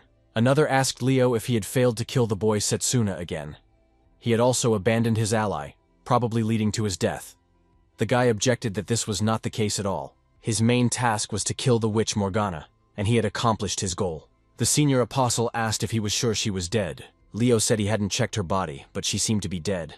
No one could survive such a blow, could they? His interlocutor was indignant that the young man was not sure, since he had ordered her to be killed. Leo immediately felt a powerful aura bearing down on him. Someone asked what they should do with Leo. Couldn't he at least bring Zagan's body here? If he had brought it, he could at least have made an undead with his abilities. The guy said that no one had told him that Setsuna knew how Zagan's ability worked. The elders said that this did not explain his mistake, but he agreed that they should not underestimate the guy. There was clearly some mystery behind him. The guy with the unusual appearance heard that someone's evil spirits had been scattered to the winds. It seems to be about Giovanni. The senior apostle asked Tsukuyomi if she could count on him. The girl replied that there was nothing to be done. Their time will come very soon. It turned out that Tsukuyomi is the 8th apostle. The main character and Lionel continued their journey. The latter announced that it would take them about half a day to get to the academy. The guy was curious to know how everyone was doing there. The professor was worried that Drago would spend all his time training without rest. Although most likely that was exactly what was happening. Setsuna didn't even notice how he had started to worry about everyone. The man was surprised. Hadn't it been like that before? It turned out that it hadn't been like that before the regression. The guy had always thought only about how to become stronger. Long-range magic was rightly considered the strongest, and it, in turn, brought the guy victory in all battles. He never asked anyone for help, and everyone praised him. Because of this, he had almost no friends. But now, in this life, everything has changed dramatically. He has loyal allies whom he trusts. He also learned that other schools of magic have their strengths too. This, of course, also applies to my close combat. The guy is glad that his skills in controlling magical energy, which he acquired before his regression, have come in handy. Lionel explained that controlling magical energy is not a talent. It can only be learned through long training. It takes 10 years to reach the level that the guy has. Setsuna knew very well that his interlocutor had devoted just as much time to honing his skills. He understood why he had become the strongest in the world. Probably there was a rich past behind it too. Soon, they both decided that they needed to take a break. The hero held the artifacts and a note in his hands. Blazer was standing next to him and asked what it was. The guy said he got it from Morgana. He was sure it would help them. They just needed to save it for the right moment. The fire spirit sensed the energy of the water spirit in this amulet. Everything was indeed as the elf had said. The spirit of water could be useful to Setsuna. The guy decided to concentrate and turned to the water spirit Otania. He wondered if she could hear his voice. A moment passed and the amulet responded. The spirit said he shouldn't be surprised. She could see through Morgana's eyes. If he passed her test, she would gladly share her power with him. The hero was surprised. Could it really be true? But after a moment, he realized it was too early to rejoice. Most likely, a difficult battle awaited him. Otania asked him not to be afraid. In order to pass her tests, he needed to make her experience a strong emotion. Setsuna didn't really understand what she meant. It turned out that the water spirit was emotionally drained in the spirit world and wanted to experience something new. Blazer said that this was nonsense and that he still didn't like her. The water spirit replied that she wanted to make it clear that she had no negative feelings towards him. The guy understood that, unlike the fire spirit, she was friendly. So, was this about strong emotions? Suddenly, Lionel approached the guy and said he was lucky. That's because he had just the right story. He would tell him a passionate story of friendship that would bring anyone to tears. Otanya suggested that it was some kind of legend. The man confirmed it. Several decades ago, this country was saved by a hero named Ordio Iron Blade and Oral Iron Armor, and so the story continued for a long time. The main character even fell asleep, and soon woke up.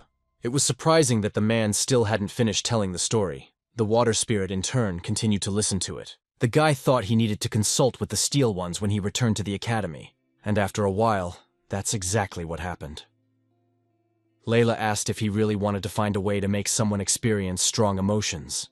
Drago was curious to know what had happened while he was away. The hero explained that it was related to his training. The girl suggested going to the museum with them. She had recently made a couple of friends and was sure they could help him. Setsuna thanked her for that. The big guy and Carol agreed to help them too. In the end, the guy went to the museum with Layla. There he heard incredible stories about the local sculptures. But unfortunately, the water spirit still felt no emotion. So soon it was Drago's turn.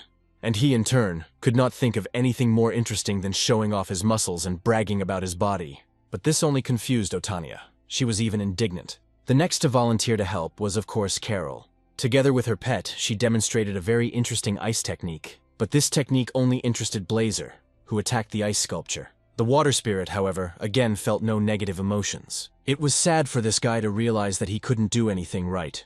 In the end, he simply continued to train hard. He was actually already quite good at using his new power. The fire spirit also noticed this, and the guy masterfully used his power. Their union was growing stronger. It was time for him to shed his human guise and reveal his new form. Setsuna said that no one would have thought they would hear such a thing from Blazer. But one shouldn't worry. He will soon master the new technique. What's this? Is it really snowing? It seems unbelievable, but winter has already arrived. What the boy saw in the past is about to happen. Unfortunately, he didn't have time to sign a contract with Otanya.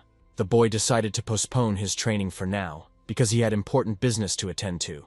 Blazer asked if he was sure about that. Setsuna confirmed his intentions. Now is the time for something else. He cannot get more power from the sacred tree, and he spent a lot of mana during training. In the next few years, he will need to buy mana again. But thanks to this, the guy was able to master Blazer's power. The hero announced that the New Year's holidays would begin very soon. But with their spirits dampened, there was no time for rest. Blazer noted that a great battle seems to be coming. And it's true that before the regression there were 4 incidents that led to the collapse of humanity. And one of those events is about to happen in 7 days. The interlocutor was curious about what these incidents were. It turned out that the invasion of the evil god was made possible by 4 circumstances. The first was an epidemic among the dragons. The next was the destruction of the mage's army. This resulted in the disappearance of the capital. In a week, an army from the underworld will arrive. During the sudden attack of the dead, many mages and ordinary people will perish. The fire spirit wondered if the undead posed a particular threat. Setsuna explained that these were not ordinary undead. They are the resurrected great heroes of the past, because of their ability to summon special undead. They decided that Giovanni was an apostle. The guy doesn't think he has enough strength to command an army of the dead. In fact, there were only 7 days left. In Erdreen, the main character's hometown, tomb raiders desecrated the heroes' graves. The guy thought the criminals were hunting for treasure, but it turned out that they needed the bodies. Setsuna was at the royal cemetery that evening. Therefore, it is necessary to prevent their abduction. Sometime later, the hero was in the dining room with his companions. There, Layla asked if the drama was going home for winter break. He replied that he was. His father would pass on to him the secrets of long-range magic, which had been kept in their family for generations. Carol wanted to play with Fenrir on their icy lands. I wonder if Blazer wants to go with them. He was reluctant, but agreed. Layla was a little depressed in these lands, so it was a good idea to take a break. Although, as the daughter of an innkeeper, she couldn't understand them. I wonder what Setsuna is going to do. He, in turn, did not answer and only heard her when she addressed him a second time. He asked her to repeat what she had said. Layla wondered why Setsuna was lost in thought again. After the last vacation, he came back with an injury and was hiding something again. But why wasn't he saying anything and doing something dangerous? Carol saw that Layla was also becoming worried. Then she whispered to the girl and said that Setsuna was popular with girls these days. So she needed to hurry up, otherwise someone else would take him. Layla was immediately embarrassed that she had said such a thing. Her friend pointed out that she didn't have to hide it. The girl decided to change the subject and asked Setsuna where his home was. The boy replied that he was from an orphanage in Erdreen.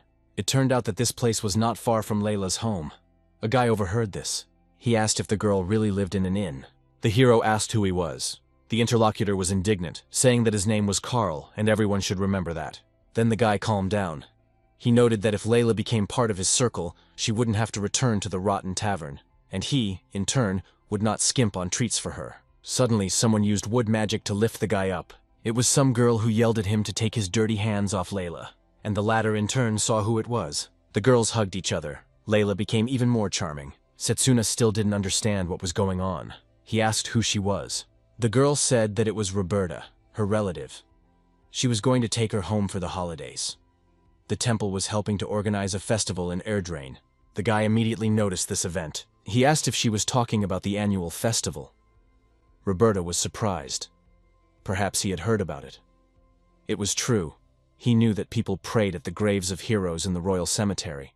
Tomb raiders showed up at this holiday. The bodies of the heroes were stolen during the holiday, when there was a large crowd and the city's defenses were weakened.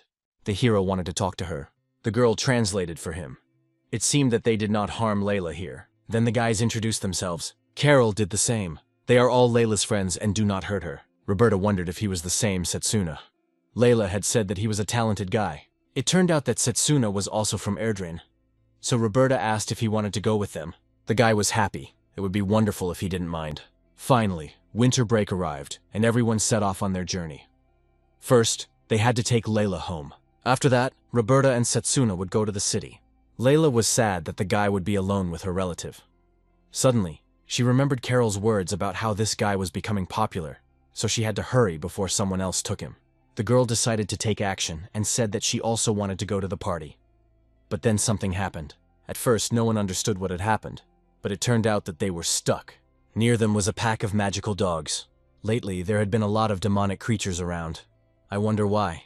The guy noticed that she was going to use plant magic, and so it was, the girl threw several magical seeds. As a result, wooden trunks sprouted from them and attacked the magical dogs. After what happened, the hero noted that Roberta was a master of healing magic. The girl confirmed this, saying that she filled the seeds with mana and accelerated their growth. Setsuna thought about how healing magic was used in the later stages of the war against the evil deity. He did not know that anyone had used it in battle before. The guy was going to help fight, but his companion asked him not to get involved because the bite of a magical dog could be deadly. And close combat magic was useless here. The main character objected, telling her not to worry about him. Then he used his striking bullet skill and destroyed many victims at once. Roberta couldn't believe her eyes. Was this really happening? After what happened, the guy said that it was all over. He hoped that they were not injured. The girl said that it was incredibly interesting and asked if he was a student. He was such a strong melee mage that she already had her doubts about it. To use such powerful magic, one must control the flow of mana. He probably trains for this every day. Who is his mentor, and what did he do before enrolling? Perhaps he also uses magic or an artifact. It is also interesting what kind of glove he has on his hand. Setsuna said that none of this matters. He simply suggests returning closer to the carriage. Layla also noticed the guy's glove. I wonder what he's really hiding. A little more time passed, and the carriage arrived at one of the taverns. It was decided to spend the night there, and when everyone had settled in, Roberta asked Setsuna if he wanted to tell them something. Despite her questions, there was no answer. That same night, Layla couldn't sleep, so she decided to get up. She also really wanted to go to the festival with the others. So she went to Roberta's room because she wanted to say something. She heard her talking to someone and thought she probably shouldn't eavesdrop on the conversation. That's why it was better to leave and talk to her tomorrow. Suddenly, Layla heard that the conversation turned to Setsuna. The Inquisitor said that he was a suspicious guy. Therefore, it was possible that he possessed ancient magic. 10, or better yet 20 knights should be sent to clean him up. And in case of danger, as an Inquisitor, she was going to execute him. At the same time, Roberta sensed some kind of presence, so she immediately left the room. But to her surprise, she saw no one there except for something strange. There was some kind of mark on the floor. Of course, the Inquisitor found this suspicious, but she did nothing. In the morning, as if nothing had happened, she greeted Layla with a smile on her face. The girl did the same, but thought that Roberta was acting as if nothing had happened. Perhaps yesterday's conversation was just a dream. Come to think of it, her relative had actually bombarded Setsuna with questions yesterday. The girl had heard legends about ancient magic before. The magicians of those times used their powers for evil. So did Setsuna really possess their power? If that was indeed the case, what should she do with it? While the girl was thinking about this, Setsuna walked past them and wished them good morning. Roberta noticed beads of sweat on his face and realized that he had been training since early morning. She then asked him if he was going to have breakfast. The guy replied that he was going to take a shower, so Roberta advised him to go to the sauna. It's very good. The fiery spirit immediately asked what a sauna was. Thanks to this, Setsuna realized that Blazer also wanted to go. He thanked her for the advice and decided to try it. A little later, they were already in the sauna. Blazer did not want to give up without a fight. Setsuna did not understand how he could suffer in the sauna when he commanded the flames. Suddenly, Roberta entered. The guy didn't understand what he was doing there at all. She mentioned that it was a public sauna, so she asked if he would mind if she joined him. Setsuna replied that he didn't. Even in the sauna, he didn't take off his glove. That means it's not just a glove. No one would come in now because she had left a sign saying that cleaning was in progress. So the girl wanted to find out about this glove now. Roberta asked if it would be better to take it off because it might get wet. The guy replied that no, because this glove was very important to him. Then she thought that it was a gift. After that, Roberta wanted to find out what he was hiding. She was about to take off his glove. Suddenly, Layla burst in, shouting for them to stop. She immediately took Roberta away and said that they were cleaning up, so they had to leave. Then the girl added that Setsuna was helping. It was not for nothing that she had not let her guard down. She did not think that Setsuna was up to anything bad. In any case, she would not let him be executed. In that case, they would meet at Layla's house. Layla asked if she could go with them to Erdene. Roberta asked why she had changed her mind. She wanted to see how Setsuna lived. Maybe she could help out at the orphanage. That's why she really wanted to go with them. The guy replied that he wouldn't mind. Roberta thought that Layla might even have fallen in love with him. What if he was a threat after all? Setsuna asked what she would say about it. The woman agreed. If Layla was around, he would behave himself. It was his home, the orphanage in Erdene. The children were happy to see brother Setsuna. They were curious to know what kind of animal was next to him. He happily announced that he had returned. How long he had been away from home. Thomas also came out to see them and was happy to see Setsuna. The man then introduced himself and said he worked at the shelter.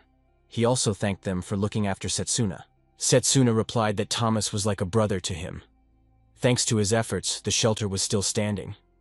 Thomas had grown up here himself and wanted to repay the kindness shown to him.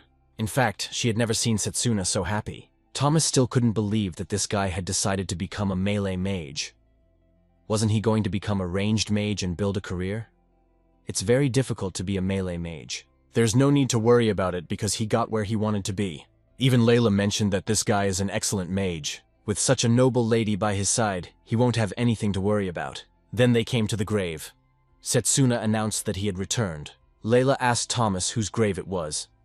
It was the grave of the founder of the orphanage, namely, Sister Deborah. Sister Deborah was his savior, because without her he would have died.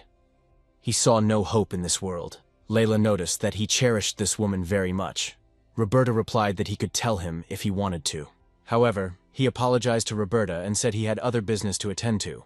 They would talk later. The royal cemetery. Even the fiery spirit thought the cemetery was worth exploring. Everything happened just as he had thought. On the eve of the holiday, everyone relaxed. It seemed that the number of guards had been reduced. It would be difficult to defend against an attack by criminals. The most powerful mages rest in this cemetery. If they turn into undead, they will destroy the whole country. If they don't stop the Tomb Raiders, they will have to fight the rebellious heroes. There's no need to worry. With Blazer, he's safe. Setsuna replied that he was his support. He also asked if Blazer had seen Roberta using magic. Blazer felt that something was wrong with her. The decisive battle will take place the day after tomorrow evening. He will fulfill the promise he made to his sister. Roberta wanted to know everything about Setsuna's childhood. Thomas thought he would be against it. Therefore, the man had no right to talk about it. She showed her badge saying that it was not a request, but an order. Only then did Thomas notice that she was from the Inquisition. Roberta is trying to find out if Setsuna Cromwell is a threat to society. Thomas immediately began to protest, saying that he was not guilty of anything. She noticed that Layla was not surprised at all. It seemed that she had overheard their conversation yesterday. Layla apologized and said that it was accidental. Layla also asked him to answer a few questions. Roberta replied that the girl would not tell anyone. He agreed after all. Setsuna appeared at the shelter on a rainy night. It was impossible to forget. A wounded woman came to them. The only thing she asked was to save this child. Setsuna's mother's name is Ima, and now the story will be about her. One day, the girl was asked for help. She was born into a family of farmers and was a dreamy girl. Once again, she felt destined to meet her soulmate. One day, an influential noble family from a neighboring estate was passing through the village. Emma met a frozen nobleman. At that moment, something glowed in his hand. The old man sitting next to him remarked that he had never seen such a bright glow. Therefore, he and the nobleman realized that this was fate. So the man went out into the street and said that he had fallen in love with Emma. I wonder if the commoner will go with him. The enchanted girl agreed, thinking that this was fate. Emma went to live at the Schneider estate. Her chambers were like those of a princess. However, the nobleman had many concubines besides Emma. He rarely visited her. The girl thought that if she bore him a child, he would love her. Time passed, and a baby was born. The nobleman thanked her for bearing him a child. The girl herself was very happy. Now she thought that he would definitely love her. Suddenly, an old man approached the nobleman. He pointed to a magical artifact he was holding in his hand. The man gave away the child, and the woman did not understand what was happening. It turned out that this artifact determined hidden magical potential. The aristocracy always sought the best hereditary traits. The man was disappointed in Setsuna's abilities. He was never interested in Emma herself. After all, he needed her body with its great magical potential. So the woman was left alone, sitting in despair and saying that she didn't believe it. Once, anger overwhelmed her so much that she rebelled against her son. If only he were more capable, she would be happy. In a fit of rage, the girl even planned to kill her own child.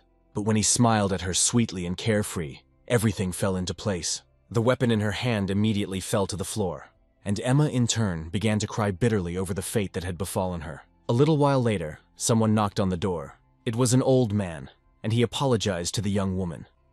She recognized him as her lover's servant. She did not understand what was happening, so she asked what he wanted so late at night. In response, she heard that this man had come to take the baby away.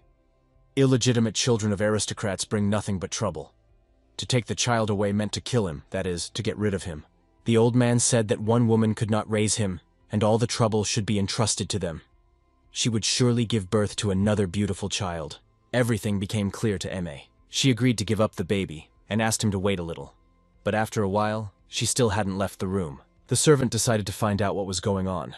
It turned out that the girl had disappeared from the room with the baby. He saw Ima running away through a window of their estate, so he ordered the guards to bring them back alive and catch them. So the mother and child ended up at the doorstep of a shelter. The woman was seriously injured and most likely would have died. But even on the verge of death, she said that because of her, her son was born into a family that did not love him. She doomed him to unhappiness. If only he had been born into a peasant family, if only she had not wanted more, everything would have been fine. It would have been better for him to grow up in poverty, but surrounded by love than like this. It would have been better if she hadn't believed the lies. She would soon die, and words could not express how much she loved her son. So she literally begged the orphanage to protect Setsuna. The woman who took her in agreed that the orphanage would take care of him. They would never give this child to a nobleman. Her son is not doomed because of his origins. After all, what one receives depends only on the people themselves. That is why her son will find happiness. The woman swore to protect him. Im was pleased to hear this, but she only had time to thank her before she passed away. The young protagonist did not understand what had happened and continued to smile. Meanwhile, the shelter prayed for his mother's soul. 7 years passed, and now he was praying at his mother's grave. One of the teachers asked in surprise where the boy had hurt himself. He said that they were playing and Slain hit Roku. It seems it was Hakonen's eldest son. The hero wanted to hit him back, but he easily brushed him off. Setsuna was surprised by the strength of the boy who had just begun to study magic. And then the boy said that commoners would never be equal to aristocrats, and Setsuna would never be able to defeat him. So he asked his sister in horror, was that really true? Would he never be able to protect his friends? She just smiled and suggested that he pray. Then the hero thought that if he prayed, God would help him. His sister explained that their prayers would surely reach the Lord. The boy's mother was a rather strong woman.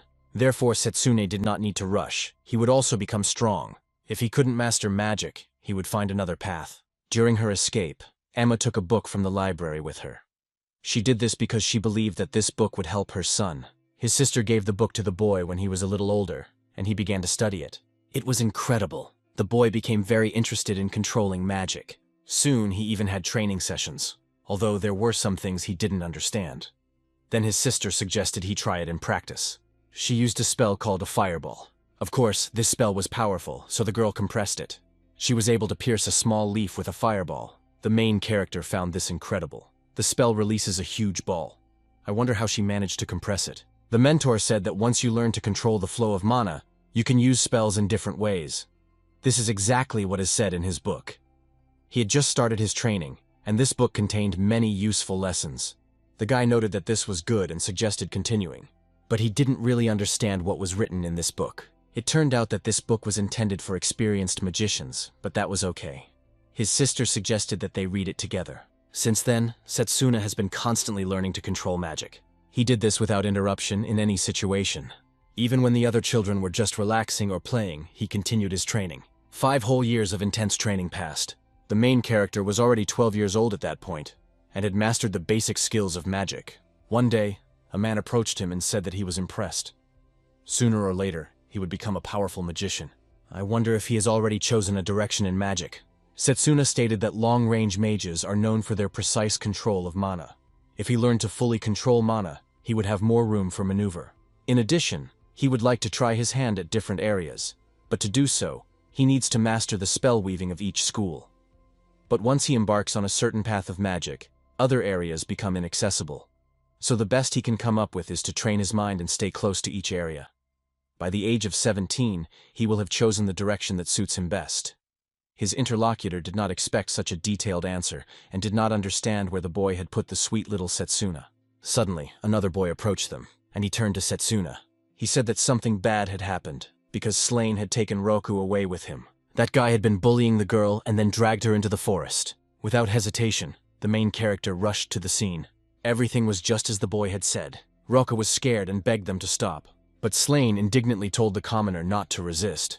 She was lucky that he, as a nobleman, had taken notice of her. The guy approached her to touch her, but suddenly heard a scream. He didn't understand what was going on, so he told them to just stand guard. But suddenly he saw that his men were being attacked by goblins. There were quite a few of them, and they were dangerous. Slain said in horror that he didn't know they were here. The others asked him to do something. Then the aristocrat did not lose his composure and began to use his magic. These pathetic goblins should see what his magic is capable of. He was a talented wizard, not some kind of trash. His minions began to call him the best. He would definitely be a battle mage in the future. But those goblins that the guy hit with his magic began to rise again. Slain was outraged and attacked them again. Let these monsters know their place. The goblins were thrown back again, but they did not suffer serious injuries and got back up. Seeing this, the aristocrat was horrified. His strength was running out. So he ran up to Roka, grabbed her, and threw her toward the goblins to delay them.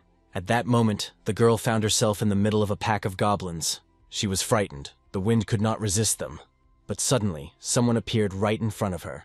It was the main character who told Slain that he was wasting his magic by not transforming his spell. No one could believe it, because it was Setsuna who had arrived here. He asked Roku if she was all right. The girl happily replied that she was fine. She was grateful that he had come to her aid.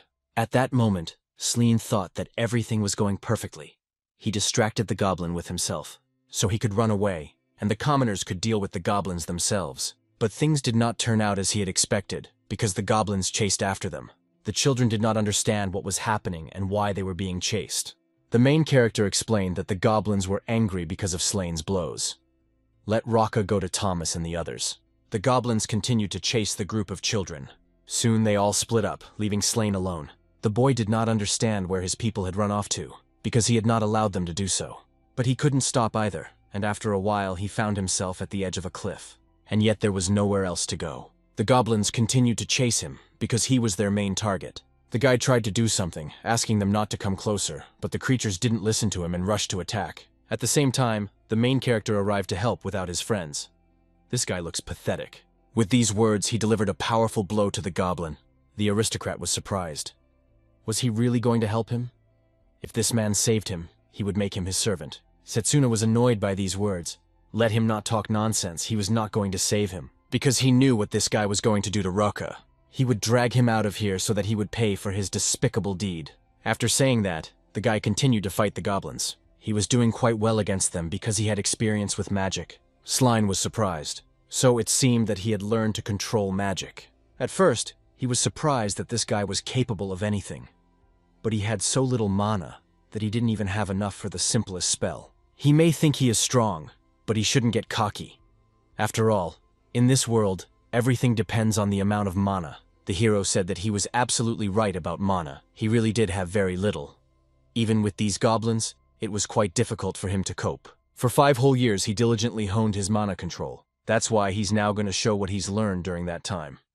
He will show that acquired skill is even more important than talent. His interlocutor was surprised that he possessed enchantment magic, as he had not yet undergone such training. But it wasn't enchantment magic at all. Setsuna simply controls his core and uses raw magic. The mana core is a vessel containing the source of magic. Every person is born with a certain type of vessel. It takes shape depending on training. They serve as reservoirs of magic, allowing the use of any type of magic. Since childhood, the main character has been able to change the shape of his core through magical control. Throwing his magical technique forward, the guy asked not to breathe. The fire immediately spread and struck the goblins. Poisonous smoke also spread, and it would be bad to inhale it. The hero explained that they would not be able to hit these goblins while they were still behind them. Sline was amazed because he couldn't deal with these goblins, but the hero got rid of them so easily. Then Setsuna used another spell. It was a blessing of light created by using life magic. With it, they would be able to withstand the blow to the water. It was more like her restoration magic, but it turned out to be just raw magic. His interlocutor did not think so. Anyway, this guy's magic was more like restoration or enchantment magic. I wonder how many types of magic he has access to now. While Sline was thinking, the main character grabbed him. He declared that they would jump off the cliff and run away. Was this aristocrat really scared? His companion had to do it. Did he really think he was a coward? Although he was really afraid of falling, and he screamed. Soon they landed safely right in the water. Sline regained consciousness only after some time. The hero noted that he had finally woken up. He had lost consciousness when they jumped off the cliff, probably because he was so scared. Sline was indignant at first, but then he saw something interesting. Is this a protective circle?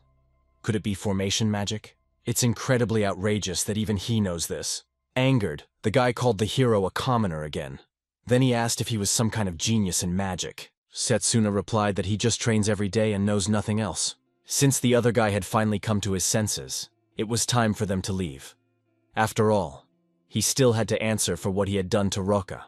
After a while, the guys arrived at the shelter where they were counted. It was unclear what Setsuna was thinking. The boy apologized for what he had done, but fortunately, he had saved Roka.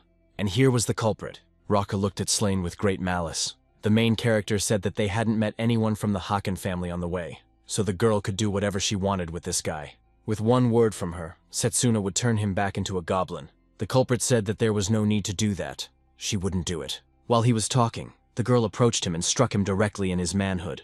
This caused the guy immense pain, and those present couldn't believe it. Finally, Roka just shouted at him not to come near them under any circumstances. The guy, of course, agreed. The observer noted that they did not expect this, although he deserved it. Despite their poverty, the shelter lived happily. But this happiness was not destined to last forever. After all, Sister fell ill. The main character suggested calling a healing mage, but the man refused. He told the woman that he would take care of the orphanage and become a holy father in the temple. His sister thanked him, saying that he would indeed succeed. And Setsuna said that he had decided to enroll in the Academy of Magic. The woman called him a good boy. The boy noted that without her, he would not have succeeded. His sister called them clever. Her condition soon began to deteriorate, so she said that she would die soon, but for now she wanted to repent. It was because of her that they had become orphans. Those present did not understand what she was saying. It turned out that this woman had once served as a magician in the army. She constantly fought for peace. But on that fateful night, a huge army of demons attacked them.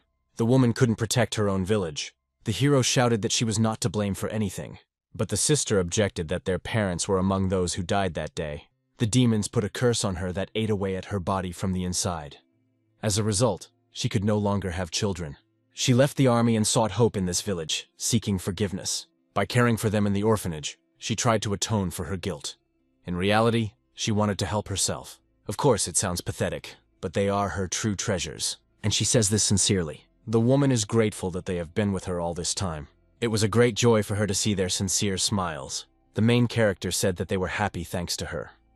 It is because of her efforts that he is still alive. So the boy thanked his sister with tears in his eyes. She was a beacon of light in his life, and like her, he wants to protect the children. so he swore that he would become the strongest long-range mage. He graduated from the academy with honors and became a mage, receiving many awards as a result. They would all watch over the orphanage and not disgrace its name. Hearing this, the woman said that the boy had become stronger. She was very grateful, and now she could die in peace. These were her last words, and then sister passed away. Shortly after that season, he entered the Magic Academy. He had experienced this throughout his life. Roberta listened carefully as he explained how he had developed control over magic. His knowledge was beyond his years. But why did he choose close combat magic? The shortest path to success is long-range magic. Something made him change his mind. She certainly didn't want to overstep the mark, but it was worth checking. They say that those who possess ancient magic have a special mark on their hand. So the woman was here to find out everything. She threw some kind of stick, forcing the guy to defend himself with his left hand. As a result, his glove began to tear. But will his secret be revealed?